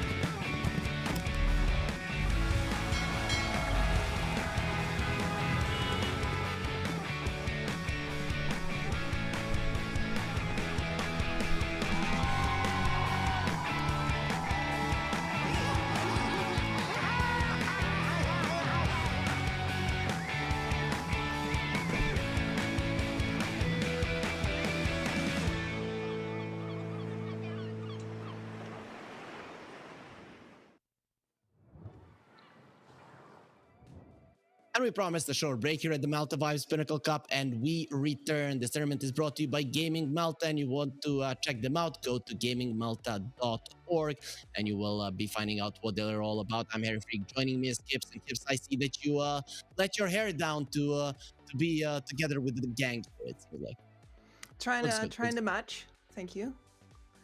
Makes sense. But let's talk about Dota. Let's not talk about our luscious hair, even though FNG is trying to cosplay us to let his go a little bit longer. He's going to need some time to catch up for sure. But anyways, so game number 2. OG, do they get mad and now crush Virtus Pro? Or was it shown in the previous game that that Virtus Pro are definitely a team that is not to be underestimated? I'd say that Virtus Pro should not be underestimated, and the question is like if they get good mad or bad mad, right? Because both of these drafts has sort of the same flaws, what with like the lacking of burst damage, needing a bunch of farm on very different heroes. But I think that logistically Virtus Pro just did this a lot more cleverly than OG. Not all the eggs in one basket in the draft, not in the game either, making sure that everybody had time to catch up. I want to see OG give DM something to do, because that poor man took 1 tower, I guess 2 towers, and that was sort of his contribution to the game. And I know that as a broodmother that's sort of what you do, but then maybe don't pick him broodmother this time, because I know this man has the plays. We've seen it, we know it. Give him something that can do stuff. So did you watch Rick and Morty? I am familiar, yes. Do you know? Yeah, but you probably didn't watch it. I know every single time that I talk about the shows, you haven't. We only get our common topics with some animals, you know, I know video wildlife. games. Yeah, okay, but I don't. I only know about Dota. I don't cheat on Dota, unlike some of the other casters and players in the scene. So I'm definitely faithful here. But anyways, DM did feel like, what's your job? What's my purpose? You passed the butter. Well, yes. Oh my God! So he didn't feel too exactly. too good. Yeah, I didn't feel too good about that one. So we are gonna have a little bit of a longer here introduction, because OG seems to have requested a bit of a longer pause. I don't know if DM might be cold still, so he's getting some of the winter clothes. I don't know what the state is in Finland now where you are. I'm gonna guess it's colder than where I am, but we just had a very unexpected April snow here after a very mild winter, so it has gotten cold in Europe overall, it seems. Yeah, we got that last week. Actually, like I just came out of Iceland, and I was saying to Harry during the intro here that I felt like Marcy over there because it was miserable. Like, sure, the nature was beautiful, but you couldn't see much of it because it was all in the clouds. And returning back to Finland, blue sky, first of like the bees and the butterflies coming out already. I felt like I was Marcy and Malta right there. So no, you got the cold right now. Finland is very happy actually, which is uncommon. That does make sense.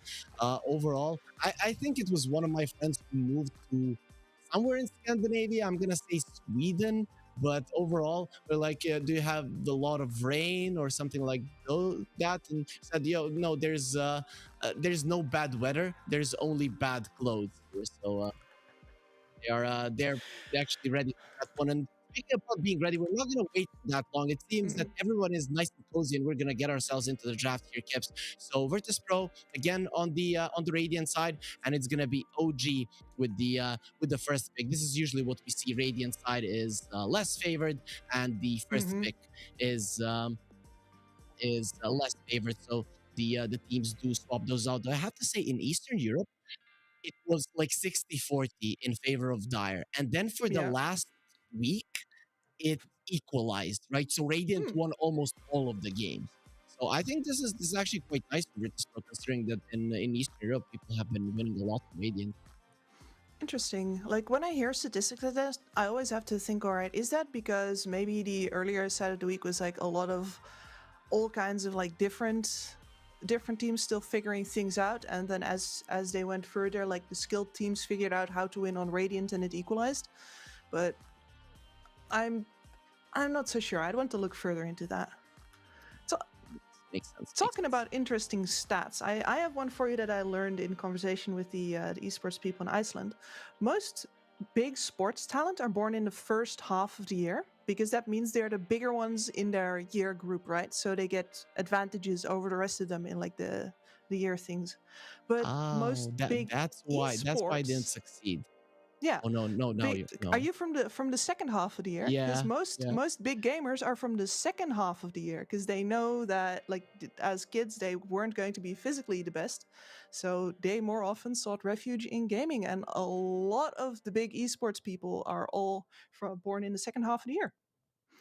Okay. I'm in July, so I'm close to the middle, right?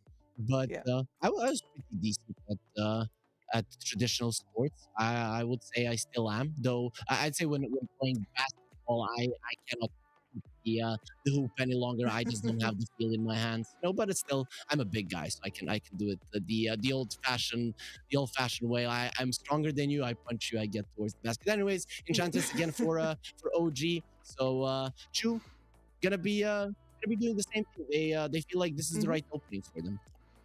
Strong hero, also excellent as a block pick versus the Beastmaster, right? Very popular hero right now, but not to the point that it always gets banned. Talking about always getting banned, like this is a kill engine. You get a blink dagger on that DK, you jump in, you stun, you get the arrow to follow up, and of course you can run the DK in a multitude of different positions, can even switch him over to the 4 if you want to. So very classic opening here. Yeah, I've seen everything in Eastern Europe in particular when it comes to the Dragonite, because this hero, him and the Nature's Prophet, were like the cores that get picked up in the first phase. Ex-Hellraisers played a lot of carry Dragonite. I feel like for Virtus Pro, it has mostly been noticed. And I want to say I've seen Kiritich play one game on it, but not too successfully. OG, they're going to respond to a Doom. How do you feel about the Doom against the Dragonite Mirana? I don't even feel like the Doom pick has much to do with the DK Mirana. They're just looking for a first phase pickup for DM, something that does a little more if he just gets a bunch of farm. And the Doom is certainly it, right? And it's once again a block pick for so many different carry options. For example, if you want a faceless Void or something like that, can't do that anymore versus Doom. None of the Slark Morphling options cut it anymore, although they do take the Slark out. Again, interesting enough. That must be respect then. It has to be, though. You know, sometimes when I see the Doom onto a Slark and you run into the trees, it's actually quite tough because the Shadow Dance does kick in. You're faster, you heal up, and the Doom doesn't do much. So maybe that's one of the reasons they don't want to be playing against it. I think you're right. It's also But just anyways, a very, very annoying lane versus any melee offlaners, right? that is true. Doom is kind of fast. I've seen Dooms eat the Cobbled creep, so they have the speed aura. And then you use the Scorched Earth. You're so fast, you're running circles around the Slark and he cannot attack you. It's actually dumb. It's very funny. And I think Slark deserves it, to be honest, because normally he's the one doing that. Yeah, true. Virtus.pro are taking their time with the first ban, and it is going to be a death prophet. You mentioned this hero quite a lot. Considering that you did do a lot of South America, was there a lot of DP there? Not necessarily a lot of DP, but the teams that favored it really heavily. It was a first ban versus EG the entire time, just because you absolutely cannot deal with the flexibility that they have on that hero. And of course, Whisper is going to absolutely destroy your safe lane with it, no matter what you pick. Yeah, he's kind of an unfair advantage in a team. I feel like, not allowed to be that good. Exactly. I will fight people who say that Whisper is not in the top 3 offlaners in the world. So if I would say it right now, even out of I'll get on a plane again. Out of fun. Okay. Considering that you have already showcased that the plane trip doesn't fatigue you whatsoever, I'm not gonna take that chance to be punched in the face by somebody who is currently many miles away. So okay, Kips, Whisper is top 3. I'm sorry if I even gave any kind of an impression that I don't think that way. But both of the teams here going through their reserve time, chewing through it. Is it really hard to actually get the bans out right now for both teams? Do you see any clear heroes that you wouldn't want to play against? Honestly, all that I can see you doing is protecting your prospective offlaners, and maybe if you already have an idea for your carry pick, you take out something like that Death Prophet. You could take out a couple of the other really big flex picks, right? You can think about, for example, the Primal Beast, who is very hard to place. But otherwise, yeah, it's hard. See, this ban here, for example, makes a lot of sense because they've taken out the Slark, which is a bad carry matchup for an Abaddon, or good if you're the Slark, depending. And because it can, of course, take off the arrow combo, immediately dispel the stun. So they are protecting their playmaking capability here, but it's not easy to determine, like, because this is an Abaddon, right? I'm not sure how much Abaddon has been played in this tournament or in this region, but that does not feel like a great ban since it's such a niche pick still.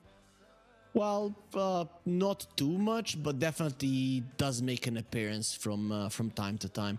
Also as a flex pick, I've seen it in safe lane. I've seen it in off lane.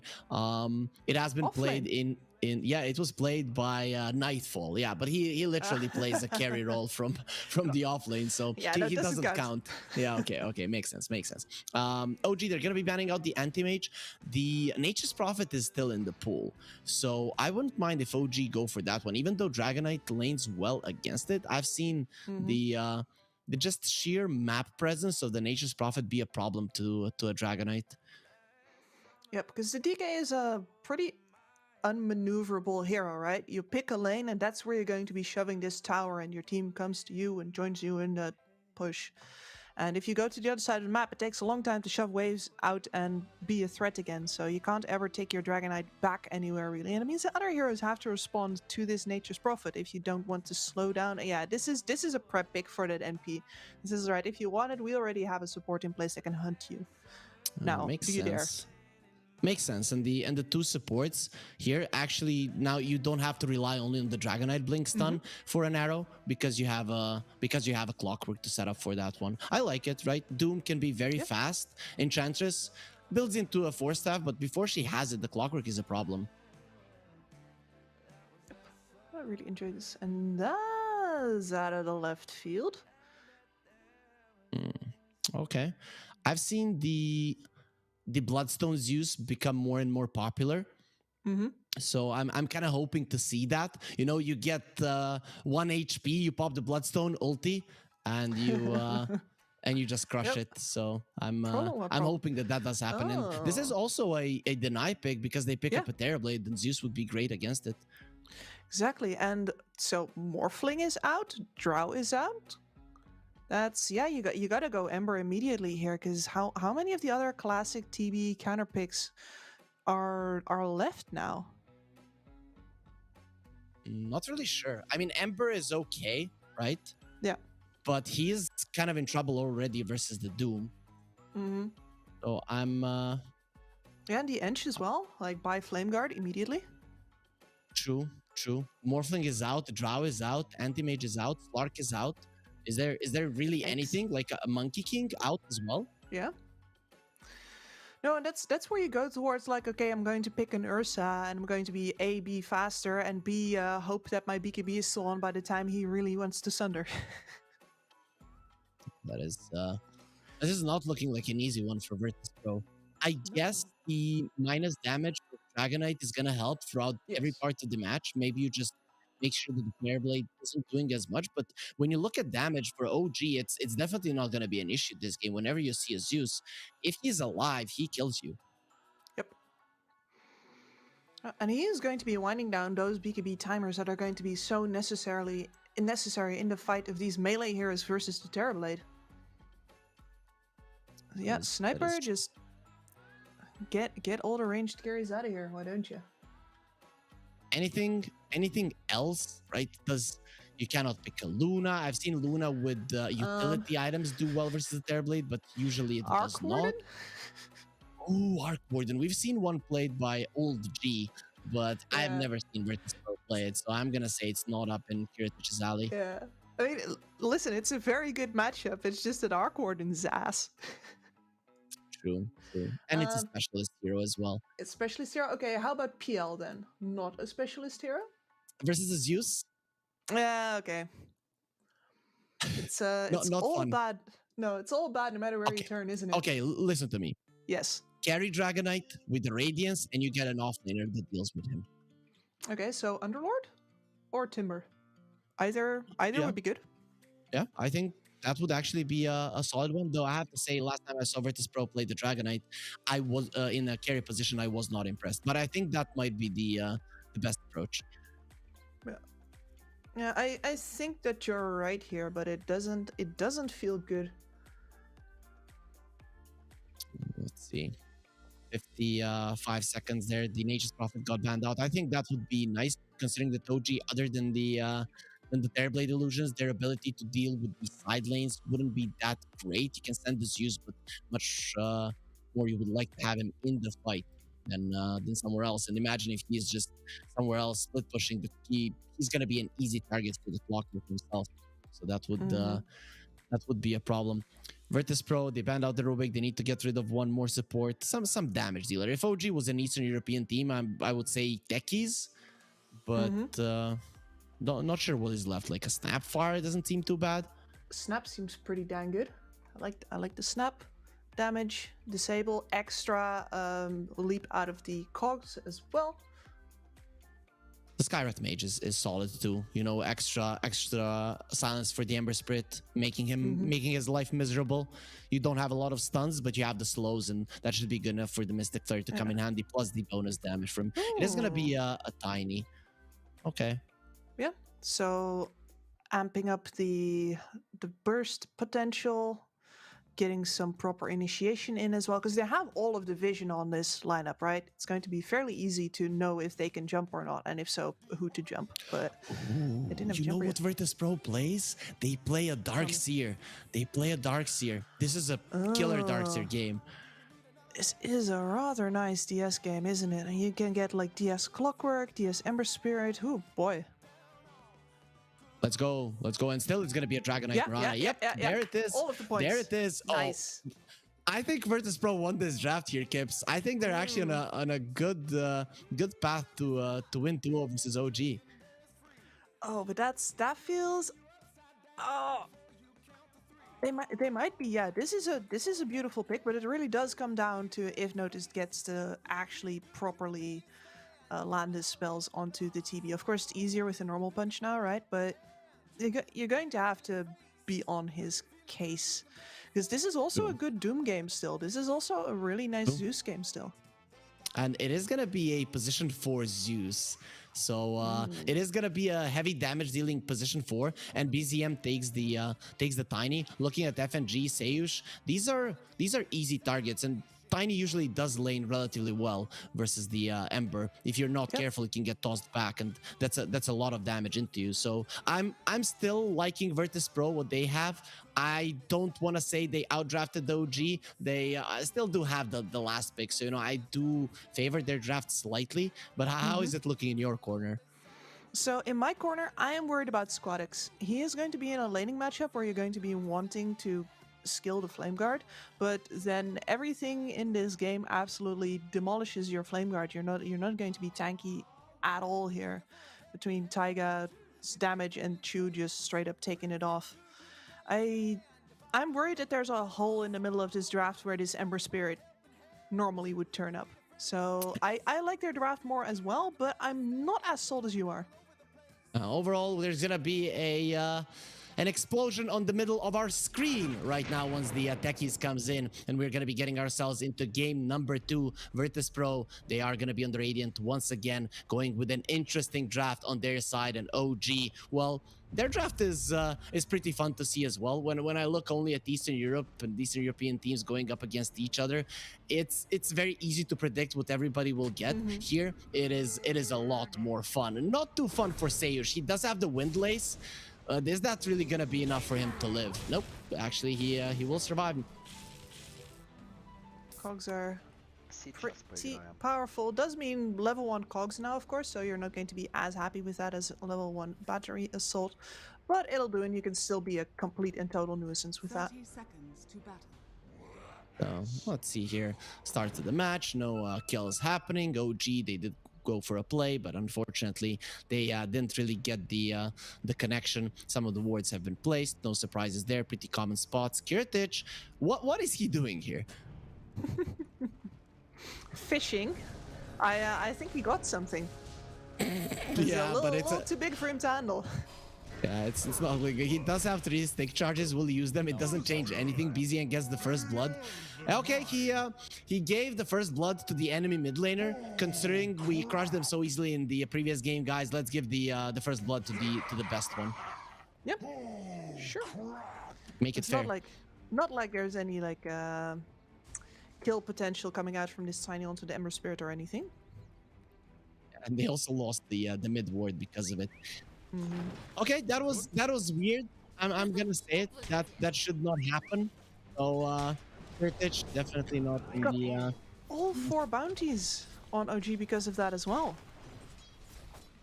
So tell me, how can there be a better start than first blood, 4 bounties, and the ward being taken down? 2 wards being taken down? That's not fair. That's not fair. I was thinking, okay, now I've opened up a chance for Kips to say, well, if you kill all 5 heroes, yes, exactly, and both wards, and they feed some couriers. But no, realistically, this is the best start you can possibly have. So overall, they will be able to pull the wave here from Seyush. I definitely asked a dumb question there, Kips. Or no dumb questions. I mean, what was the question part about it, though? True. I'm not talking about that one. I'm talking about the how do you get a better start there, Kips. I'm gonna have to leave you alone in the cast for a couple of seconds. There seems to be a problem with my connection, so I'm gonna try changing browsers here. So I don't envy you. You're gonna be alone here for a couple of seconds. Oh no, Harry is gonna leave me. I hate silence and quiet and calm. No, we've got the creep pulls going on the top lane with Chu working really hard to make sure that his Starblade gets the wave to actually meet. And the problem for the Darkseer is here, of course, like the Enchantress takes off your Surge, she takes off your Iron Shell. You're not actually going to be able to lane here at all. This Darkseer is a phenomenal pick for the game, don't get me wrong, but he has much the same problem as the Ember Spirit, which is that the Enchantress ruins a lot of your mid-game potential because she counters most of your spells directly. And I'm back. I am back here, Kips. Hopefully Welcome back. this does fix the issue, and we'll see if that is gonna be the case. Yeah, well, I just talked about how hard this lane is for the Darkseer because the Eng counters his entire skill set. Where are you going? I did hear you. We were still in the Discord call. Oh, I would, because connection problems, I presume. No, but then we're all good. You're all up to date. You can get right on with it. Oh, actually, I can, because it seems that my microphone isn't the right one. So, yeah, okay. Okay, now it should be. A good old webcam mic. Okay, is that good right now? I'm hoping for a thumbs up. Getting a thumbs up right now, while Taiga does go and kill himself onto the tower. He's gonna be back in the bottom lane fairly soon. During that time, DM is gonna be bullied a little bit, but nothing too significant. Hopefully now everything is gonna be on point here, Kips, because that's what we're hoping for. I don't know what's happening with either my internet or the browsers, but hopefully everything is gonna be working out fine now. I hope so as well. And yeah, I guess that leaves us with the mid lane matchup, doesn't it? Because this is the moment where if Squadix oversteps, especially on the level 5 that's about to hit, he could get a nasty surprise from BZM. Do you say BZM or BZM? I say Z. I always say Z. Even though usually when I cast with someone who is British mostly, they would go mostly for Z. Yes, and the Australians especially. Here we go. Toss up glyph. Nah. Flame guard, man. So looking at the lanes, the only one suffering here really is the Darkseer. Is that supposed to happen here in the lane? Yes. How much of an issue is the Enchantress? Massive. I mean, no points in the surge for this Darkseer right now. Like, he doesn't see the point in skilling it, and that means that whenever he comes to the lane, he's just going to get harassed and bothered a whole lot. And Sayush has to do a lot of work trying to get the hits of the Enchantress on himself instead, and she can just decide to ignore him. Look at this, like, oh yes, search. Well, luckily, Enchant was on CD, but you know what? It's Yeah, better that's that he painful. was faster. It's better that he was faster. He gets farther away from you, so that does more damage. Yeah. FNG, he thinks that his damage output is high, but Zeus's is higher. Actually, you know, even a position 4 Zeus doesn't want to get a point in the heavenly jump. And now he's rotating to the mid lane. Squadix, he's not level 6 just yet. This is dangerous with the avalanche coming through. Can they burst through this shield? They can, but then you still have to kill him. around. But look at the arrow comes out in time and perfect. It's gonna land him the kill. Ooh, what a big play from FNG. They thought he went back. So patient. Yeah, that was absolutely beautiful. Squadix runs away enough that it's not too clear that the Mirana is still behind him. Sayush, looking very close to death. He will survive. Had no fairy fires. A couple of more hits would have killed him, but with the enchant already being used, no chance to remove the surge. 3 heroes from Virtus Pro across the map, very low, and noticed he's gonna be receiving a beating here as well. And again, so is Taiga. Yeah, and his ward immediately gets taken down as well. That's a little bit of payback for earlier. Yeah, most definitely. So, still OG because of their safe lane mostly. They're doing really well in this game. Of course, those early bounty runes and the first blood are gonna be making a difference. But a 2k gold is quite a comfortable lead at this moment. Yep, it is, with of course the Darkseer being the most in the dumpster. And in games like this, usually this Darkseer gets fairly free reign given to him by his team in order to get his items up. We're mostly looking for the Aghanim Scepter in the end, right? We're looking for the normal punch versus the TB. And that means that the DK and the Ember are the ones that we're going to look to for the moves. Let's see though. Top lane, Sayush is still gonna try to go forward there, doing a little bit something in the lane. It is still quite annoying that you cannot use the double shell. At least one of those is gonna be removed. And then the Terrorblade, well, he lives. Darkseer, he's gonna have to do better in the later portions of the game. Speaking of doing better, DM, well, he's not gonna die here, and his laning phase currently in terms of CS, it is going fabulously. Dire's bottom tower is under attack. Having a grand old time. Sure, Kiritich gets like 1 or 2 hits in on his bottom tower with his dragon form, but he doesn't have the wave with him. So this is not a lot of tempo coming out from VP. And to be fair, that's how they played the last one as well, right? Very calm, very collected, all waiting for their items and making sure everybody has a same part of the farm. Nice one, Squadix. Okay, Squadix, he gets himself out towards the bottom part of the map. He had a sentry there, so BZM couldn't catch him. Seyush, he tries to kill Chu, and there's someone else that's gonna be contributing in the damage department. Taiga doesn't have the mana, doesn't have the HP, his resources are low, so you have to be very careful how you approach December Spirit. It could be your demise, but for now, everybody else, apart from Chu, will stay alive. But look at Kiritich, he's really applying pressure on the bottom tower. I thought DM would be back faster there, but he had no interest. Instead completes a tour of the jungle, completes his Hand of Midas, and goes looking for a tasty creep. Sayush, he has been in enemy territory for far too long. It's time for him to say goodnight, and Yuragi will claim that kill, so getting himself even better situated on the network chart that right now is looking really good for OG. Yep, absolutely. And Sayush, this is the place where you don't want to be as a support, Clockwork, where you know that if you're not on top of the curve, right, you're going to get your hook shot off, go in, die. You're going to keep on dying, and usually that happens later on in the game. But he's being asked to sacrifice so early already that he's going to be behind in levels. He's going to be behind in items. Like, look at him, he's level 3 still, just so he can buy 6 for notice. Yeah, that's not great. You're looking at the levels, not looking that well. The other supports, not the greatest in terms of experience either, but the cores, they're doing quite fine. The Doom, especially, look at DM, already has a Midas. This is gonna be a farm Doom throughout the game. Yes. December, I wouldn't want to be in his skin. Absolutely not. And this is exactly what I was hoping for, right? His function is not just to pass the butter anymore. Yep, that's not gonna be the case for sure. But also now when we have a little bit of a downtime, when there are no battles, or there might be battles, the Rune, spawning on the bottom lane, but it gets denied by Chu, so the Ember will not be getting that DD. He would love to secure it, but we still can remind our viewers about the jerseys. So just go to the Pinnacle Esports Twitter, you follow it, you retweet the pinned tweet, you comment on it and like it, and you're gonna make yourself liable to win one of the jerseys that you do have. You talked about your jersey collection that got thrown out.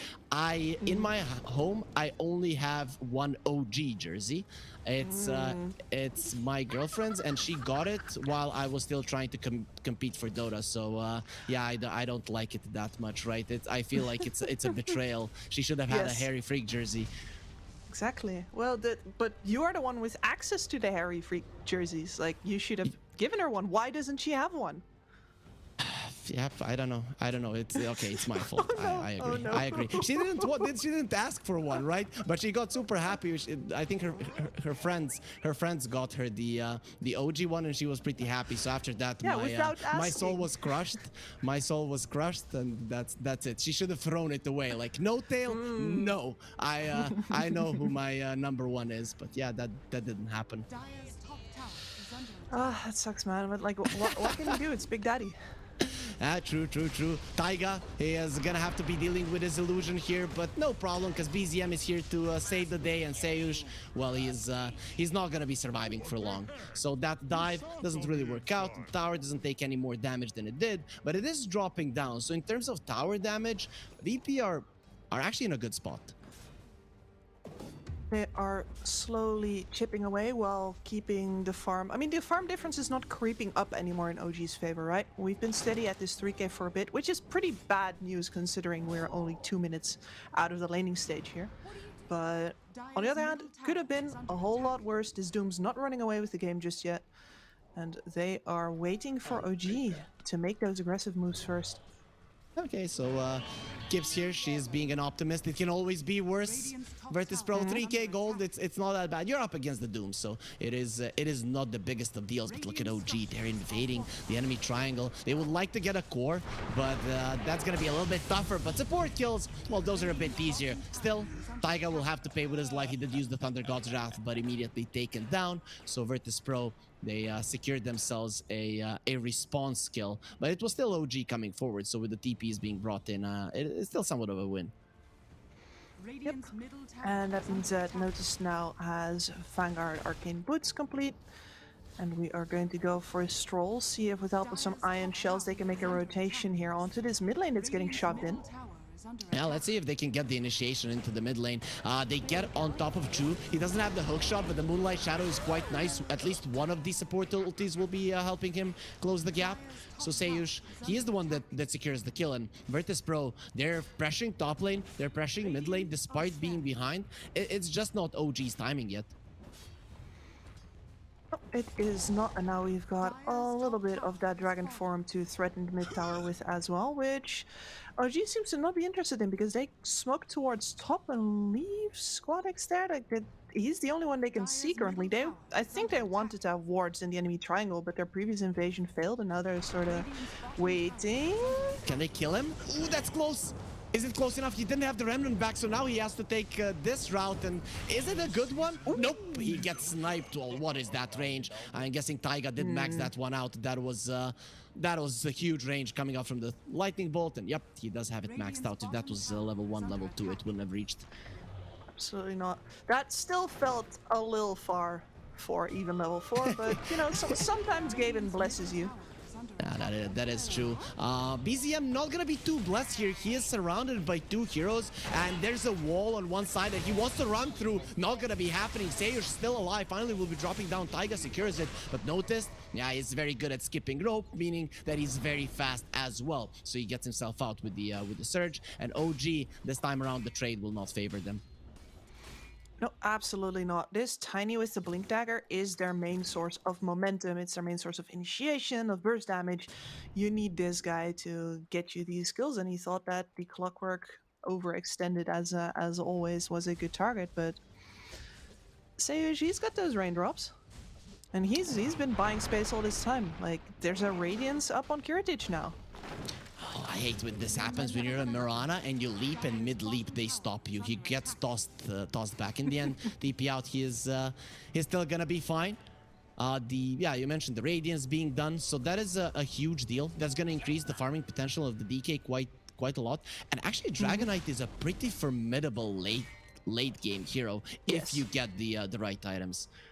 Exactly, so you need to, of course, get to the Aghanim Manta style, get all of your illusions to deal all of the ancient dragon forms debuffs as well. So watch them right in the noggin. he really hates those arrows. He's not gonna be surviving. FNG is gonna get tipped twice in a row. This Tiny dies, or twice in the game, not really in a row, when he shouldn't really, just because FNG is on point. And is just using those beautifully. Absolutely, and now here is the triangle invasion the other way, right? Oh, that arrow! He didn't even have the Sunder, so he was dead either way. But it is just always nice seeing when somebody's this on point with the positioning, because you could see that he was blocking the path of the arrow with the illusion from the other side. But FNG, he knows how to position himself.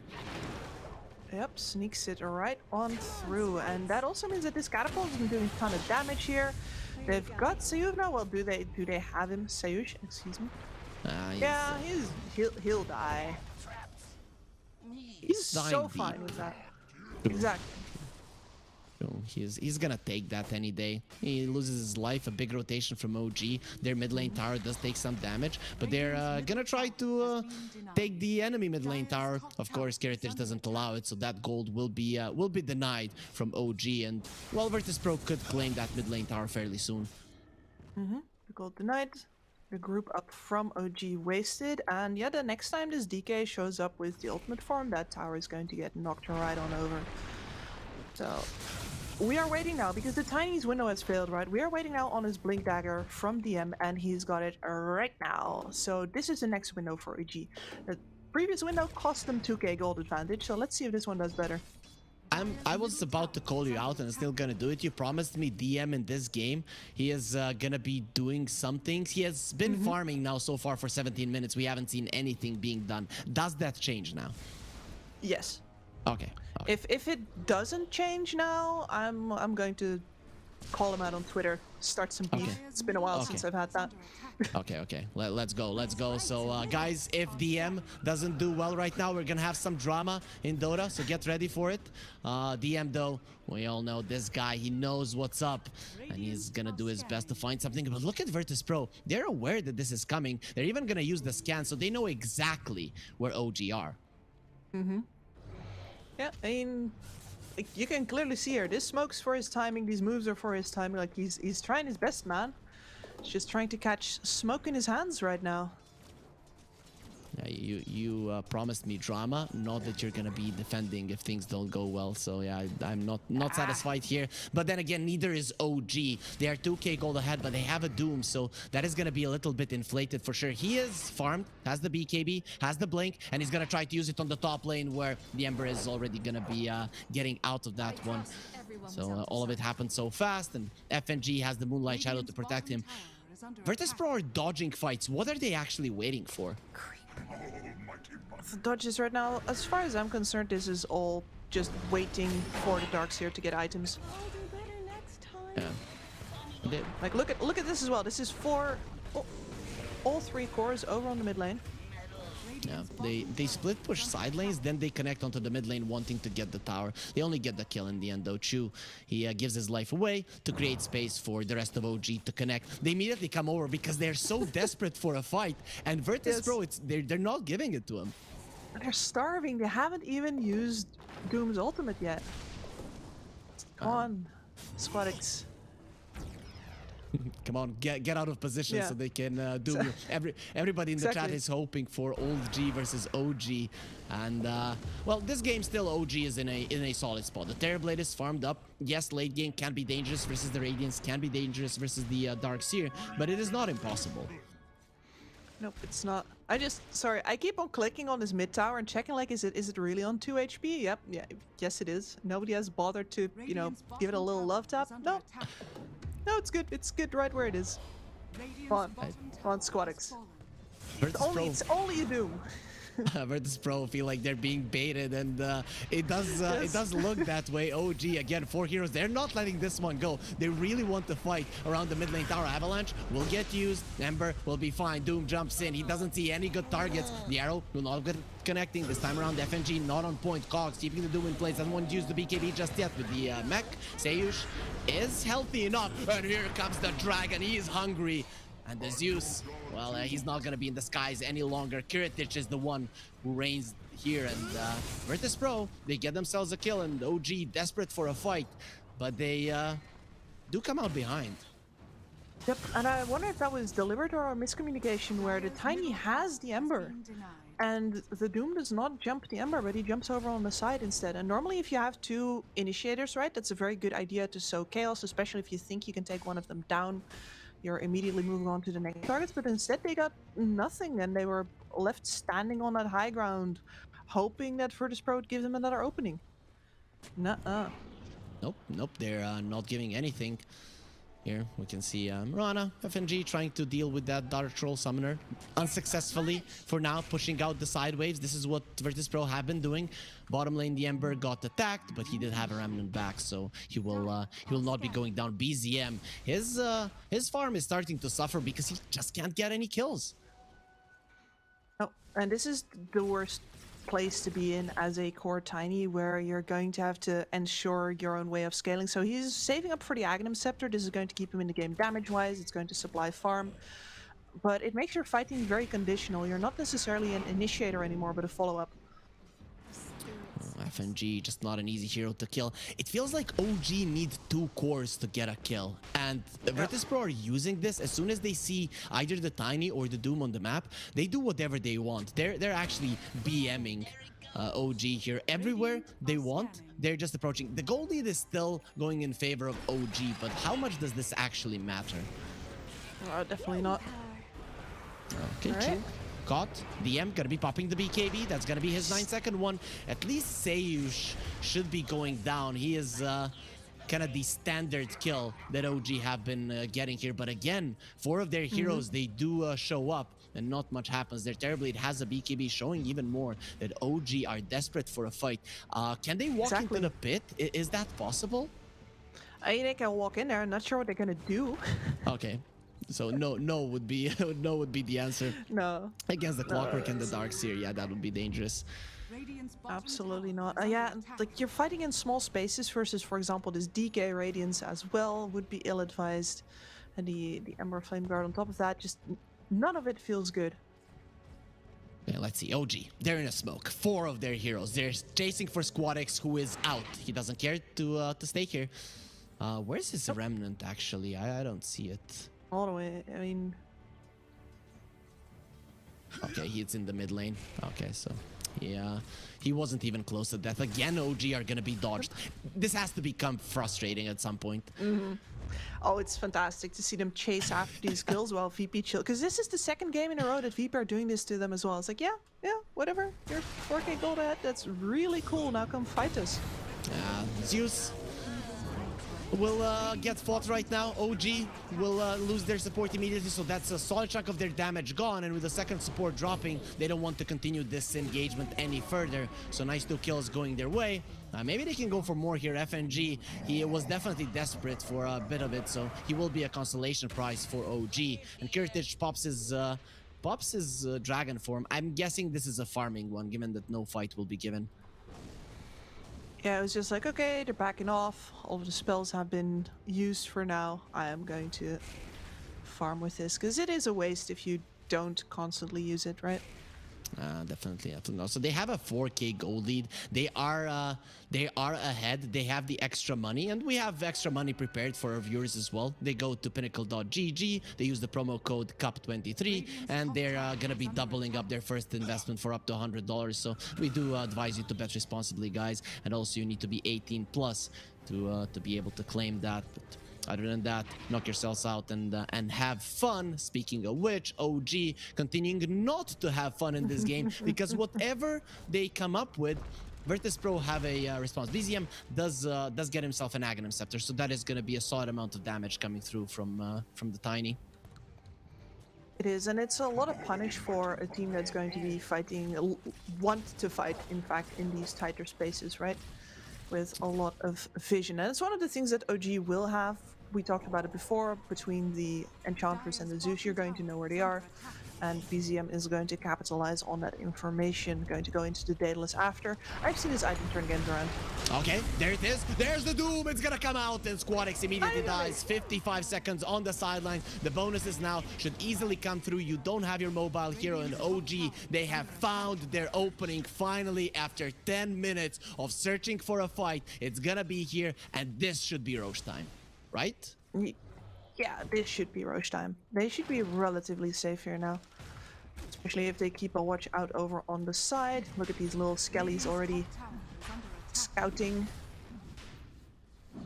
Towards FNG, immediately re-establishing vision control for himself. And an arrow on top of it, of course. They're coming. The jump in from the Dark Seer. Okay, that's gonna be a big vacuum wall. Yuragi, someone has to deal with his illusion because it does a ton of damage, but they've already lost them around. Here comes the trees. Kiritich has so much armor. He doesn't take damage, but guess what? Notice does not. And even with the wall connecting onto 2 heroes, one of which being Yuragi, it doesn't change much, but have they bought themselves enough time to actually prevent this from happening? The Clockwork now is gonna know what's up, and Yuragi's meta, it is expiring soon. It is, yes, but on the other hand, the Ember Spirit has to walk all the way on over. It's... I guess he's going to make it just about in time. This is surprisingly close. Okay, so they get it. They got it. OG, they're definitely Doesn't mean they're not going to fight. Oh, they still want to fight. There is no Doom, and Squadix has a BKB stun onto the Doom as well. 4 staff trying to survive. Not going to be happening. Squadix, he gets his revenge from the for the previous kill. Chu doesn't really have anywhere to run. He already used his 4 staff, so it's just going to be a bonus. But OG, even with those 2 kills, that's a win. Yep, absolutely. they have got the Aegis over on the Terrorblade now. He's finally also going to go into damage items now. Has had the BKB in his pocket for quite some time. Hasn't used it yet, by the way, which is very important for that window that's coming up, where the Darkseer will be wanting to get one up over him with the Aghanim Scepter. How far is he from that Axe? Okay, he's only now started working towards it, considering that he did get the blink. I'm not sure about the blink on the Darkseer this early on, because you don't have that follow-up stun.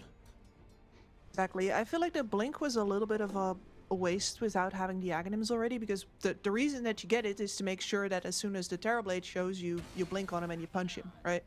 Okay. That is the goal, and well, you don't have to punch yet, so you're blinking mostly for the wall. Pretty much what you would do to anybody who says that Whisper is not the top 3 offlaner in the world. Blink or fly over a plane and punch them. I'm so sad that we don't see the blue dragons any longer. They've gone extinct ever since the Aghanim Scepter has become so popular, because always DKs get it at level 18. Yeah, it's unfortunate. Definitely is. BZM, I don't think he wants to be here, so he's definitely regretting his life choices, but it's a little bit too late. He should have thought about those earlier, so will be punished for attempting to kill the Mirana. Yep, and once again with his death, that's a lot of gold going to Virtus Pro again. The OG keeps on bleeding kills in these windows in between. Virtus Pro seem to be the more relaxed team in this, whereas OG peaks in these goes and then afterwards sort of loses focus again. They're a little bit more ebb and flow.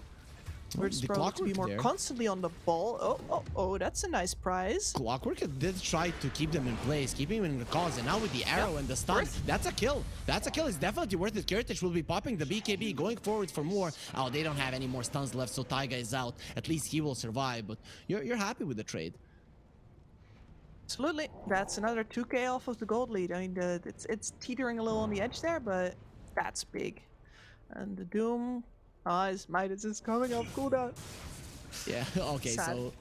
So that's a big problem for sure. OG lost. They didn't use the Midas on time. GG. No, nothing you can do about that one. I feel like people do put a lot of emphasis on that. It feels bad, but it's not the biggest of deals. Terrorblade does have a silver edge. I feel like this is one of the biggest timings that OG could go for. You break the Dragonite in more ways than one, and if you can bring down Kiritich, Virtus Pro, they don't have anyone to stand and confront you.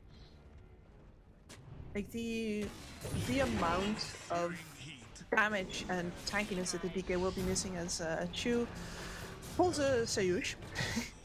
Yeah, he does have a Glimmer Cape, so that's gonna be keeping him alive for a little bit longer. It is not easy to bring down an Enchantress. I guess Light of Fist and the Chains are your best bet. In the end, they will get themselves a kill. Kiritich secures it, but Virtus Pro immediately go for a smoke. What are they trying to do here? Stay silent and move quickly. I'm moving away from this bottom lane where they're faking, and also they were hoping for that double damage, I think, but Yuragi has just sniped that right out from under their noses. I think as soon as they saw that one, they started moving back. They actually had a good position to catch BZM, but like, nope, a Terrorblade with a Silver Edge, Aegis, and the DD sounds like a bad idea. So Virtus Pro moved themselves back.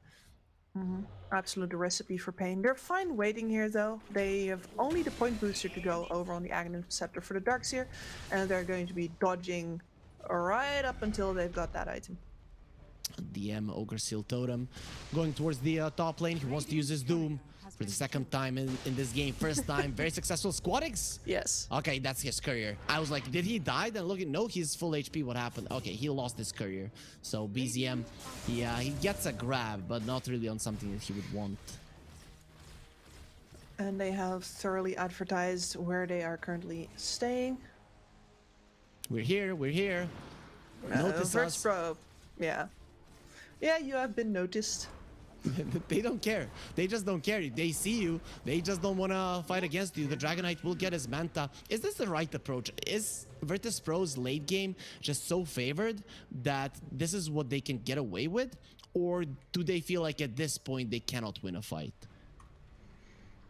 No, they're still waiting on that Aghanim Scepter, and that is always... I mean, I always have a lot of problems trusting it because sometimes these illusions just die so dang fast. But we are talking about an illusion that's going to have Greaves Aura on it. It's going to have Pipe on it, right? It's not going to be that easy for the magical burst to take it down necessarily. They're waiting for There's the oh, is that a second doom? Is it? Okay. No. Let's see. He didn't use it. He's running away. Ogre Steel Totem, get away. We have to run. And Notice is coming forward. The vacuum is not going to connect. Naiga finds himself a nice little spot to TP out from. And this time around, it is going to be OG playing with Virtus Pro. It's not Virtus Pro forcing something out. The TPs, it is going to be the other way around. Oh, that was really fun to see. That immediately makes me check on the other side of the map. Okay, what are they buying space for? I think it's the finishing of the Daedalus over on BZM. He was thinking about the Silver Edge as well, but then he was like, yeah, I'm not really going to be breaking anybody because Tree Volley is my is going to be my go-to. So the Daedalus does make more sense. I keep on saying this, but what I want to see after that Daedalus is I want to see a Revenant's Brooch on that Tiny. Okay. You and me, you always told me that's something that you would love to see happen. And it still hasn't happened, Harry. Still hasn't happened. Mirana now has bought a gem, so Virtus Pro, they're done with the enemy vision. They want to be the only ones that see everything. With the nighttime coming, if you take the wards down and you have the clockwork, so the vision should be on your side, that's going to be a big advantage. Because, I mean, you'll still have to deal with the Ench creeps, right? And the illusions spam coming out from OG, but definitely your hero's vision. Individually? FNG. He's gonna wait for the hook shot before he goes for the arrow. And this is a dead Enchantress. Nobody from OG is even thinking about coming here. It's gonna take some time, though. Yeah. This always feels like watching somebody bleed out on the floor. It's like, yeah, you're dead, but we're gonna have to, you know, make sure it actually happens. I have never watched anybody bleed out on the floor. I don't know if that's normal and where you're from, but okay. You had some boring weekends. okay, makes sense. Maybe that's true, but not really used to it. Anyways, though, OG will go for a smoke. This might catch VP off guard, considering that OG are missing an Enchantress. So let's see if Squatters gets caught. Maybe. Darkseer isn't here yet. Dragon Knight. There's AoE Doom. AoE Doom. Kiritich taking some damage. Look at the Scotty. He has been broken. He's getting low. He needs to run away. Oh, he turns into the normal form there. Gets out of the dragon form so as not to be slowed down any longer. That's so huge. That's actually so huge that he's not the dragon any longer. And Yuragi gets put on a high ground. Yuragi is dead. He's the one that dies. Kiritich still alive. Not for long. Tossed up into the air and will die. DM TPing out. They will let him go because they have a bigger target. BZM will get normal punched. And we now have a mountain on our side. OG, they lose 2 big cores, whilst VP only lose 1. That DK, if he doesn't live as long, then the Darkseer is just late to that fight. I am not sure why Notice was moving away from it still, when clearly they have the timing. His entire team is moving out away from the tower that was there. So I think especially if you take that fight aggressively, he would just not have been there in time, but it all works out for Virtus Pro. That was... did you see a Terrorblade there? Because one moment he was there, and the other moment he went to Anime Land. He got isekai'd. There was a lot of Terrorblades there, but yeah, the real one didn't really survive for a very long time. Yeah, that's what the normal punch does to you if you're the Terrorblade, and even to the entirety of your team. Imagine if OG are dealing with 2 overpowered, definitely overpowered illusions from Virtus Pro. You're all gonna die now, especially when he has a Scotty. Put that money to good use. Still, OG have a lead, Gibbs. Are they okay in this game? Is this game out of their reach, or is it still fine? I think it's still fine, but they really need to get this Darkseer now. Before, their attention was over on this Ember Spirit, then it changed over to the DK when they got the break. And now, somehow, somewhere, as, yeah, normal punch, you gotta kill Noticed. Yeah, you definitely do. That is your doom target. Him. That is your doom target, like nobody else. No AoE dooms, nothing. There's a Linkens on the Ember Spirit. You should not care. This Darkseer has to be the one that you engage on. So what are we talking about? OG uses the Zeus ulti when their smoke breaks and they find the Darkseer. Is that the approach to the fight? Yeah, that seems like the easiest way to get what they want, right? And then, well, you've still got the whole battle of the TB versus the DK, which is not that easy, but you know, you've got the Skadi, you've got the break. If you apply both of those, then it should be pretty good. Ember Spirit is gonna be getting an Axe here. That's the what did they get from Roche? Is it a refresher or an Axe? Or was that the second Roche? That was the second Roche, wasn't it? That was the second Roche, yes. Okay. So Ember Spirit has a shard. Darkseer has a shard as well. So how does this shard on the Darkseer actually work? How does that shard actually work? I mean, you get the whole pretty purple path. Yeah. And it slows down and deals damage. That's it, right? Yeah. It's not all that impressive, and I would actually say that if that shard dropped, you might have wanted to give it to the Clockwork instead, but clearly Virtus Pro had other ideas.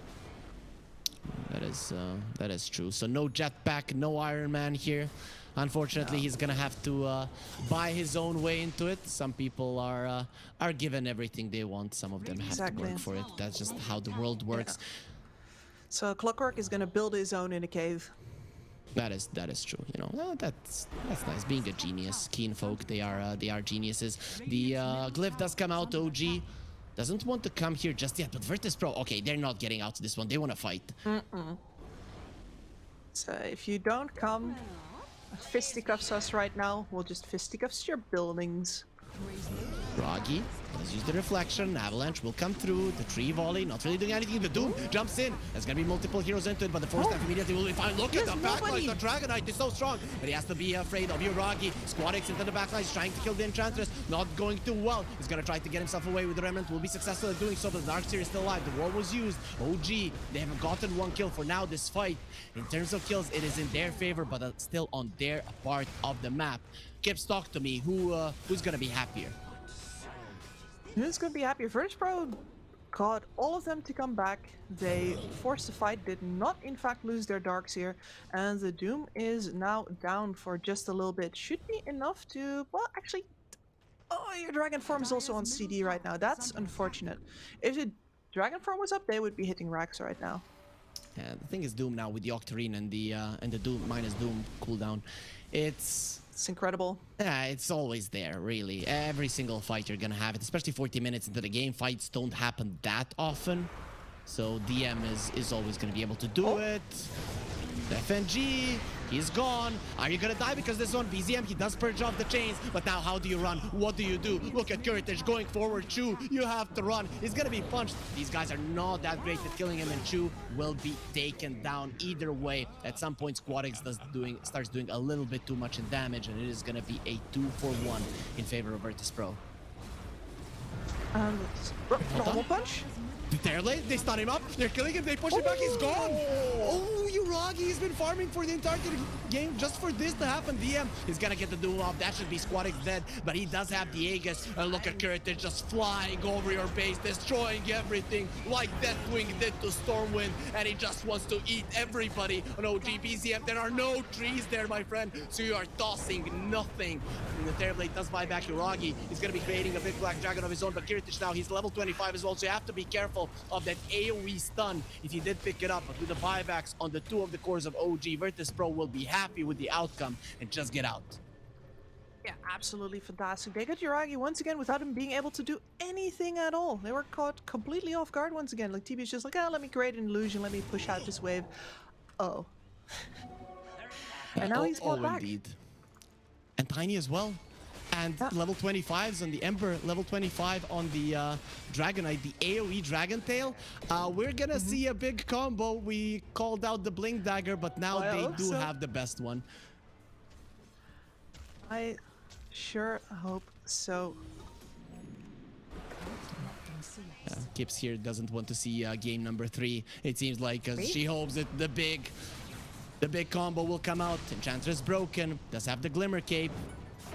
Ember Spirit doesn't care about that. Glimmer still goes forward. It will break the Lincolns. Arrow will not connect, just going into the trees. The Doom jumps in. Now he has his Doom. He just got it. But they're gonna be able to get themselves away with the BKB on Kirit. He just turns around. Let's fight DM. And DM, now he understands he has made a mistake. He doesn't want to be here. He has just baited in for Uragi to start smashing down everyone. He's over the wall, so his solution is there, but he can be taken over by the Enchantress, so that's gonna help. Another one will be coming on. They're still killing him down connects, and there's the vacuum of a lot of them. We don't have the Dragonite. Okay, we do. He has fought back, but isn't even needed. Stay in base, Kiritich. We are carrying you this time around. Terrorblade without the buyback, and another punch into the face of the Zeus. That's 4 heroes gone for OG. They set up that fight nicely, but they are too weak for Virtus Pro at this point. Yep, and that was the patience there from Virtus Pro is so good, right? You can see him, okay, fine. He's finally showed up with the BKB. We can't punch him yet. Just form this semicircle around him until the BKB is over, and immediately blink normal punch, hook shot after, arrow after. You asked, what has he been farming for this entire game? And I don't think done Uragi much. knows either. Oh, the Emp just bought back. He got an arrow into the back that is now immediately going to be broken. The Tiny throwing some trees. But it seems like he's just throwing a tantrum because they can't do anything. Virtus Pro are too strong. Yeah. Squadic's entire refresher orb just died. He's got this nice little hole in his inventory where it's supposed to go, but his courier went straight into the enemy fountain. Yeah, but with the tree volley, not a lot of couriers can live through that one. No. But Tier 4 towers, they cannot live through Kiritich doing so much damage, and even with the trees flying in, the damage isn't close to sufficient. Look at Kiritich just making 3 dragons. It's gonna be a huge vacuum. The stun was already used. It doesn't matter. They don't really need AoE stuns. They just need to hunt you down in your fountain and force you to tap out of game number 2. Virtus Pro has eliminated OG, a major team. Has been eliminated from the Pinnacle Cup from Virtus Pro, who, to be honest, if Eastern Europe had four slots as well, they would be going to. So they are no pushover, and they're gonna be showing it here versus OG. And we go into the cameras here. Kips, you and me can't see them, but I think our viewers can see just how happy Virtus Pro are. Yes, and they should be. I mean, the reason why I'm so hyped for them to win, why I was like actually feeling this match, is because they have just straight up been playing better than OG. It's throughout this entire match, like we've seen OG put up some good plays, we've seen him put up some good patience, especially with DM looking for and eventually finding that Doom that he needed. But most of the time it was just Virtus Pro saying, now we're gonna fight. No, now we don't feel like it. Now we don't. You can go and look for us if you want, but you're not gonna find us. And they had their number. They really did have their number, Kip. So what's the anything to take away from this one? You are a coach. You are now, let's say, talking to OG. Do you have a something to tell them? Is there anything they really did wrong here? If I had to pick something out from this series, I think it's a lack of a combo where with 2 heroes you can always kill. Like, I think in this game it was supposed to be BZM and Taiga together, but you can't kill a DK. That's not the combo that you're going to be killing an Ember Spirit with either. So the only one you could get with that is like Noticed or one of the supports. Like, I would say look at your drafts and make sure that you actually have a proper single target burst option for these pickups. Otherwise, you're always grabbing multiple heroes to run after everybody with. And that's just not sustainable. It didn't work out for them, so we could hop into the bracket to see how it's looking now that Virtus Pro has beaten them. But before that, we're gonna see who has gotten how much money in this tournament so far. OG will be knocked out with just $1,000 in their pockets, and Virtus Pro will be for now having $3,000. The next series, if they win it, they're gonna be getting $5,000 on top of that one. So cha-ching, they can hear those money sounds. Overall though, Kips, every single fan was hoping for an OG versus OG. So one of the boys got eliminated. We are gonna be going into Hellraisers versus OG fairly soon, but how do you feel about that one? Can the old guys defend the pride of the team? If Virtus Pro plays like this again, I don't think so. Yeah, but they need to But go through ex-Hellraisers. That's a Yeah. problem as well. That's true. I mean, but either of those teams would present a pretty decent challenge, right? I'm sad that we don't get to see that matchup, but I do think it's. I don't want to say like no. It is kind of funny that the main squad got knocked out first, right? Like Yeah, these were the true. guys that were at least they were supposed to be waiting there for the old boys to catch up to them, the young squad, and now they're not. Now we're gonna see if maybe old is better after all, and I do think that is at the very least a nice outcome. That is the case. Yuragi did say that they were crushing old G in scrims. Well, they're not gonna get a chance to show it off here at the Pinnacle Cup in terms of competitive games. But we are gonna go on to a break, guys. It is a rolling schedule today, so the lobby is already up. Ex-Hellraisers versus old G coming your way fairly soon. Stay with us. More Dota to come. Oh, esport. You and I have come a long way. It was such humble beginnings. As we gathered in small groups, we were professionals right from the start. Passionate, organized, and ready to rumble. We dreamed big, and surely enough, our parents supported us at every step of the way. Didn't they? Fired up by all this love, it wasn't long until we caught the scent of competition. To be honest with you, it wasn't always that easy. Joe here, he had to take on 2 side jobs to afford playing professionally. It's gonna get better, Joe. Fist bump. Some of you dared to not even call this a sport. And look where we are today. An endless stream of esports events every year. Bet you didn't see that coming, Mom and Dad. And you know what? We have been with you every single step of the way.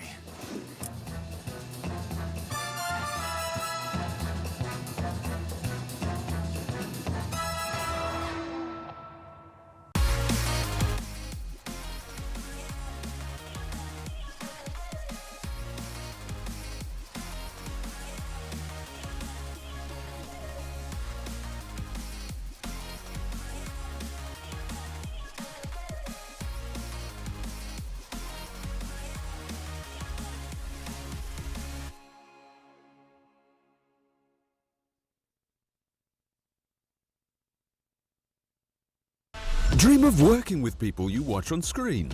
Exclusive esports opportunities handpicked just for you. Candidate profile to raise above competition.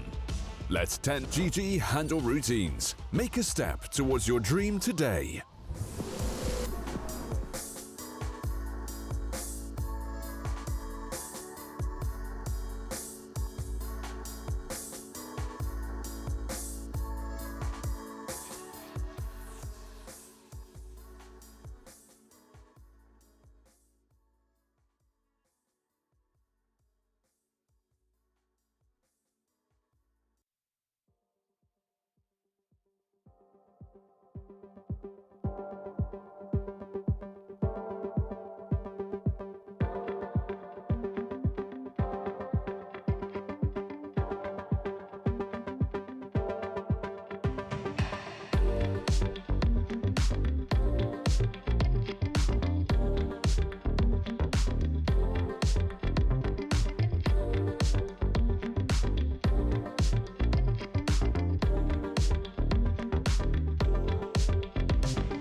my pole.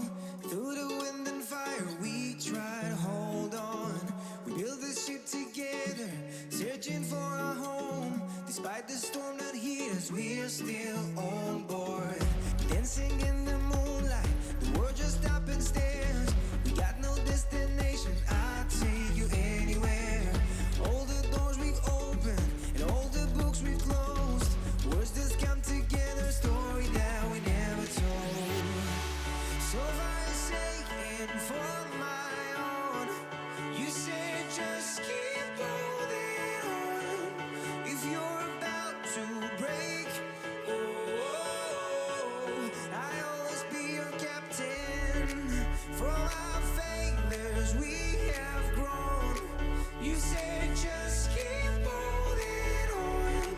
If you're about to break, oh, I'll always be your captain. I'll be your captain. I'll always be your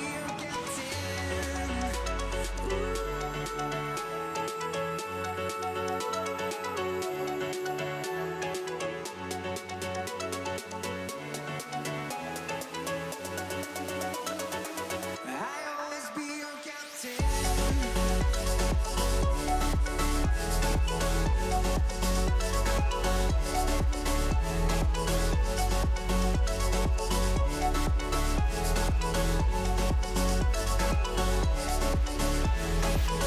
You told me I'm your anchor. I told you you're my pole. Through the wind and fire, we tried to hold on.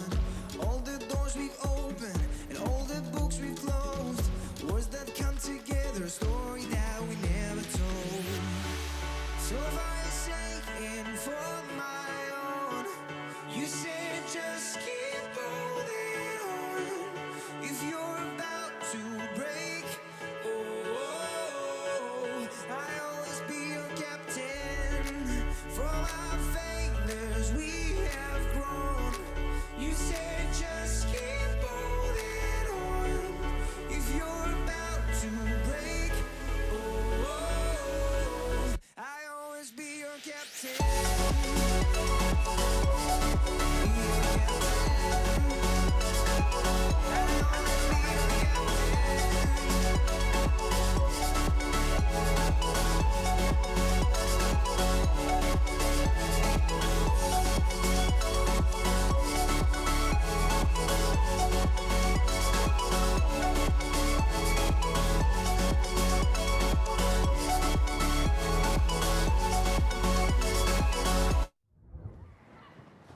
Oh, esport. You and I have come a long way. It was such humble beginnings. As we gathered in small groups, we were professionals right from the start. Passionate, organized, and ready to rumble. We dreamed big, and surely enough, our parents supported us at every step of the way. Didn't they? Fired up by all this love, it wasn't long until we caught the scent of competition. To be honest with you, it wasn't always that easy. Joe here, he had to take on 2 side jobs to afford playing professionally. It's gonna get better, Joe. Fist bump. And some of you dared to not even call this a sport. And look where we are today. An endless stream of esports events every year. Bet you didn't see that coming, Mom and Dad. And you know what? We have been with you every single step of the way.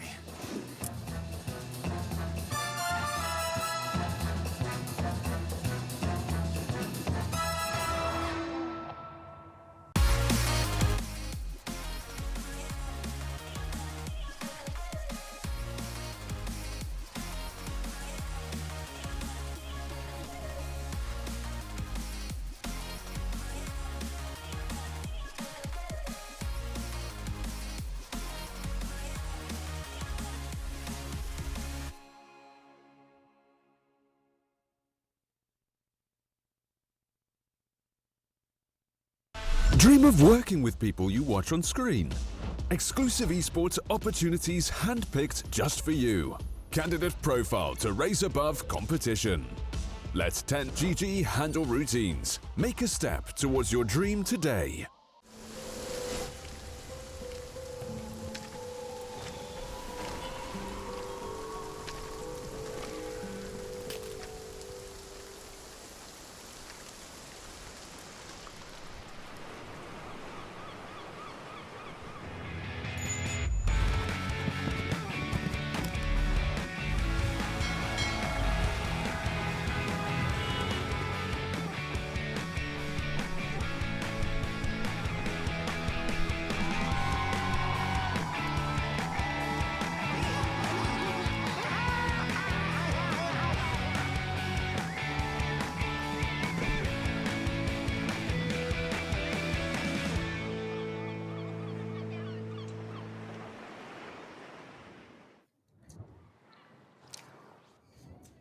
The Pinnacle Cup returns here, and me and Kips are gonna be feeling those Malta vibes with the next series that we have, Kips. It is gonna be a doozy. Old G versus ex-Hellraisers. Ex-Hellraisers undefeated in the Eastern European DPC, crushed everybody.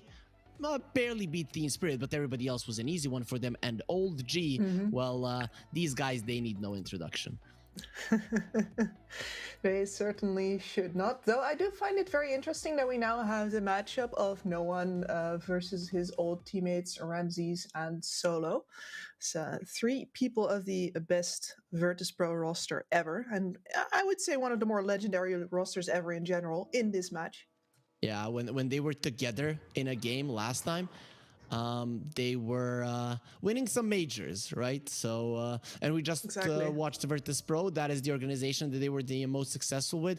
But before we do see the rosters there, just to remind ourselves of these not very well-known players, we can go into the bracket here currently of the Malta vibes to see which teams we have left. Navi versus Into the Breach. That is the game that wasn't played today, was postponed for tomorrow. But ex-Hellraisers versus Old G. Whoever wins is going to be going versus Virtus Pro. I feel like this right side of the bracket here might look a bit more powerful, don't you think?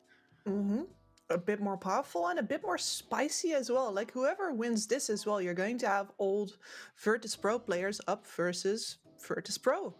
Like that's one of the things that we're going to see here as well. And we might see Old G, of course, taking this slot in the semifinals over the main OG squad. Like we thought that the main OG squad was going to be here, of course, for like if either of the two made it, right? And now instead it could be that the old dogs show up, the young boys. So let's see about that, because I do think that they have a little bit of a tougher opponent to deal with as well.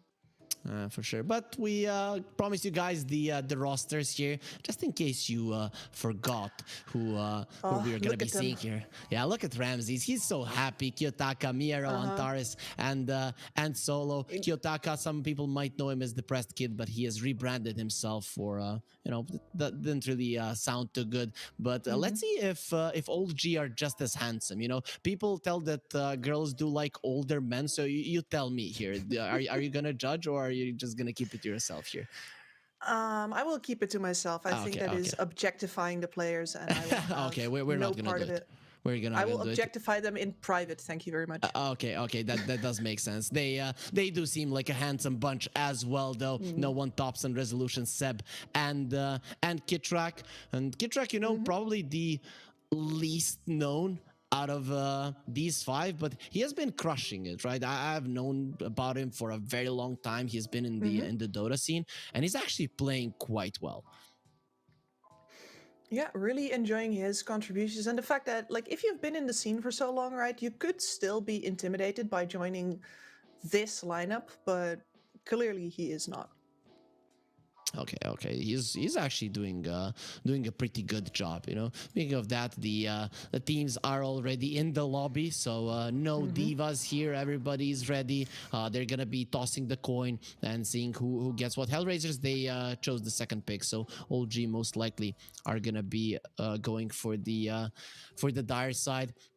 I know that you were on a trip, so you didn't get to watch Old G play. They played 2 series yesterday, one here at the Pinnacle Cup. They won, obviously, that's why they're here. And they played one in the DPC where they won as well. And Thompson, 4 games, he crushed his lane. But the first game he played here at the Pinnacle Cup, he got crushed. Is that expected of him to just crush his opponents, but sometimes it doesn't work out? I mean, that is the whole idea of the Thompson gamble, right? Like either he owns you completely or he is completely owned, and he doesn't really seem to care. Like the amount of space that man can create while he has been ground into the pavement is quite something to behold. Like the way that his aggression never lets up, even if he's really not in a position to do so, and the things that he gets away with, I think those are some of the more impressive things about Thompson. Like, sure, he crushes sometimes, but I'm impressed by what he does when he doesn't get all the tools that he wants.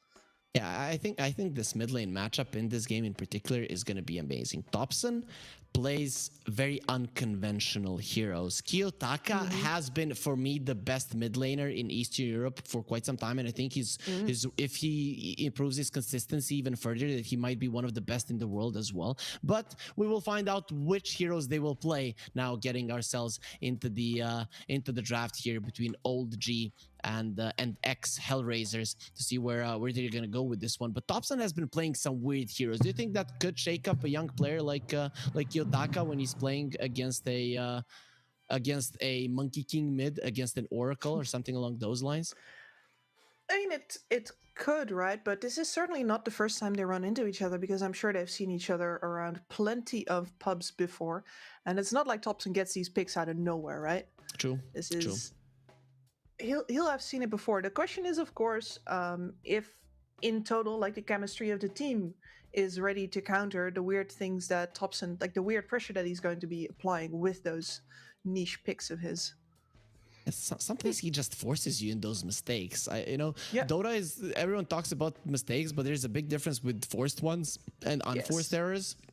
And Thompson just makes you make mistakes. Like he dives your tier 2 minute 7, and suddenly you're all TPing in and dying one by one because you're not used to somebody just being that kind of a maniac, killing everybody. Exactly. I see him as a sort of in the same group as Ice in his prime. Like Ice too is very good at the mental game and making people make mistakes. Though in his case, it was clearly more of a baiting with body language than it is from Thompson, who just baits by being in impossible places. Yep, and killing you in possible ways as well. Do you think Thompson is past his prime, or do you think he still has a lot to give? I think he still has a lot to give. It's funny because back when I first heard of him, he was on that was the 5 Anchors team, I think. Yep. And I would have said back then that he wasn't even the best mid player on that team. Yeah, he was weird. I played versus him. Yes. I played versus him, knocked him out of some open qualifiers. Yeah, big win. He did return that favor a couple of years later, the one that they won TI. So he was a weird player, right? And I think in a lot of teams he might not have been this successful, gotten the confidence needed to make this work. So I'm actually pretty like happy that he got to work with some of the best in the industry and get to this point right now, because a lot of his gameplay comes from the confidence that he just looks like, I am the best, I am gonna crush you, I don't care how you play, what you do, who you are, I'm just gonna be better than you. And that's how it works. If he doesn't have this confidence, I don't know if he's this beast of a player that we know about now. Yeah, I see some parallels with Toronto Tokyo in that regard. Like that's also one of those players who just like he knows he's better than you. Yeah, like I'm gonna show you that you're not good enough. But Old G, they start off with the Nature's Prophet, and Hellraisers are gonna be responding with the Enigma Tiny. This isn't something that they would always go for in the Eastern European DPC, but it is not unknown to them either. So Miero, he likes to play the Enigma. Do you like this as a response to a Nature's Prophet? As a response to a Nature's Prophet, not necessarily. I mean, you get some ghost push, as people like to call it, of your own, right? You are off map, the Eidolons do the work. You are off map, the Treants do the work, and you get a really big team fight ult on the board. But as far as like the rest of it is concerned, I'm not sure if the heroes have that many like counter interactions on their own. It's really more of the fact that clearly they have devised a strat that starts with getting this Enigma tiny opening. And if you want to counter a Nature's Prophet first phase, I would much more look towards anything that can really like will be a laning matchup to him and will shut him down immediately. And Alchemist will be looking to farm out those Eidolons. Though it has been Seb that played the Alchemist last time that OG did it. Seb is position 4 on the team. Rezo is the offlaner. So I don't know, maybe they laned the Alchemist with the Nature's Prophet. I know that Seb during the offlane Alchemist meta loved this pick, was one of the first to play it in pubs as well. Did mention it I think yesterday when I casted them as well. But an interesting approach from OG for sure. Yeah, it is a stupidly strong lane. Like, the Alchemist is super tanky. Whatever build you go, you get the utility out of him, whether it's in the form of minus armor and clear or more stun. Both of them are going to allow the Nature's Prophet to slap you around a bunch, and Nature's Prophet hits hard. What's the term again? Like the best body in Dota or something? Yeah. I don't think that's quite it. Like I don't think it's about his rippling pecs, but yeah, but he does get such good stats. Yeah, exactly. That does make sense, and functioning body better than a good-looking one. Boxer over a bodybuilder. Exactly. Agree? No. Okay. Yeah, so we agree. Okay. Clearly, the alpha man is the one that wins the fight, right? Okay. True. And Dota is all about fighting. No pacifistic approaches here. There were some games, in the pro series that went like 20 minutes without any kills happening. But I don't think we're gonna be getting anything similar here. A little bit of time there expended by Hellraisers, but they do ban out the Pango. That is a Thompson classic. Yep. A very good pick in the second phase as well, just because you don't have to ban that many matchups for it, really. Like you can leave it until the end to make sure that you take the Puck Bloodseeker out after that, or you can just tank it up or take the Bloodseeker out now, for example. Maybe you would have wanted to wait with this Pango ban until OG shows you the Bloodseeker ban, but those are advanced mind games. There goes the Puck still though. Yeah, Kiyotaka, I mentioned him. He is just a beast. Like, it is insane how well he plays, and one of his best heroes is an OD. Would you like to see it here? And I kind of feel like that's a hero you have to ban against him. Yeah, like in the hands of a good team, like it's especially powerful versus heroes that are going to be running at you, right? And heroes that have a limited amount of time to deal the damage in, so your saves matter a lot. Or the other way around, who have like limited time buffs that you can wait out. Either or. So I'm not sure if this is like an OD game yet, but especially with the Meteor Hammer build now, the lane pressure that you get out of it, plus the fact that, much like we saw in the previous series, like if a hero that normally does not take your tower will take your tower, throws a lot of teams for a loop. Yeah, and also with the buff to the Meteor Hammer, people just stay with 2 points in the Astral Imprisonment, and you can put more points in the Orb, and that really does make a huge difference, because with the level 2 Astral, you just drop the hammer perfectly on someone. Maybe a mobility hero will get themselves away, but most of the heroes are just going to be caught by it. I'm seeing a lot of magic bursts being taken out by the side of OG. Interestingly enough, no, for example, Ember bans. I don't think I've seen a single Ember game in South America where it wasn't picked up in the first phase, because the Ember would never make it through second phase bans, ever. I think this is some big mind games happening here. Solo has been drafting amazingly well in Eastern Europe. Hellraisers have been the one team that did experiment a little bit. Team Spirit does experiment a little bit as well, but we're kind of used to it from them. But on the side of Old G, we have some big drafters there as well. Some people who understand Dota. So for me, it looks like Old G are creating an atmosphere for a Nature's Prophet to be everywhere on the map without being caught. without ever being afraid. Yeah, and this Jagira pick as well, it's good to clean up a Nature's Prophet push, right? But it's not a hero to hunt him with. The heroes to hunt him with are already gone, all except for the Spectre, I do believe. Yep, that is the one that's in play, and Ramses does play it, but he has been going more for space creating type heroes, and then he farms with them. It's actually weird, right? He can fight, but he prefers to farm. Kiyotaka creates space, and then Ramses comes in with the Dragonite and just kills everybody. So that was kind of the approach of ex-Hellraisers, and the Dragonite is still in the pool, which might be the case, but still, I think ex-Hellraisers, they need some mobile heroes. You mentioned the Ember, that would be a good start. They're going to get to see two old G picks right now. That's Shaker and DP. I mean, to be fair, this is a draft straight out of like 2016. Yeah.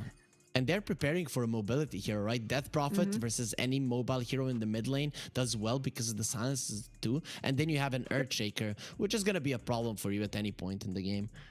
Exactly. Getting stunned out of the fog is always a threat. And I think one of the things that slowed Virtus Pro down in the previous game so much is the constant threat of getting doomed out of the fog. This is a lot lower of a commitment from the Earthshaker to scare off any heroes with. The threat of the fissure is always there. You don't even have to see him. You don't get to react. So we're going to see the Ramses special Terrorblade. So he's not going to be going for the space creating hero on which he farms. He's going to be going for a farming hero on which he farms, who on paper should do well against all four from OG. Earthshaker can be a bit of a nuisance, but this is looking like a pretty decent pick, and it does allow you to alleviate the pressure of the lanes with illusions. Yep. So they have twice Ghost Push, 2 supports, or while the Tiny is not necessarily a support yet, but 2 heroes that can clear waves pretty good. The map is not going to be a problem for them. Yeah, shouldn't be. But I still think OG, they want to be moving around pretty fast, with the Shaker being everywhere, following the Death Prophet closely, and then Nature's Prophet comes forward. Yeah, they will ban out the OD. That would be a good one. What is even left from ex-Hellraisers? OG, they're still open. We don't know where these heroes are going to go. This could be a 4 Shaker, 5 Alchemist, 1 Nature's Prophet, offlane Nature's Prophet. But for ex-Hellraisers, not a lot of mid laners are actually in the pool. Yeah, I mean, the first one that's really meta that comes to mind is the DK is still in, but as you said, we've seen that a lot more over on the carry position as well. And DK versus Death Prophet is not necessarily a winning lane. Like, normally you'd think about, it's the SF, isn't it? SF absolutely trounces DP, but this is a Hoodwink. I'm going to guess that this is a Thompson Hoodwink. I think it's going to be Alchemist 5, Nature's Prophet 1, offlane Death Prophet 4 Shaker, and a mid lane Hoodwink. That is what it seems like. Old G, the rest of the Nature's Prophet shoving out the waves, and then the Hoodwink just getting the kills whenever he can. Yeah, I guess you just Ember then. Yep, I'd like it. You can't be afraid of the silence and the Shaker, but it just seems like the best choice. It might be forced into a little bit earlier of a BKB than you would want, but not a lot of Embers itemizing greedy these days anyway. It's literally just, all right, I have a Maelstrom, I deal enough damage, I buy the BKB.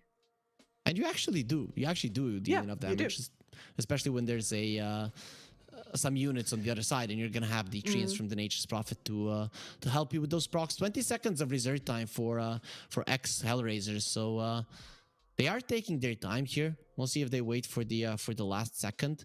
Did they go for something weird? Yeah, no, they're just gonna go for the Ember. No. Nice call there. Really, everything else was banned out, and the Void Spirit just isn't in the meta all that much now. For good reason. Yeah, for a really good reason. We're gonna be showing the faces of the players here to see how they feel. So talk to me, Kips. Any favorites here? Can no one on the carry position smack down his former carry Ramses? I think he's got a pretty rough task ahead of him there. The TB looks very good in this game.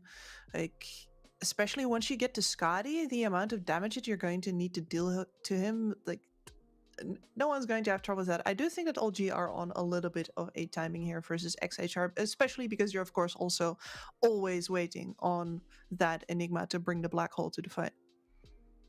Overall, though, I mean, ex-Hellraisers, their lineup is easy to read what they will do. And OG, they're pretty good at exploiting that one with their experience. So I wouldn't write them off right now, but I do prefer the ex-Hellraisers draft still. Yeah. And I do prefer them as a team. They just looked so dominant in the Eastern European Division 1. And Old G, they're just getting towards their stride, starting to practice a bit more, play the Division 2. So they might not be at their peak just yet. I do not expect them to. I mean, they dropped the game to Cybercats in the previous round, right? That's not exactly like the staunchest of opponents in this tournament. Yeah, but then they got mad and they crushed them. But the techies will be crushing our screen in 3, 2, 1, blast off, and there it is. We go into ex-Hellraisers versus Old G here. Game number 1. OG just got eliminated by an Eastern European team, and here Old G is gonna be protecting the colors of West Europe, but against a very, very tough opponent. And here comes the hearts. That's what we love. Dota, Yes. It brings love and togetherness. No toxicity in this game whatsoever. Yeah. I'm actually kind of impressed that Ramsey started the hearts. So, I don't believe that he's turned a new leaf just yet, but I'll take it. That's pretty nice of him. Ramsey's in pubs, it would depend, but he would be, you know, not too bad. There were people much worse than him. No. There were times probably. Are there no new Rage compilations? I don't think so. But anyways, he would if he would lose like 3 games in a row, I think then he would get pretty mad. But overall, he in pubs, if he's in a solid mood, he tends to communicate and stuff like that. So it's not that hard to or at least it wasn't. I haven't played pubs with any pros for a very long time. 2 scuffles for 2 runes. Nobody really getting hurt too badly though. So 2 runes, 3 runes, only 1 for Old G. So that's a good start for ex-Hellraisers, considering that you have an Enigma, which doesn't really contribute anything to a fight. That's quite nice. I guess Seb just didn't want to do anything other than the block the wave for his offlaner. So it does make sense that also Old G didn't have any kind of help there. Who said you could stroll in my woods? 2 fissures with that clarity going. And that means that Ramsey is going to be pretty far away from his tower. So it is going to be Kitrak that is going to be playing the Alchemist. His first usage of the concoction stunned himself, and the top lane got tossed back. But overall, currently we're not gonna see much here. Level 1, right? I don't see much kill potential. Maybe Jakiro and the Terrorblade could be formidable. Maybe, but it would require them to overextend a little bit on Old G. Like the Death Prophet is a lot happier versus the Terrorblade now that her lifesteal is not percentage based anymore, because previously it would be a lot weaker against him than it is now. So you might actually have trouble turning anything around on her as long as she has those siphons up. Yeah, still, you know, level 1's not the easiest one to go for kills. Enigma struggling in CS. That's something that happens often with the hero early on. And of course, we talked about the stats of Nature's Prophet. He's going to be able to CS quite well for now. But ex-Hellraisers top lane, they're keeping the lane in a good spot. Bottom lane, they're keeping the lane in a good spot. But in terms of CS, currently they're struggling. Resolution is going to be struggling quite a lot here. Can they bring him down? It's going to be Solo that gets the first blood. Ramsey's got blocked out, but Seb couldn't keep both of them away from his offlaner. So there it is. They get the kill. Yeah. Very nice for HR there, because that's also bringing the Death Prophet down at the moment where she gets those siphons. Didn't actually get any of them off. Nicely squeezed through. Look at those beautiful body blocks coming up from no one. Okay, he's gonna be getting himself away. He turns one of them into the Islands. Go, my babies! And now they're not gonna be saving him with no one coming over. That is gonna be a kill, and one offlaner dead on each side here at the start of the game. So far, so offlaner life, I guess. And that leaves us with a mid lane that we haven't looked at just yet, where Kiyotaka is actually doing really well versus Thompson for the first couple of levels. I guess that's to be expected. The Hoodwink actually has decent damage, but you cannot compare it with the melee hero. Resolution in trouble again. We already saw some body blocks on the top lane. Now the illusions are going to be quite annoying as well. He sends him into the tower. Ramses doesn't care, just wants to continue getting creeps. Lane's going really well here for ex-Hellraisers. Antares, as I say that, takes some damage, but he'll be fine. Yeah, this is very good on the bottom lane. They have the level advantage over them now as well, which means that Resolution will continue to suffer down here. Might actually go down again. It's damage from this Jakiro, he just doesn't quite respect it. Yeah, he did have sticks, right? That is the thing that saved his life in the end, and of course the added tower armor and the regen as well. Seb continuing to be annoying with the Fissure until you're level 3 on the Earthshaker. You can't really help all that much, but Hellraisers, they seem very powerful. They're diving this one, not allowing OG to get any of the creeps. Resolution, he really wants those CSs. Solo says, we say no. Get him taken away. Antara said no to life. He will be taken down on the top lane, but it's not gonna come out without a punishment. The Tiny might be struggling here. Ember? Diving Thompson? He is the god of this. No, Kiyotaka, you can't do it. And Thompson will get himself a kill. Both of the water runes as well. So he's gonna be healthy once Kiyotaka comes back. And all of this lead that the Ember has been accumulating now, it is gone.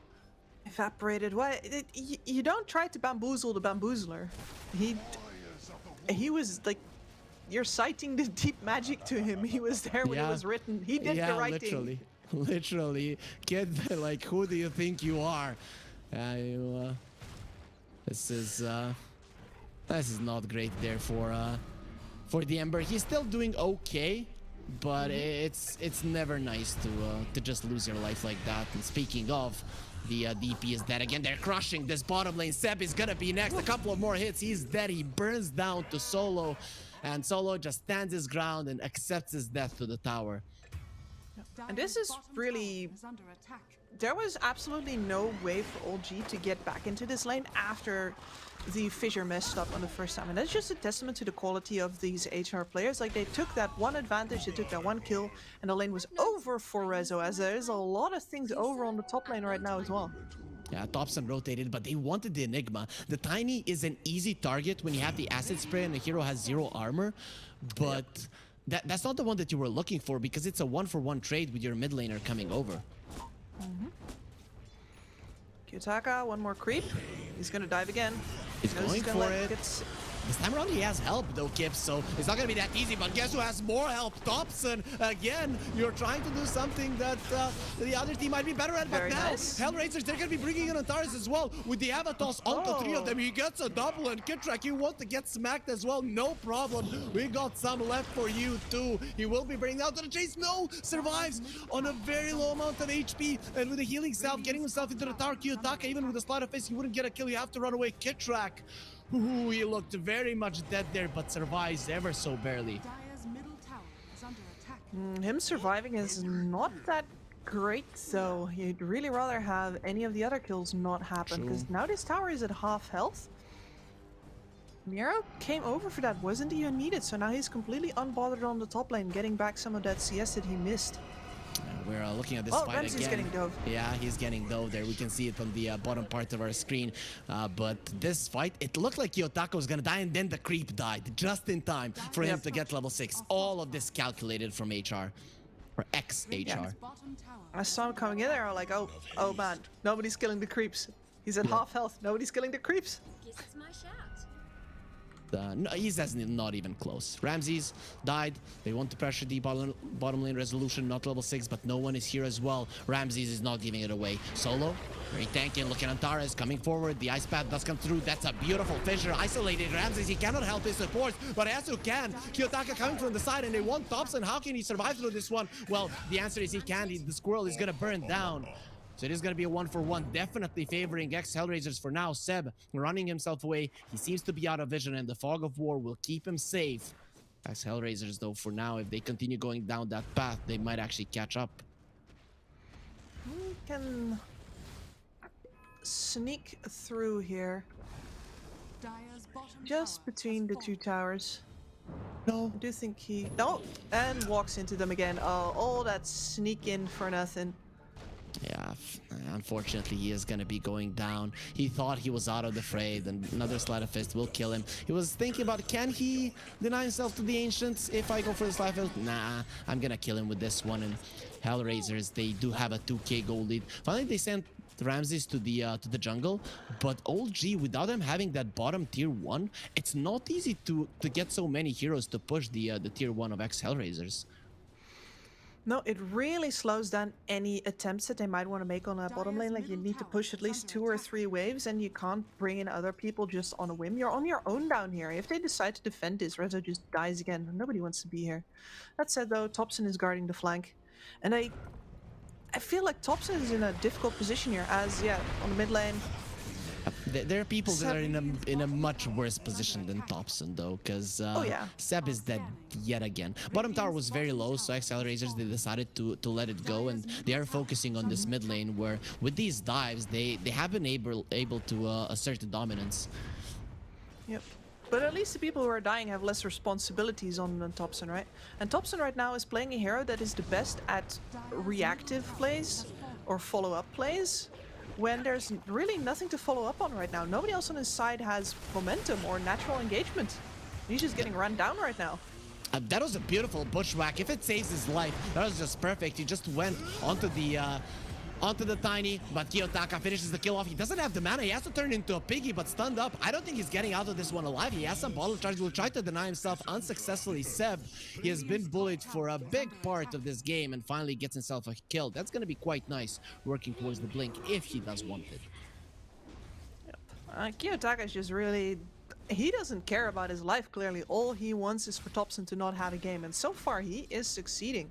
He has got that squirrel stuffed into the dumpster real good.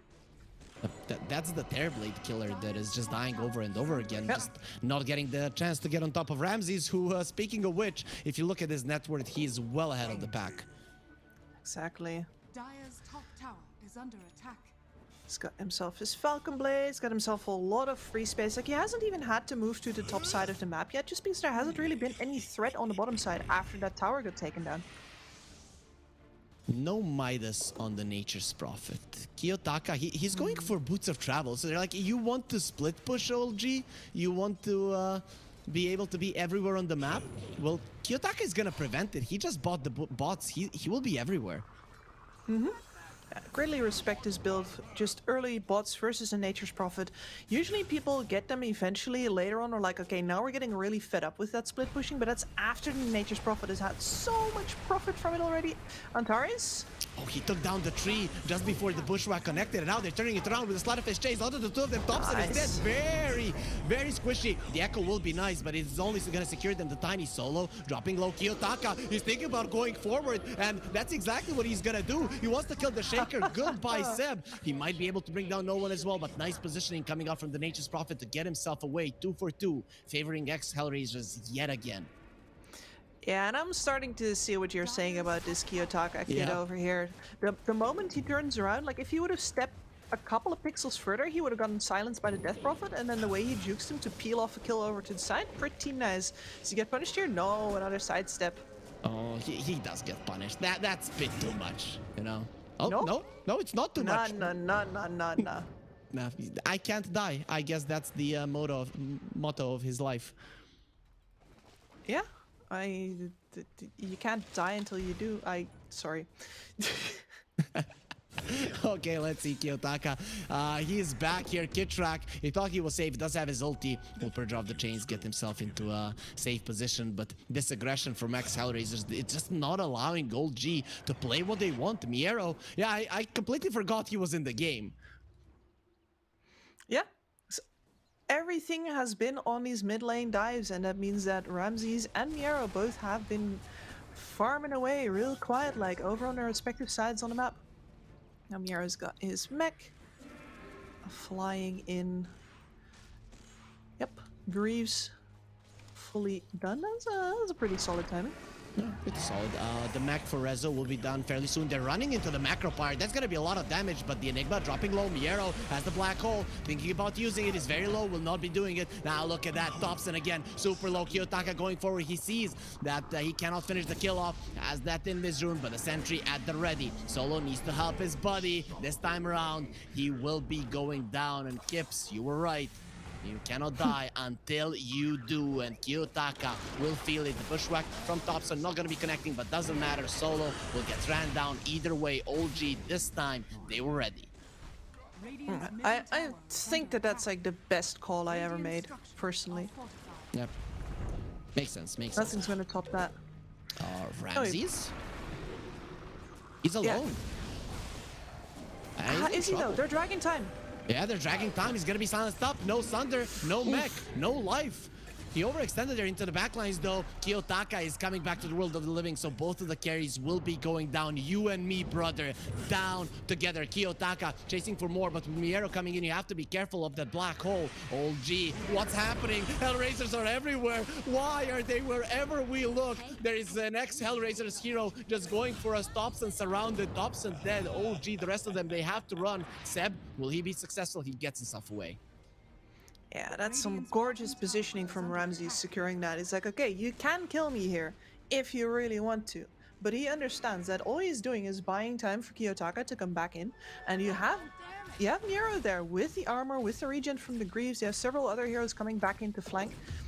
Old G was never going to come back from it if they took that bait, and they took it hook, line, and sinker. ex-Hellraisers, they did come in as the favorites, but we all know that there's still some OG fans there that do believe that OG can win this one. It's not that big of a lead, and if you do, you can head on over to pinnacle.gg/welcome. Use the promo code CUP23 and get yourself a 100% bonus on your first deposit for up to $100. So be sure to get over on that one. But still, we do advise you to bet responsibly, and it does not work if you are under 18 years of age. How are these blink daggers looking for the positions for us? Both Seb and Antares are very, very close. Oh yeah, so close they can almost smell it, and that's why they're both on this top lane. Seb tossed into the Terror Blade, and they finish him off. Rams is dropping low. He has the thunder. He gets all this up. No, he doesn't. Get it off, and he will be going down. That's definitely gonna be a nice one for OG. They weren't expecting they're gonna be getting a free Terror Blade twice in a row, and then even the supports to follow suit. Resolution is beyond godlike. His lane went really bad, Gibbs, but look at him go.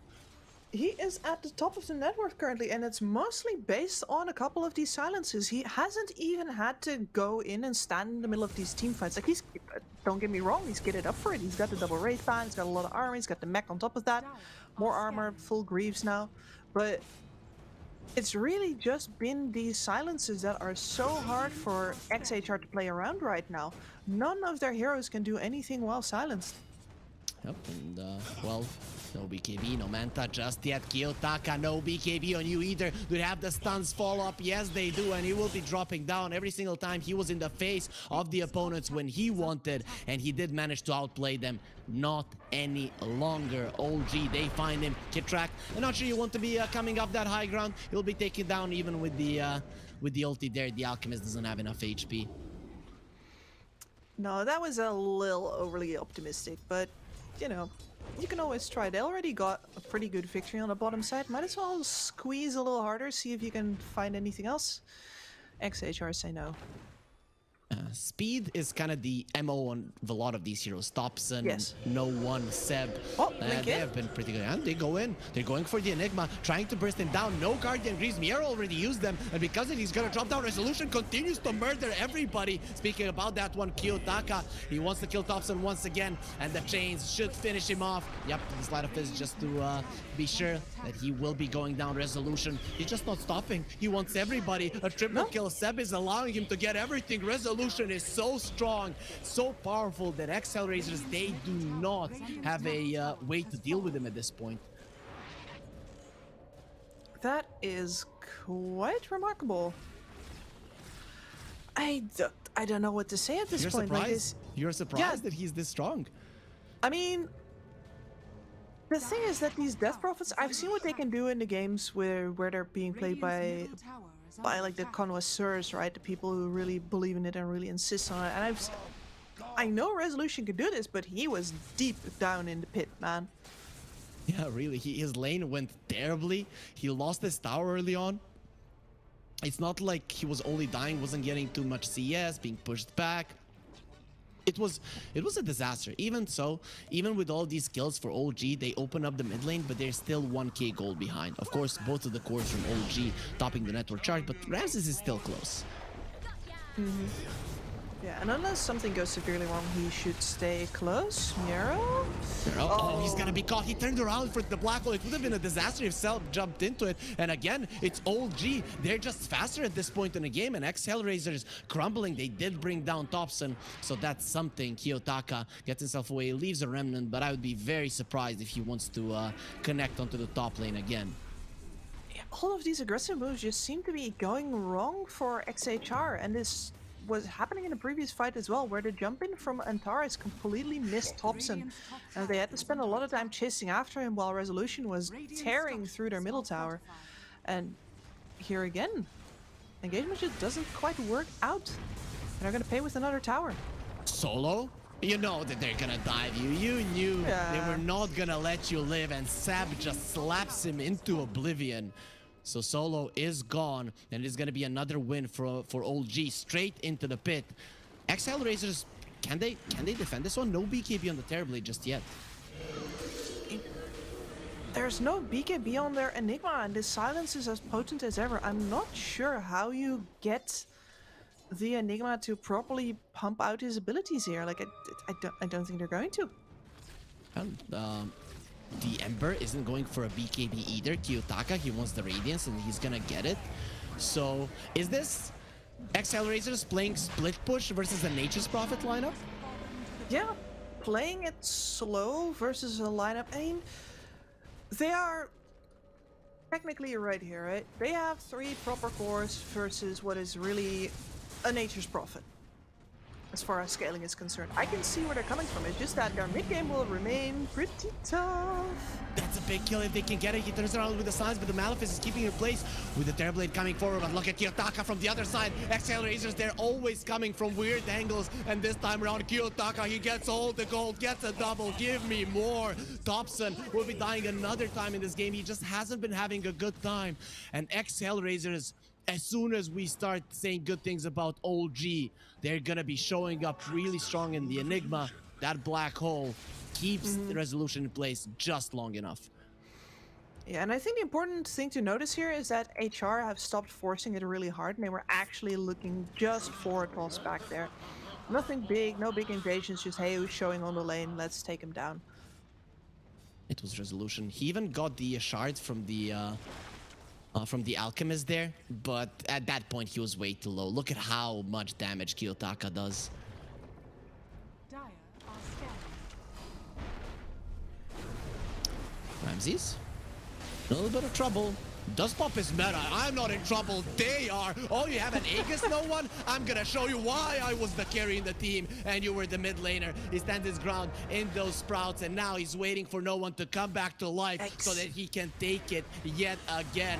And there is gonna be a shard from the Alchemist coming through. It doesn't change a damn thing. Ramsey's too strong, stands his ground, doesn't even need the BKB to get the kills. Antares already on the top lane, and look at that. Is the Ember gonna be coming in? Nope, he doesn't have a TP just yet, so this time around Thompson is surviving, but that is your mid laner almost dying to the position for Tiny. Are scanning. Hoodwink, we were talking about the best stat gain in the game. I think Hoodwink has some of the absolute worst. Yep, for sure, especially in terms of strength. You just remain so fragile, and the build doesn't really help that either. Like, you get a little HP from the Atos build-up, but apart from that, usually people are just looking for a BKB and damage. So physical absolutely wrecks you. They were hoping that Hoodwink is gonna pop off, but ever since that bad laning stage, Thompson hasn't been able to recover. He's trying Antares. He's not allowing it. He's gone, Thompson. He did not respect Antares here in Kiyotaka. Thanks, bro. Thanks for killing my mid lane counterpart. I definitely do find that one quite nice for ex-Hellraisers. And this is not good. How do you win this game with two cores that now they're not at the top any longer? No. No, a Resolution hasn't had a fight like the big ones in the mid game, and it's you can call that caster curse, right? But I just think that it's deviation from the mean. Like, he was overperforming so hard, it was only pretty natural that he was going to fall back down at some point. Usually that stuff doesn't last, and indeed now we are here in a position where he wants to stand in the middle of these team fights. He's going to have a BKB to do so if he gets the time to wait for it, but the enemy team is currently between him and his Courier Miero. He doesn't have the BKB just yet on Miero. That's why he didn't want to come through. He will remove the silence. Miero is gone. Even if you get the black hole out right now, you will just die. But look at what Kiyotaka is doing into the backlines. The supports are just being destroyed. Thompson is not a part of this fight. Kiyotaka gets a double rezo. You're next. He does have a 9-second BKB, but they want to force it out. Come on, use it, use it. That's gonna be enough for him. Can you dodge the unstable concoction? Seems like he did, but he got silence. Stop, toss back, and also the Thunder saving Private Kiyotaka, and he knows that he has such a great team behind him that he can just continue dominating through this game. Ex-Hellraisers, again, they're the ones that get out as the victors. Ramses, maybe not as selfish as he sometimes sees it. Kiyotaka is just like, okay, you have 3 fragile heroes that I can bring down. Don't mind if I do. He is ignoring the 2 damage dealing cores. He's putting those over the rest of my team. I just kill.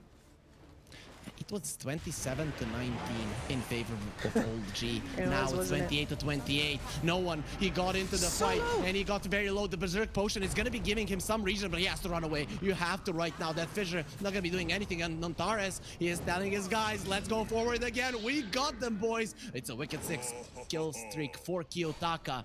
And do they really want to go for more? Ex-Hellraisers. It's just 3 heroes. Yep, it's just 3 heroes. Just... Is it really just when it's these guys using them? Well, looking by the respected Old G, give them clearly not. Miero shows up now, but really though, they've got him running with the tail between their legs already. Old G are actually they're holding their own, considering how well Ex-Hellraisers performed in Eastern Europe. I'm gonna say Old G with a bit more time to practice, they definitely have what it takes to get back to the top yet again. But currently, it does seem that that Ex-Hellraisers look like a slightly better team, at least here in game number 1. Yeah, just a size bigger, really, which is not strange to say about like the winners of Div 1 versus the maybe up and coming Div 2 winners, but we haven't seen any of that yet. That remains to be seen. Thompson, no, not again. He's gonna be tossed into an illusion. This illusion hurts. The stun from Sep this time around. He's gonna be saving his buddy. He has the shard there. The follow-up stuns will definitely help. And Thompson gets himself away with the sharpshooter, using it pretty much as a force staff because that's the only thing he can do currently. It just doesn't do enough damage. Yep, we've seen the Hoodwink work as a TB counter exactly once in this game, and the rest of it has just been Thompson shooting his ultimate in order to create more distance between himself and the pain. He has been focused down so heavily by everybody on Hellraisers, right? Every single one of their heroes that can hunt has been hunting Thompson. Like, they hate him, really. Oh yeah, well that's what you get for picking a super fragile high damage mid, right? You just put a real big target on your own forehead. Top lane, Black Hole does come out. It's with a BKB. No way can stop it. But they're stopping Ramses from doing the damage. He doesn't have the meta any longer, so the resolution he lived. That's no meta. No Black Hole either. Kiyotaka, yeah, but there is still Kiyotaka who does so much damage and does have a remnant to get himself away, actually standing his ground. You might want to think twice about that one. And Ramses he is alone out. Ramses, he's staying a little bit too long. Doesn't have the BKB, but look at this avalanche toss. And from the other side, the supports have made their entrance, and it did come with a bang. Kitrak wants to escape, but with the ice path, just out of that one. A little bit of frostbite on him, but he'll be able to get warm again in the fountain. Wow. Okay, XHR got me too there, and you could see by the little step back and forth at the end of the fight there that Ramses was baiting, and he was still baiting. It's like, all right, come back forward. I'm going back in. It's a bad idea for me to go back in. Trust me. But he is tanky. You feel like he's out of position, but he's so strong that he can be. Meanwhile, mid lane Resolution did get caught. He's fine. He's just gonna take some damage. He's way too strong to die to just 2 heroes. Right, Gibbs? Right? Right. Hopefully. No, like. I wanna go in on this baiting thing because I think that the previous Virtus Pro roster, I used to study them a lot, was the best team at baiting in the world. No, let me talk. Come on, Seb, dive. Thank you. They've got Nero. No, sorry, they got Kiyotaka. Oh, he goes for the piggy pole here. Gonna be stunned up. They're killing him. He is dead, Kiyotaka. No. Ooh, no, he survives. He's full HP. The Terrorblade gives him his soul, and it is going to be quite fine. Resolution pops the BKB, doesn't have the exorcism, just stands his ground, right clicks on this hero, not that strong. Ramses comes in with no HP whatsoever, but he has the BKB. Ouch. And the damage. Rezo, where do you think you're going? Kiyotaka gets that kill. Now he is godlike. They have taken down Resolution, who was the god of this game, not any longer. Brought down below, and he will be slain by ex-Hellraisers easily. Seb, he is shocked by what is happening. And as much as it looked like old G held their own for a while there, right? I really just think it was a question of HR not overdoing it, because they knew they were going to scale way better. They knew that if they just paced themselves, then eventually old G would start feeling the pressure because the clock simply is not in their favor. And we've been in that phase of the game for about 10 minutes now, and old G hasn't really had the chance to say anything against HR anymore. Kiyotaka? He doesn't have a Quelling Blade, he doesn't have a Remnant. He almost died there to the Sprout, and the Nature's Prophet wasn't even level 20. I may or may not want to send this replay to a couple of people, but like, hey, by the way, see the limits on Ember pushed? You sold me on this dude. I mean, you told me, and then he sold me. Yeah, true. He does have that gem. So gem over Quelling Blade probably would have ended quite badly for him if he died. Old G, they want to use this time when he's in space. Yep. Like he had the Orb of Corrosion in instead of the Kaya Sanj. What the hell? It just got delivered. Kiyotaka scouts the Roche. Old G, their plans have been foiled immediately. Midnight Pulse inside of it as well, and here comes the Terrorblade illusion. Very, very strong. You have to get out of that one. Look at they're going towards the bottom lane to split push, and the catch. Nope, Resolution gets his BKB off. Nice bushwhack, keeping Antares away. He's gonna be stunned up, but look at HR just going forward. Resolution has to run away. He's not moving versus this Scotty. Even being such a fast hero, it is not enough. Burn the witch, burn her on a stake. Nobody's gonna be practicing witchcraft here at Antares. He has found more. It is gonna be solo. It gets the kill there onto Kitrak, and Seb gets ran down by Kiyotaka. The split push of the Nature's Prophet is the only thing that's working out for them right now, but on the bottom lane, he is gonna be caught as well. Let's look at it. No one TPing away. Yes. No, he is not. The light will be taken out of his eyes. The black hole used, and Kiyotaka secures that one. That's gonna be his 20th kill of the game. And by now, I'd say that old GR just in it for the experience. I don't see any opportunity for them to get this one back. Yeah, Thompson is going to take a little look. They don't have a He's stealing this. He is stealing this. This is Thompson. He is not gonna mess this up. No, here comes the gem. No. Oh, Kiyotaka, why are you not on the bottom lane? Like, what's happening? That's so unfortunate for Thompson. He was gonna come and take this Aegis. I guess when the game is not going well for you, it's not going well for you, right? Even when you finally get a chance to get a good playoff and delay the timings of your enemies somewhat, then you just die, unfortunately. Exactly. When it rains, it pours. Nice Antares. He can hunt here the Emperor. Any TPs in? No, actually, it is gonna be no one that is TPing in. Okay, he was just waiting for no one to come because he wants more kill. Kiyotaka is not happy with just one. He will be finishing off Seb. Antares gets low. Kiyotaka standing his ground against 3, and help is coming. Here comes Ramses. You better run. The big demon. He is strong. He is big, and he will murder your Resolution. He is not moving. He's gonna go for a TP out, and not successful. BKB runs out. The chains keep him in place. Ramses, he was running over all this time. gets there in time to protect his buddy. Kiyotaka once again is the playmaker for ex-Hellraisers. Incredible. Like, ex-HR just knows so well to stand their ground because they're not afraid to die because they know the backup is coming. And we saw that from the start with Ramses. He's like, okay, if I die here, that's fine because they overextended for me. And they've just been repeating that mantra throughout this entire game. Every single time OG takes a finger, they lose a hand. It's not looking good for them. Their tier 3 is gonna drop down. Seb goes in, Nice and that's slap. gonna be a huge echo. Gets solo low. Actually, does bring it down. Killed their captain. Maybe they will crumble. ex-Hellraisers, let's see if they need their captain to play as good as they are. Jumping in as Kiyotaka. He needs no one. You guys clear the Raxes. Play objective gaming. I'm killing them. This is my fountain in which you guys will burn. He has been leashed. He has been caught by the bushwhack, but the heals are coming in from Yero. Doesn't have the BKB any longer. Kiyotaka has to be careful. He still has the Aegis though, so even if you kill him, you're gonna have to do it once more. And BKB up in 4 seconds. Resolution, you might want to rethink this chase because it could cost you your life. But ex-Hellraisers, He went back up. Oh, he went in.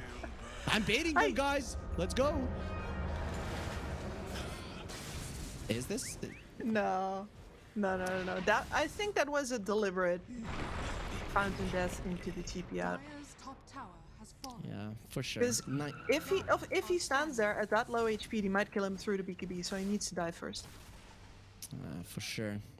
Definitely showing off there in the enemy base. And guys, if you want to show off to your friends, you can definitely enter the giveaway to win one of the Malta Vibes jerseys. It looks amazing, so just head on over to Pinnacle Esports Twitter, follow it, retweet the tweet. Okay, for some reason I'm on the screen right now, and we are in a fight. Just wanted to show my beautiful face there, and that does make sense because this is not looking quite nice here for OG whatsoever. Well, actually, no one does survive through it, gets a kill, so it's not that bad of a start to a fight. But let's see if they can get anything else. OG running forward. They want Kiyotaka, who's gonna find an invis. He's been stunned up. Sentry on the ground. Follow-up stuns. They're going for him. He doesn't have the BKB. He has been silenced. Kiyotaka should be going down. The 4 steps are there. And they also have a stunner to save him. Ramses doesn't need to use this time. And now I have to run. The high ground is protected by the Terrorblade. And Kiyotaka comes back in. I will get that one. They wanted my life. But I'm the killer here. And Thompson might be next. Nice bushwhack there. Not gonna change anything. Kiyotaka is gonna be giving his HP back by Ramses once again in this game, just to continue the onslaught in this game number 1 versus OG. Yep, and this is the thing that this ex-HR roster understands, the thing that these ex-VP players understand, is that if you want to bait somebody, if you want somebody to go in, you need to give them something that they want.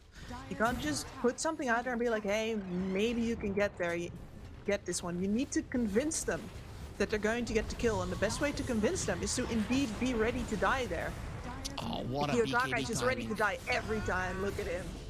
Did you see that BKB usage just before the fissure connected? Now he's gonna be leashed, so he cannot move. No one is gonna be slapping him a bit. This is for my teammates, you murderer. Oh, is it? Let's see how you're gonna do with the 4 steps coming in. Solo tossed away. What a play from Antares. He's not allowing anybody to die. They push in there with the neutral item. No one come closer to us and die. He's gonna be surrounded by everybody. Ramses is close to death as well, but he's gonna be getting himself out, and Antares just running forward. I will die for all of my teammates, or I'm just baiting you in for Kiyotaka to continue killing you over and over and over again. Resolution, the avalanche on him, tossed onto the Enigma. They don't have the black hole, but they don't need it to clean up house. OG have been wiped, and with that, this should be the end of game number 1. That is done and dusted, and anyone who says from the first 15 minutes of this game that OG had a chance here, I vehemently disagree. This was a proper shellacking, and HR never really, they slipped a couple of times, I think, on the top side, where they paid a little bit more for the engagement that they wanted than they really should have, than they really wanted themselves. But apart from that, this was a clinic. I'm going to be going back to this replay. Yeah, Resolution, though, I have to say he crushed it at one point in the game. Yes, but he did. after one death, just one death, he stopped. He was like 11,000 net worth for 15 minutes in that game, and he got to it so fast. So, you know, you start off badly, you come back into it. It looks like you might be able to carry your team on your back, but ex-Hellraisers, they just look pretty dominant here, Kips. And, you know, I promised our viewers a giveaway of a jersey, and I just didn't give them the adequate explanation of how to get it. So I think that we owe that one to them. So go to the Pinnacle Esports Twitter, guys, follow it, retweet the tweet, like it, and also write in that pinned tweet which is your favorite team here at the Pinnacle Cup. You're going to become liable to win one of the jerseys, and then just follow our social media to find out if you are one of the lucky winners. And also follow the Twitch channel here. It is new, and we're going to have a lot more games and a lot more tournaments in the future. Kips, we saw game number 1 going into game number 2. Can Old G bounce back? They need to properly snowball after laning stage. Like, if you want to win this series, hell, if you want to get to play in this series, you need to have something go really well for you right after the laning stage. Because otherwise, the map control that HR showed here and the way that they throw certain heroes under the bus, or seem to throw certain heroes under the bus, is an absolute nightmare to play against. And I don't think OG currently has it in them to actually waylay them. So a snowball out of the laning stage. Counter something hard. Kips, most of the guys in Twitch chat are OG fans. Don't take this away from them. They don't want OG and OG to be eliminated here. You need to give us a little bit of copium there. But overall, though, we're hoping that we do get to see a 3-game series today, because we didn't get to see a single one. Everything was 2-0 here. ex-Hellraisers, they're looking dominant, but there is still more to play. OG, let's see if they're going to be coming back in game number 2.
Oh, esport.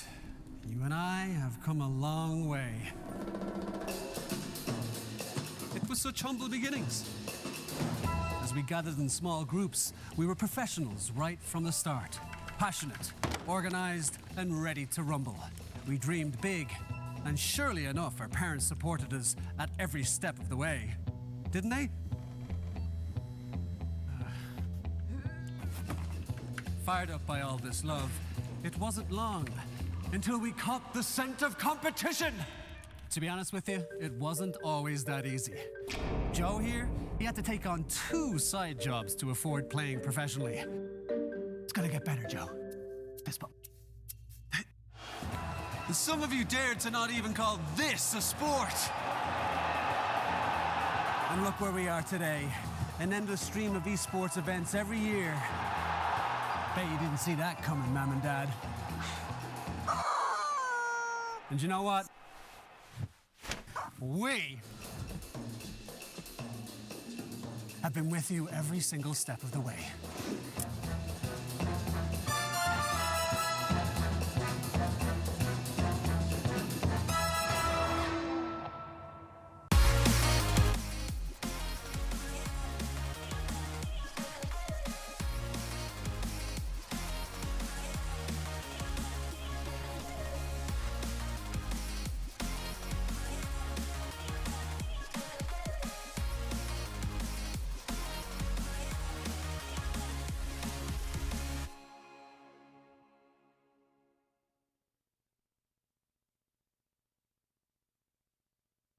Dream of working with people you watch on screen.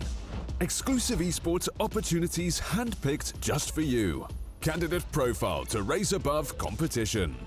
Let 10GG handle routines. Make a step towards your dream today.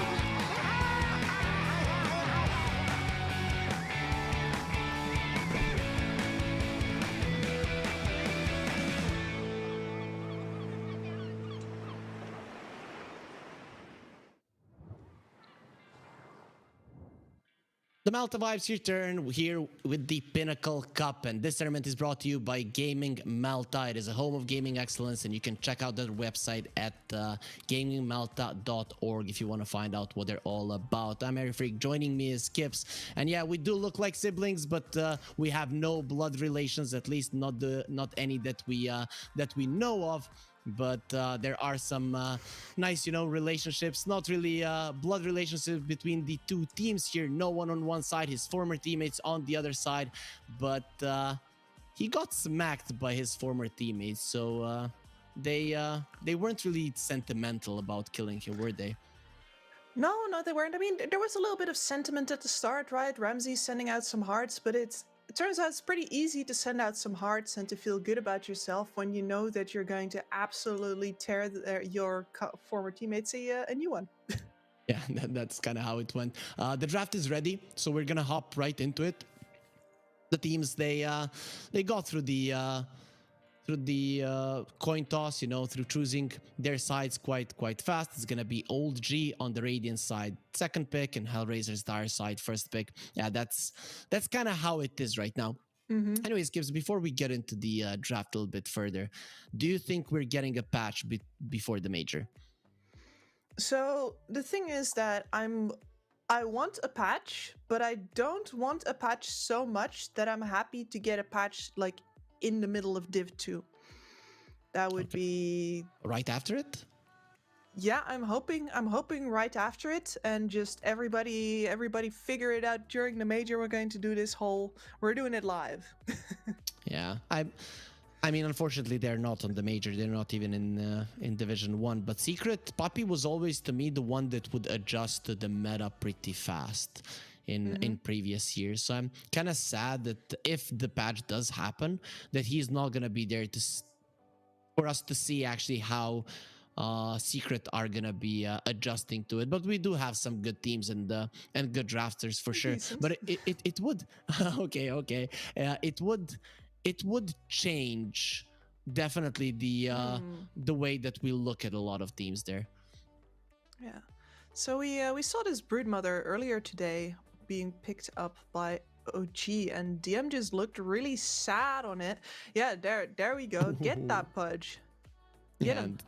So it's not gonna be a CM, but the Jakiro I think works just as well and is pretty solid later on as well. Miero loves the Broodmother, but I think when he sees these two, he is not happy. No, he's not. Like, the attack slows from the Jakiro are going to be so hard for him to like actually get any good trading in when he does that, and the Pudge can just stay on lane indefinitely. And it's not just that he is not intimidated by any of the Broodlings and can just shove them out, right? Like, the Broodlings deal no damage to him, etc. There's also that if you get a hook on the Broodmother, if you get an ult on the Broodmother, it's exactly the same as with a Legion Commander ult, where you just somebody TPs in and you always kill the Brood. She constantly has to be on guard with the Pudge in the game, especially when he gets the Blink Dagger. And we see an Eastern European special. Tekis Antares has been crushing people with this one. It is a hero that lanes well with the Broodmother. Broodmother is there as a sponge for damage in the lane, and Teki is just dishing out the right clicks, constantly attacking you. So I'm looking forward to this. Artillery. True. So ex-Hellraisers, are there any heroes that you think they have to ban right now that would kind of destroy their Broodmother concept? Because Miero is already gonna have a tough lane. I was about to say, like, you can ban certain heroes that would be good against Broodmother and also just good for old G in general, so they're doing that with Pango. But otherwise, yeah, I think your lane's already hard enough right now. Let's just focus on instead getting yourself the best possible carry matchup out of this. Now that you know who's most likely going to be on old G's safe lane. It also means that old G is looking for probably more core-oriented heroes, more scaling-oriented heroes on their other two roles than maybe they normally would be. Tekis is a nervous hero. Look at his leg twitching. You always know when you watch the cameras of players, you always know which one of them are twitching their legs because they are shaking on camera. Yes, they are. It's quite fun. A lot of Eastern European players, though, they sit in a weird way with their feet on the on the chair. I called that the gremlin look.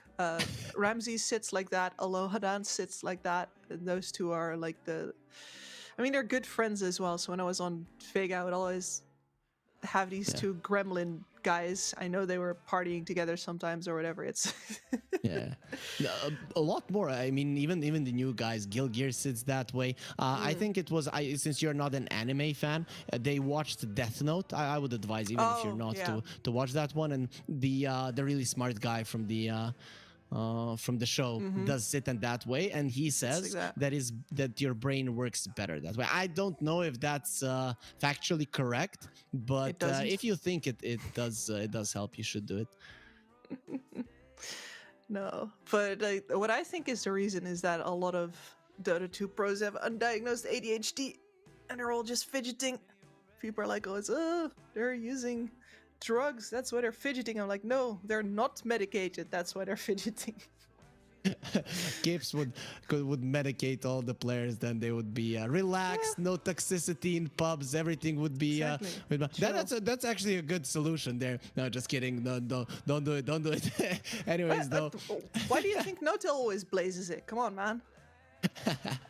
Anyways, ex-Hellraisers, they ban out the Primal Beast. OG will be getting rid of the Bloodseeker and the Storm. So targeting Ramses a little bit, targeting Kiyotaka a little bit. It's not easy. Kiyotaka is the one I think that has the lowest amount of heroes that he plays. Not that big of a pool, but he still has just enough that you cannot ban him out. Yeah, and I'm just wondering if this is going to be the Ember ban, because if I was old G, I would have learned some lessons from that previous game, but no, it's the Undying. So do they take it for themselves then? Maybe.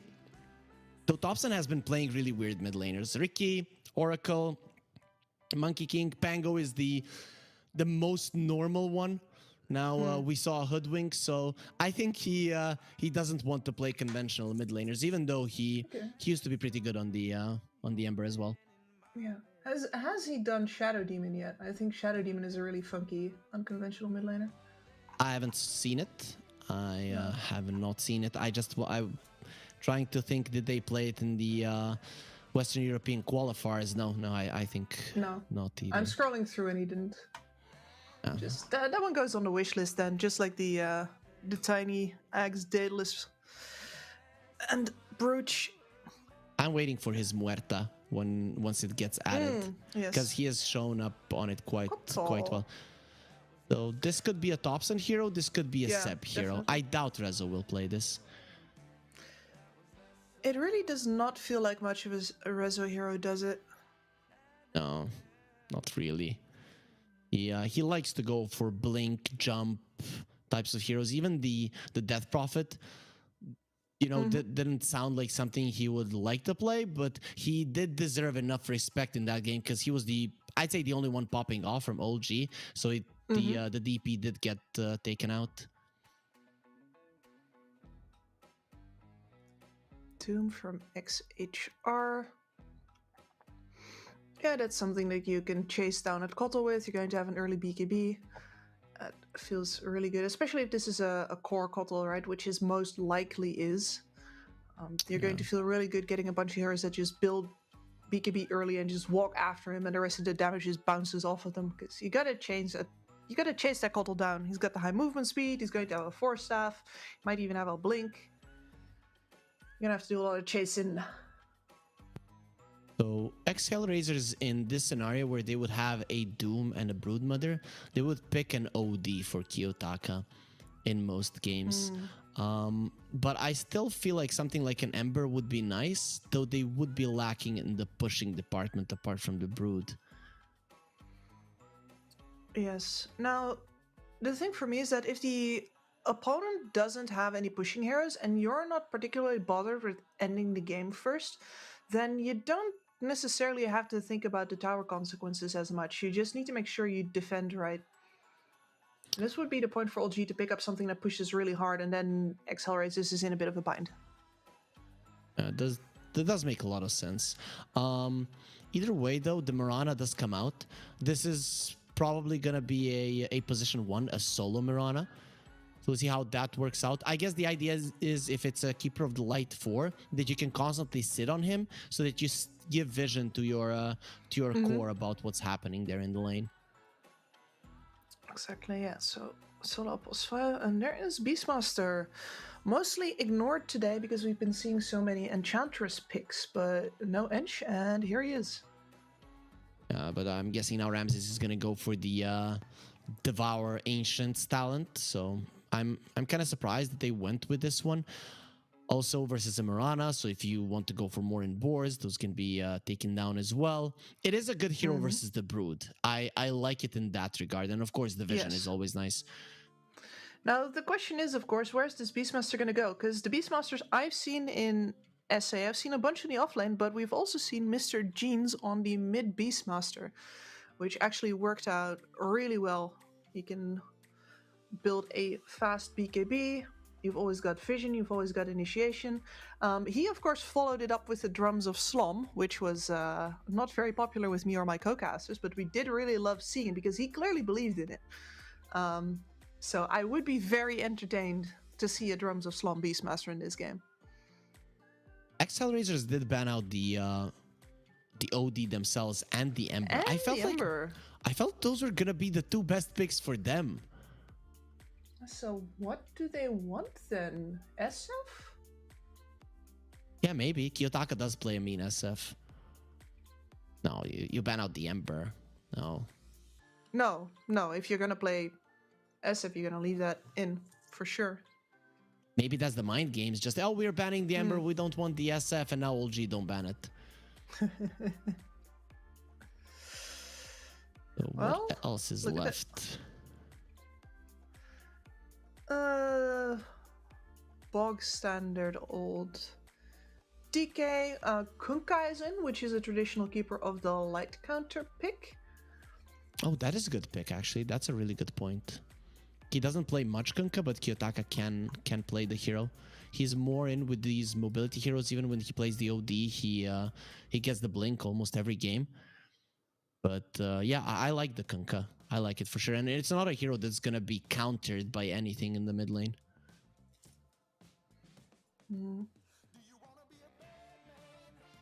Oh, actually, it could be countered by a Timber Saw.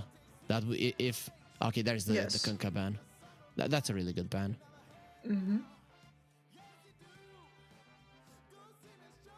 If he goes SF, they have no catch. Literally no catch. This Keeper of Light is going to be a problem then, if it is a mid lane keeper. Yes, true. I'm pretty sure it's going to be a mid lane keeper, but then again, you have Kotl Beast. Okay, yeah, that also really chases the Kotl down. That might be enough to nudge it out of contention for a core slot at all. But then what do you pick up instead?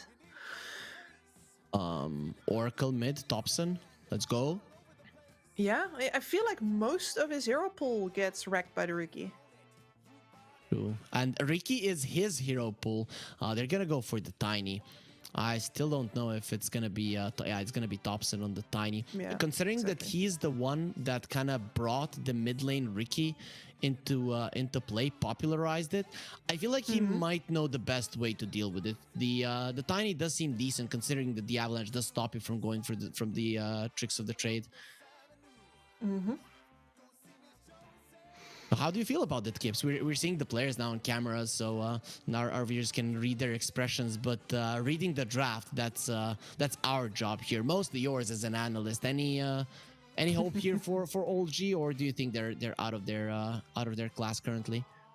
I do actually think that if I thought this was equal between the two teams, I would favor OLG's draft here. They've got a really strong engine at the heart of this.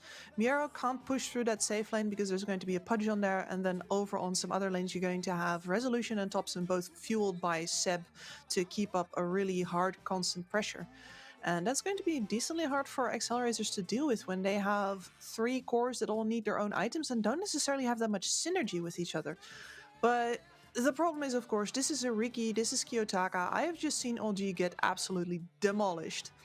I would not pick OG here if I thought the drafts were like 80-20. I would really take... Oh, okay. So yeah, come at me. Okay. No. I respect that one. I think ex-Hellraisers are really good, but I love the OG draft. I have to say I love it, and I'm hoping for a game 3, so I'm gonna go with them. I'm gonna go against you now in 3, 2, 1. Blast off. Antares is gonna be at the middle of our screen and then gets right into the game with his techies there, and we are gonna be starting game number 2 of this best of 3 series. OG trying to keep themselves in the tournament to give us even more entertainment. Ex-Hellraisers, they want the win. They want to get closer to getting towards Malta. For those of you guys who don't know, whoever wins this tournament will be getting a trip to Malta, and Kiyotaka is gonna get a trip to No One. Has to start off with the tricks of the trade. Does that save his life? Yes, but barely. Ooh, that was close. Yeah, but at what cost? That is a slow trip to the fountain now instead of a fast one. He's still gonna be fine. He did use a Fairy Fire there, so that could hinder his ability to last it. And you're up against the Tiny. I feel like melee heroes, untraditional melee mid laners, they usually do struggle versus the Tiny. It's very hard to CS against him. I mean, the Tiny, especially with the tree, is absolutely bonkers, right? He just gets all of the denies that he could possibly want. And then you can say what you want, like, okay, fine, but Riki has high armor, right? But that's not the problem, as Seb gets the business end. You thought you would have the first blood, and you're actually first blooded. Solo starts off with a leap. We don't see that too often, but for first blood, worth it? Yes, no? Yeah, I think so. I've heard people say that the leap is not as bad as it looks, and I guess I can get that argument, especially if there's no Enchantress or Chen in the game and you don't necessarily have to immediately start thinking about creeps, right? Like, you do get a lot of harassing potential about it, but True. And we talked about the Mirana chasing down the Coddle, so this helps for sure. So any... It does. Tell me, do you have any predictions for this mid lane? Is Kiyotaka gonna be able to hold his own? I don't think so. Like, Okay. Thompson should be out CSing him, and then on top of that, whenever it comes time to trade, I think Kiyotaka takes way too much damage from the spells that Thompson has in his pocket. He's going to have to be dodging like a madman, and he can do that, but you're still going to lose on the CS. Radiant's turret They has been tried to bully Resolution again solo. He might have the leap, and usually that's a thing that allows the Mirana to live. This time around, he used all three of them, has the sticks, and another round the Wild Axe is not going to be doing the job. Yeah, both Rezo Worth. and Solo getting low. Yeah, that's absolutely 100% worth it, because that means that Resolution's hero mana pool has been significantly diminished. All in trade for not a kill, not any pressure onto Ramses either, just some pressure on his support, who's now going to merrily wander on back in. Yeah. Unfortunately, though, for Solo, the couriers are going back to the base, so they're going to need some time before they bring out the regen necessary. And mid lane, as you said, it is going to be the Tiny coming out quite a lot ahead right now. Bottom lane, that is also somewhere where Old G should be doing well, but yeah, top lane, just so much action.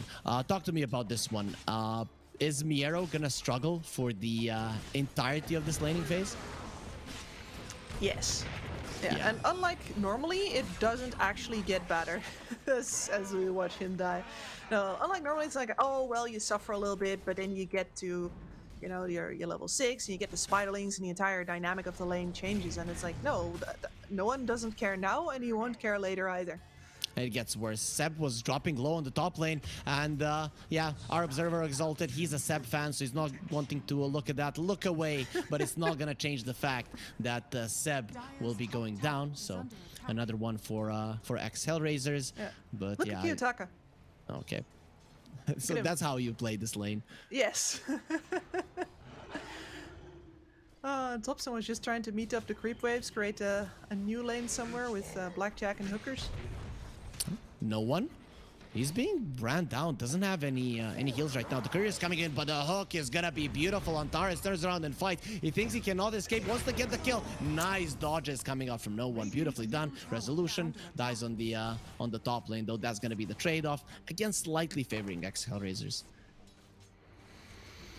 Yeah, just a little bit. I mean, this is going to be their tempo going forward, right? This Beastmaster standing in the middle of the pushes and giving them all aura, making sure that he's got the Helm's Dominator online. But the real problem, I think, is on the mid lane. And as long as these side lanes are so hotly contested, I don't think Hellraisers can actually bring anybody in to help with it without it being really very obvious. Yeah, until that Tricky gets that Meteor Hammer. I'm hoping he is going for it. Yeah, he will. Meanwhile, bottom lane, again, the Jakiro and the Pudge showing just how strong they can be. But Seb will be dying yet again. Hellraisers this time around, they're not going to be killing Resolution that many times, but they're going to Look at that level difference. Like, Rezo is still level 2. Ramses already way into 4. And Rezo took a level in the boar as well. That is really remarkable. You have a couple on your lane. Your axe build is completely viable without. Why are you feeding Ramses a nice snack from time to time? Okay, bottom lane. Jump in from Antares. And Miero is trying to fight. He can't do it. He just can't do it. Actually, no one is getting low. One more hit. Oh, if the one more hit came out from the Brood, maybe no one dies before. But either way, Antares will be finishing him off. This is big. The Techie's getting early levels. That could be a huge deal later on in the game. Absolutely. The Techies deal so much damage, and that is one of the few ways that they have back into the game, where we're up versus 3 melee cores if you're ex-HR. Like, this Techies can deal a ton of damage in these fights where everybody needs to get up close and proportional. They will all be showing. You can place your bombs exactly where you want to. But here in this lane, it's not going to help because no one is just going to get a Vanguard, and he will not care. That's a good point. Though every single core on the map is melee, right? So one team is going to be running into the Avalanche. The other one is going to be running into a smoke screen. But then when you put the Rot and the Macro Power on top of it, I still think that Old G, in terms of positioning, if it's a close fight, they should Reza be took an arrow. To the knee? No, straight to the face, actually. It was ugly. Okay. Does make sense. Solo gonna be getting those out. Today we saw some really cool arrows. Solo, he went for it. No, don't. No, like, but he has the really big pay to lose arrow, so you can't hit with that. That wasn't easy to connect with, and ex-Hellraisers looking out of this laning stage still quite well. Ricky did come back in terms of CS, despite Thompson having 11 denies.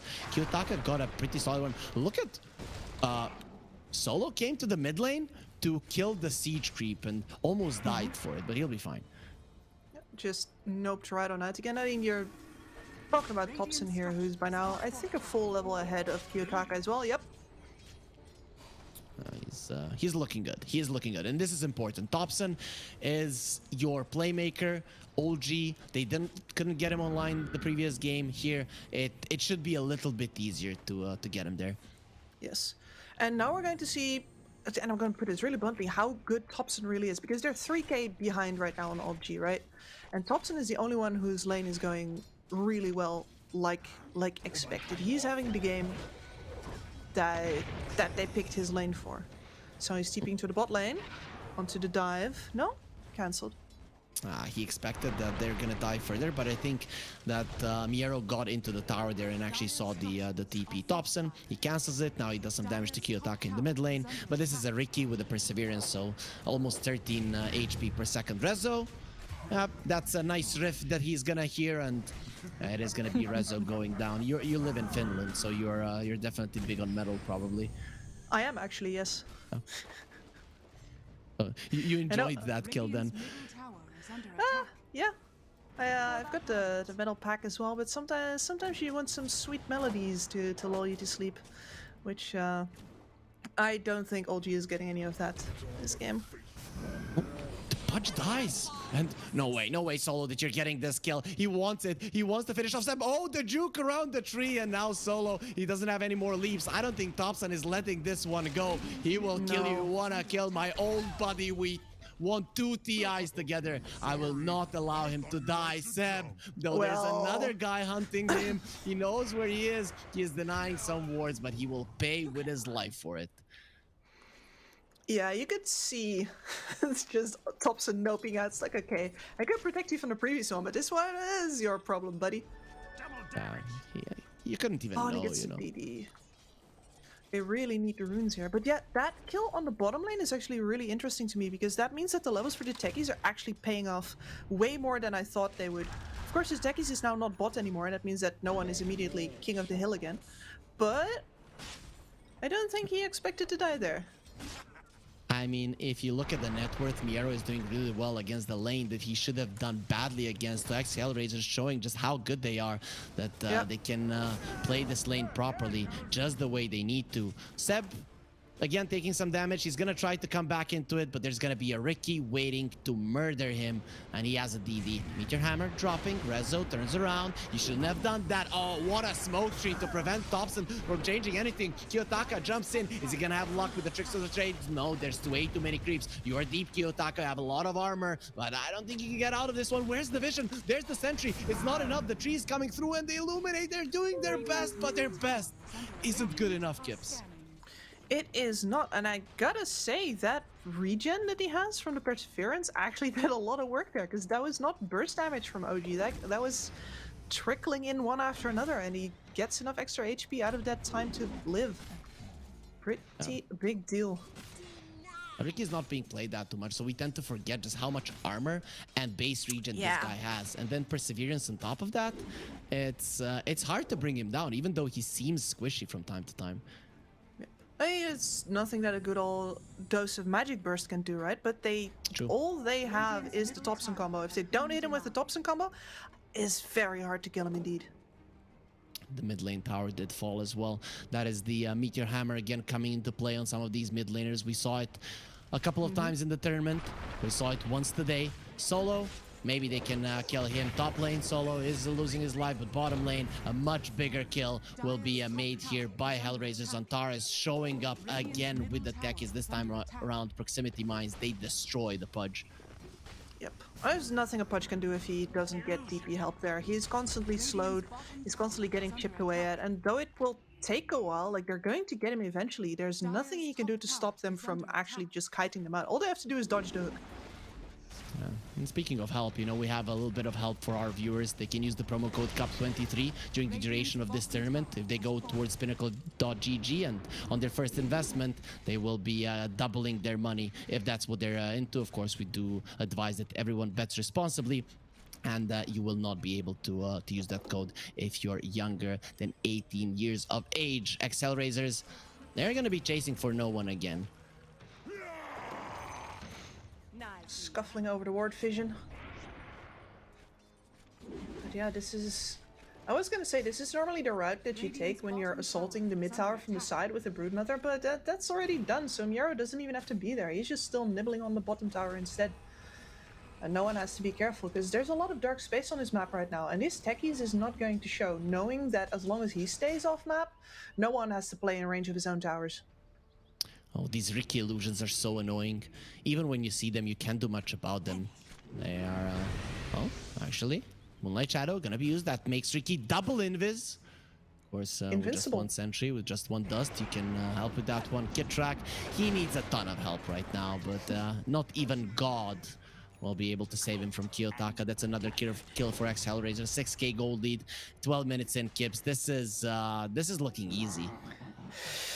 It is looking rather easy. I mean, I knew I was saying some pretty big words back when I said, like, even if it was 80-20 for OG, I wouldn't pick them, but I still did not see this coming. Yeah, I guess you're right, because OG, they are looking helpless at this point. We'll see if they can get this one back. 7k gold lead, 12 minutes in.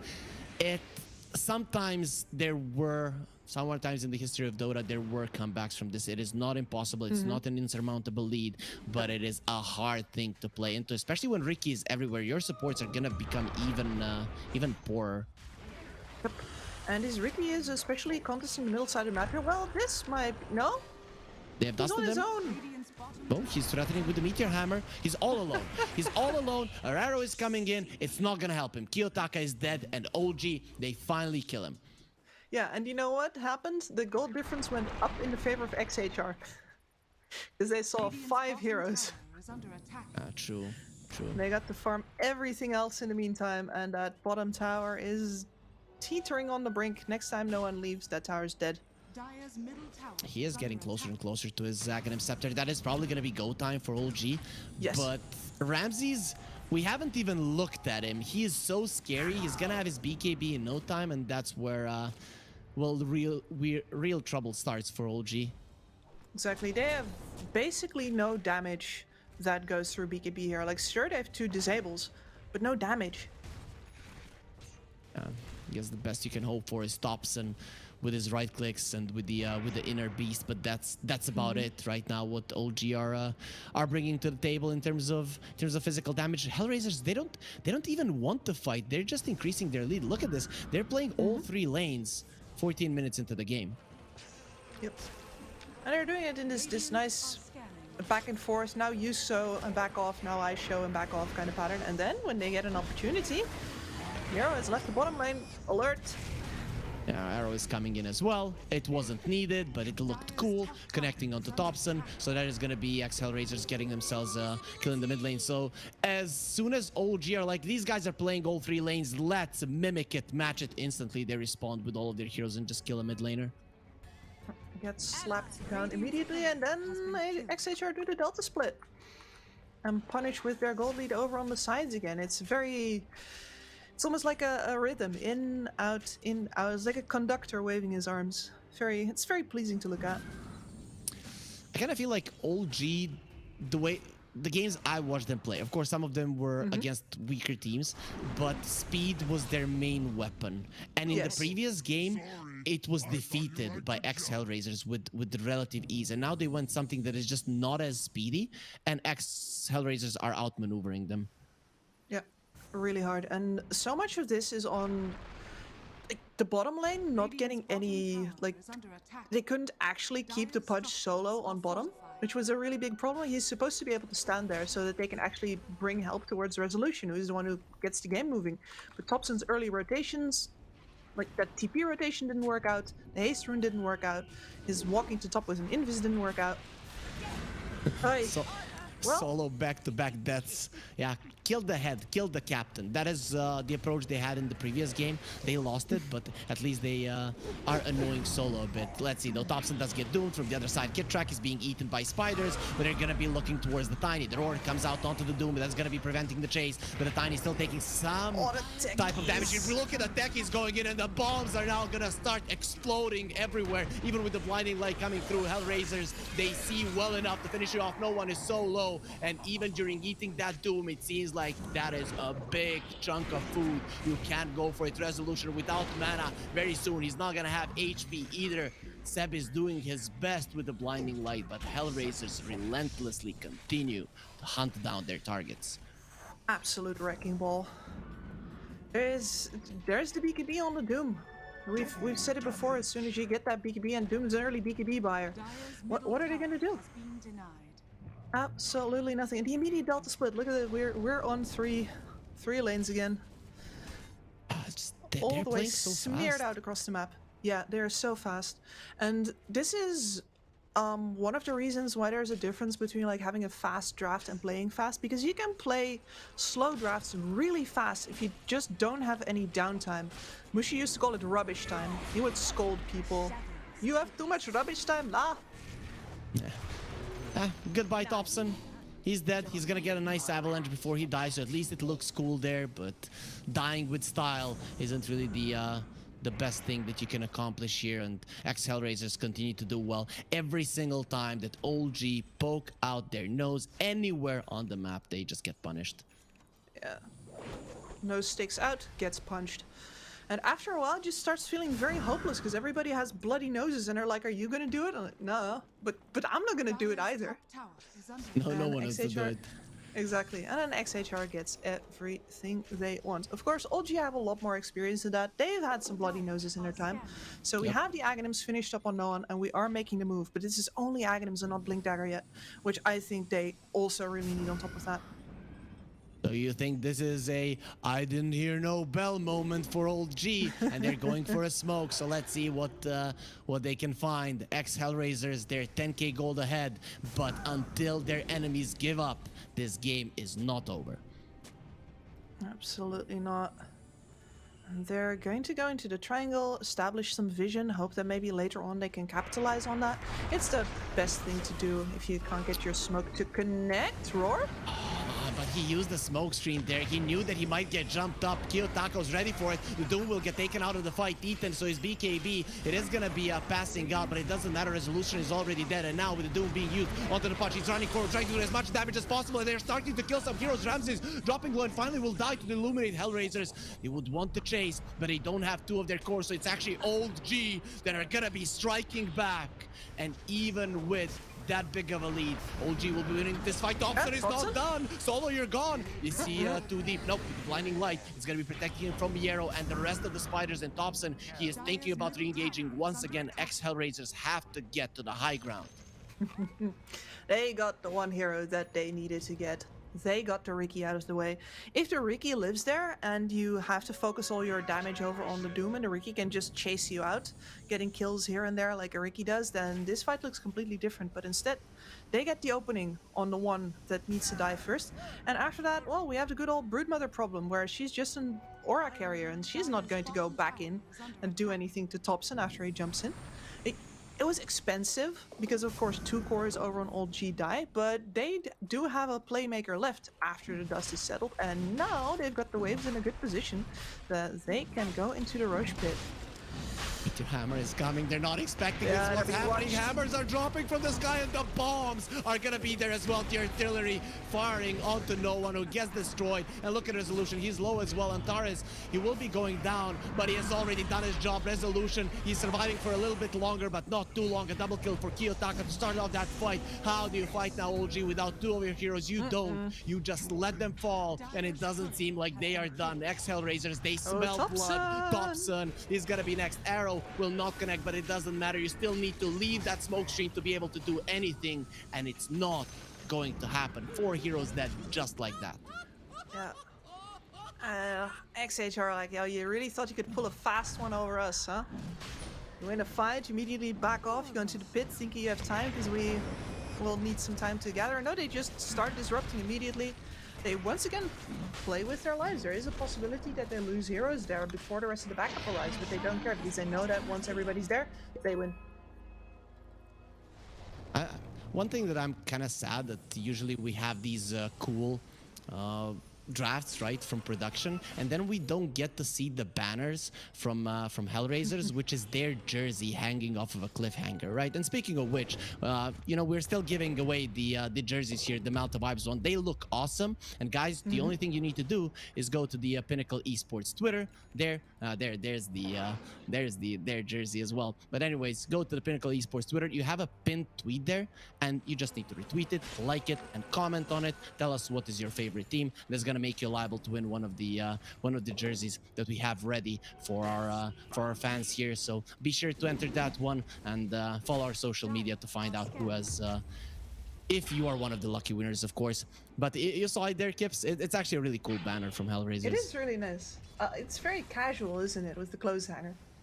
Yeah, it used to be a wife beater and those boxers with red spots, so it was even cooler, but they went with the jersey.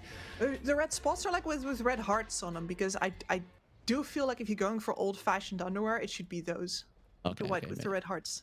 Makes sense. But makes sense, guys. I wasn't there, so I don't know.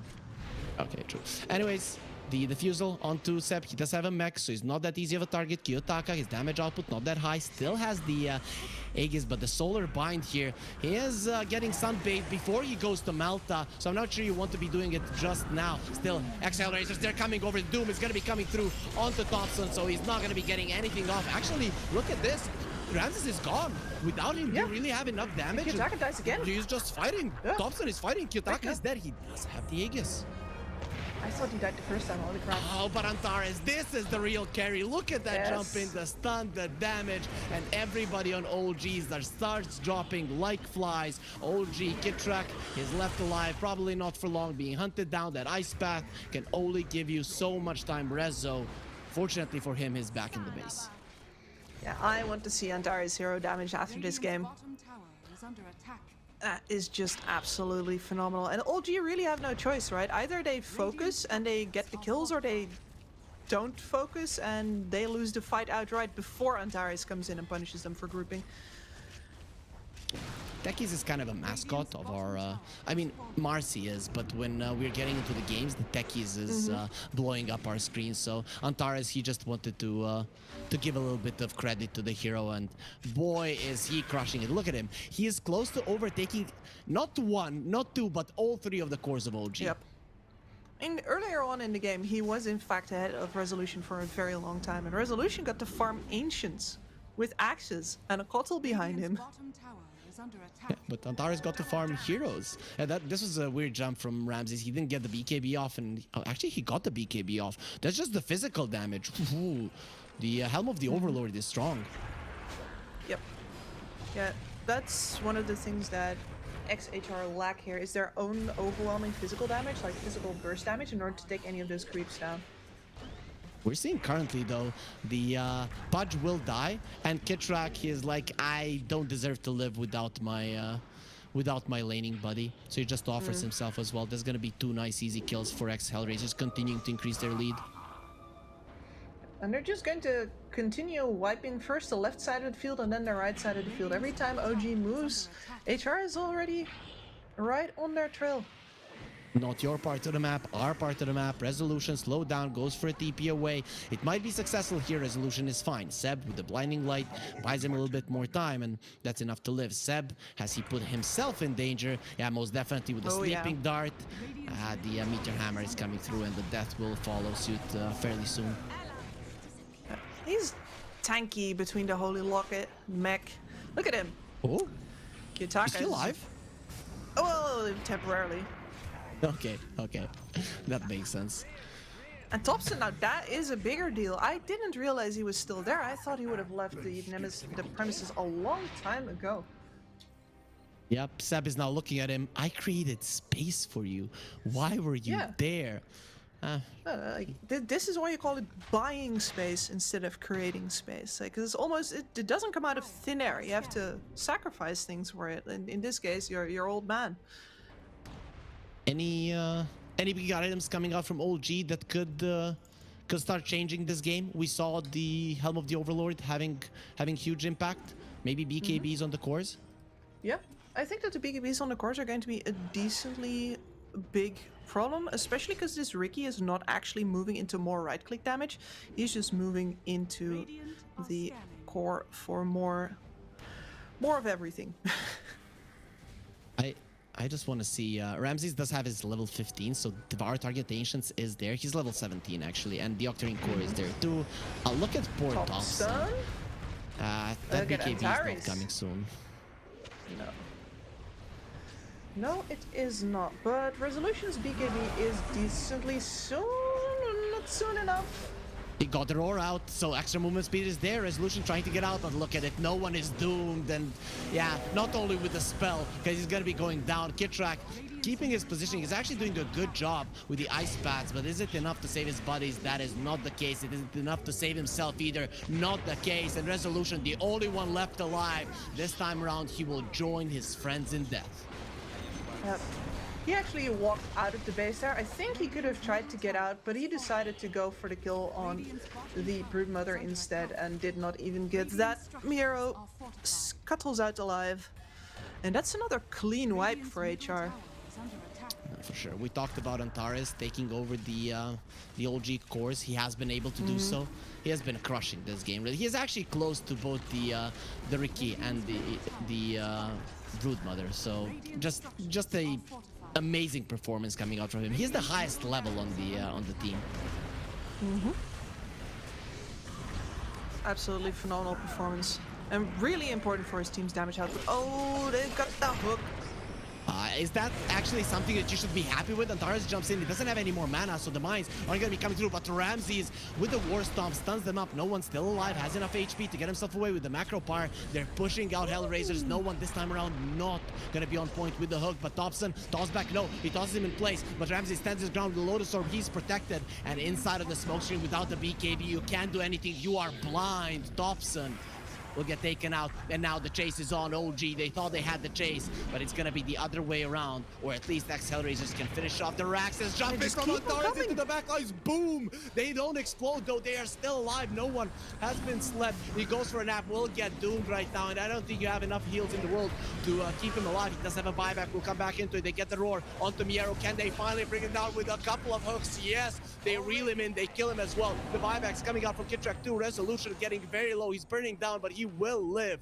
And OG with 2 buybacks, they defend their base, send out Hellraisers who are thinking about re-engaging Kips. And they're not done. Antares, stop blasting off. We've seen so many of those coming into games, but in this game in particular, it is just OG exploding over and over again, and that is a dieback. That is a dieback. And now, well, I can't say that they are done playing, but they'll definitely go for like a full reset now. They would probably want Miero to be up again, because as fun as that was to play, if you're ex-HR, you didn't actually get any buildings there. True. Ricky does have an Octarine core. This means permanent smoke screen. So those BKBs even more of a necessity. Any chances of them getting it? I mean, it would be a Christmas miracle. Especially for no one after that dieback. Thompson is getting closer. Look at the tech. He didn't even go for those for that aggressive build. He just went for the items that are gonna allow him to survive and even buff his team further. So he's selfless and still the best. And it all matches very well with what the rest of ex-HR has been doing, right? Because this Octarine core as well is for sustained fights and staying in there. The techies is itemizing for sustained fights. That's on top. This fight will not sustain much longer after that death. You can't be on top, son. That's That's out of the question, but actually every part of the game might be. Look at Solo jumping into all of them. Come on, go for me. He's baiting them so deep, and he might actually die because of it, but it doesn't matter. Jump in from the tech. He stuns the Pudge. He has been doomed, and the Pudge is not getting out of this one alive. He's trying to survive there, but actually with the heals, he will be finishing off on Taurus. That is going to be him dead for a very long time. Last time around, he did buyback, so he will be dead for 100 seconds. It's not a dieback, given that he does have his buyback available, but they are chasing for more. Hellraisers going for more. Ramses is living. Let's see if this Ancient Creep might be able to finish off the job. Where's that spell? Can he throw out the ice ball? Nope. Ramses will survive. A ring around a rosy.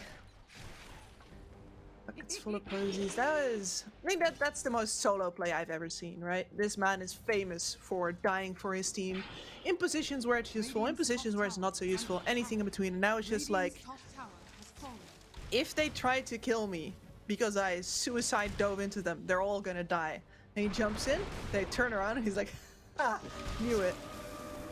Miero is baiting in Thompson. Thompson, he needs so much, so little for the BKB. No, please let him live. Okay, he got the BKB. He has it, and he's gonna be dead now for 50 seconds.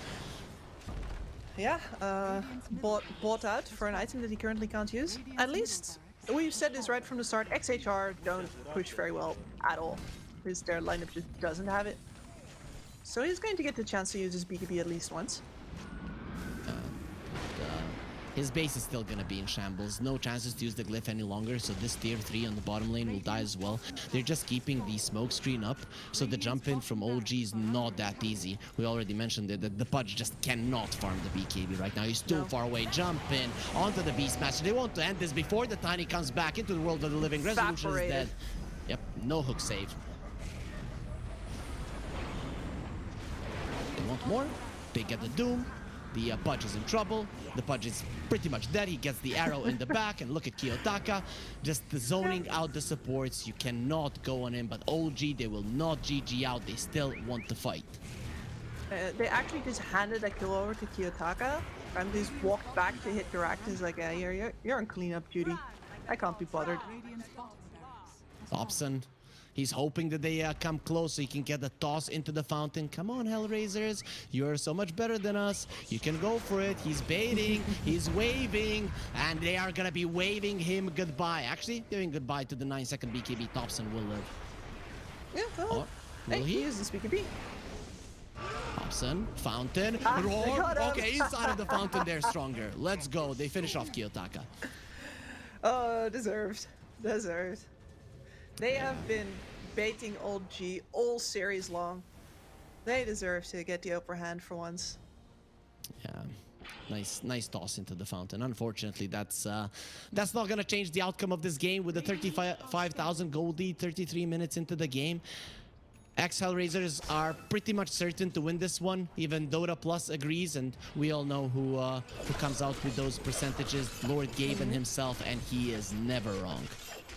I have been told, though, by our analyst Kipepe in South America that actually the odds are always 50%. Either one team wins or the other wins. Gaben doesn't know what he's talking about. Yeah, well, I don't know if I would go up against the word of God. Solo does buyback. It is gonna be the Pudge dead again, so no one, he cannot get a break in this game. Now Thompson jumps in immediately. Doom. There is a refresh as well. Ramses, who's gonna doom? Yep, it is gonna be the 2 TI winners now. Doomed. 2 TI winners that won TI twice. However you want to put it. Either way, they're gonna be dying right now. Resolution is probably gonna be following. No chance he gets away here. The damage will be sufficient. That's a team wipe, but they will not call GG. Okay, that is not the case. They know this is over. We'll tap out, and finally we will hear the bell ring and end this best of 3 series with ex-Hellraisers just completely dominating their opponents. Yeah, I was getting a little bit uncomfortable. It's the same as in like a boxing match where they won't tap out, right? There's blood all over the mats, there's blood all over the gloves. The guy on the ground can't really see anymore, but he staggers to his feet again, and you're just like, please, I'm not entertained anymore. But at least we were entertained. OG, they gave us some nice games here during this tournament. They played 5 games, 3 of them versus Cybercats, 2 of them now against Hellraisers. They did bring up quite some nostalgic feelings. Unfortunately, they weren't able to go through, but ex-Hellraisers, they were the better team, and they definitely deserve this one. So let's go see the bracket and how it's looking, Kips, overall here at the Malta vibes. In your mind now, seeing ex-Hellraisers, do you think they're the definite favorites? Yes. Yeah, Virtus Pro played nicely, but as far as I could see, everything that Virtus Pro did earlier, like the way that they chilled, the way that they played the map, I saw all of that in ex-Hellraisers, except ex-Hellraisers did it better. And there is, of course, a little bit of doubt there, because VP probably had the higher quality opponents that they had to pull this off against, so it probably looked a little easier for ex-Hellraisers. But at the same time, I feel pretty confident in my own assessment that the difference in quality of opponent is not enough to explain how much more dominant ex-Hellraisers were here. They look very sharp. They looked amazing, and also we can see how much money they won from this one, because it's not only the satisfaction of kicking out Old G, they're gonna be winning $2,000 on top of the 1,000 they already have, and Old G, they're gonna get $1,000 on their side. You know, even more of a prize pool winning there for some of these very famous players. But Kips, that's gonna be it for today.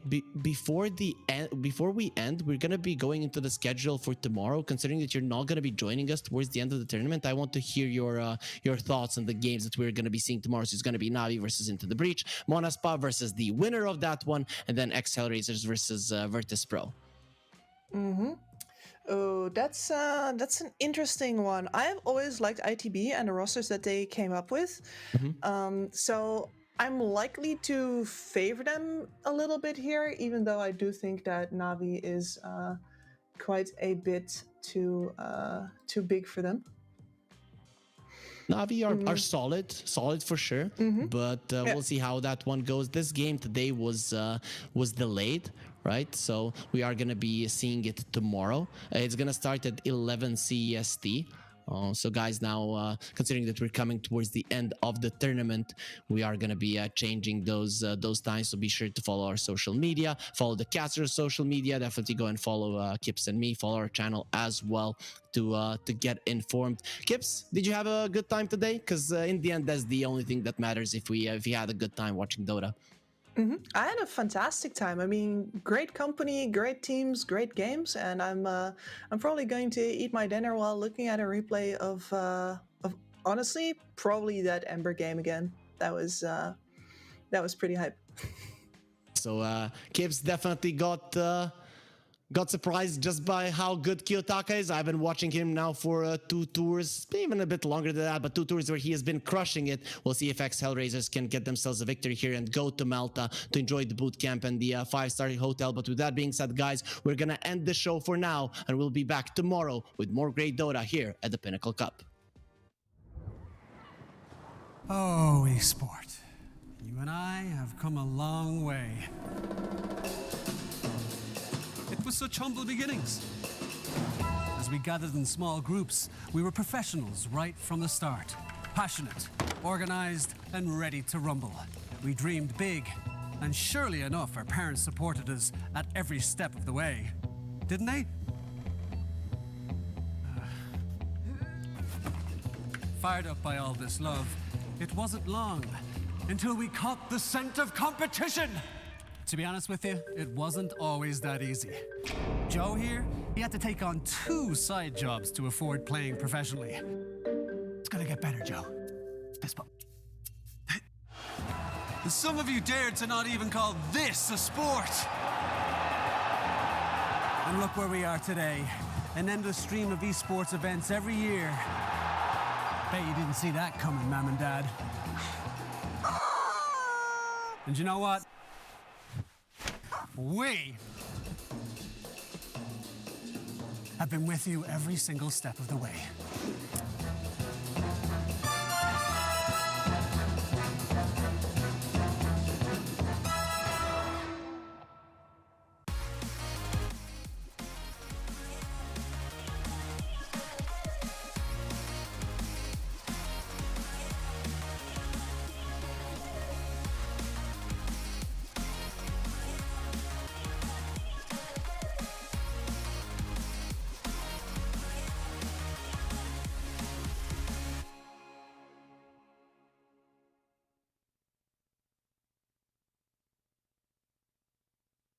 Dream of working with people you watch on screen. Exclusive esports opportunities handpicked just for you. Candidate profile to raise above competition. Let 10GG handle routines. Make a step towards your dream today.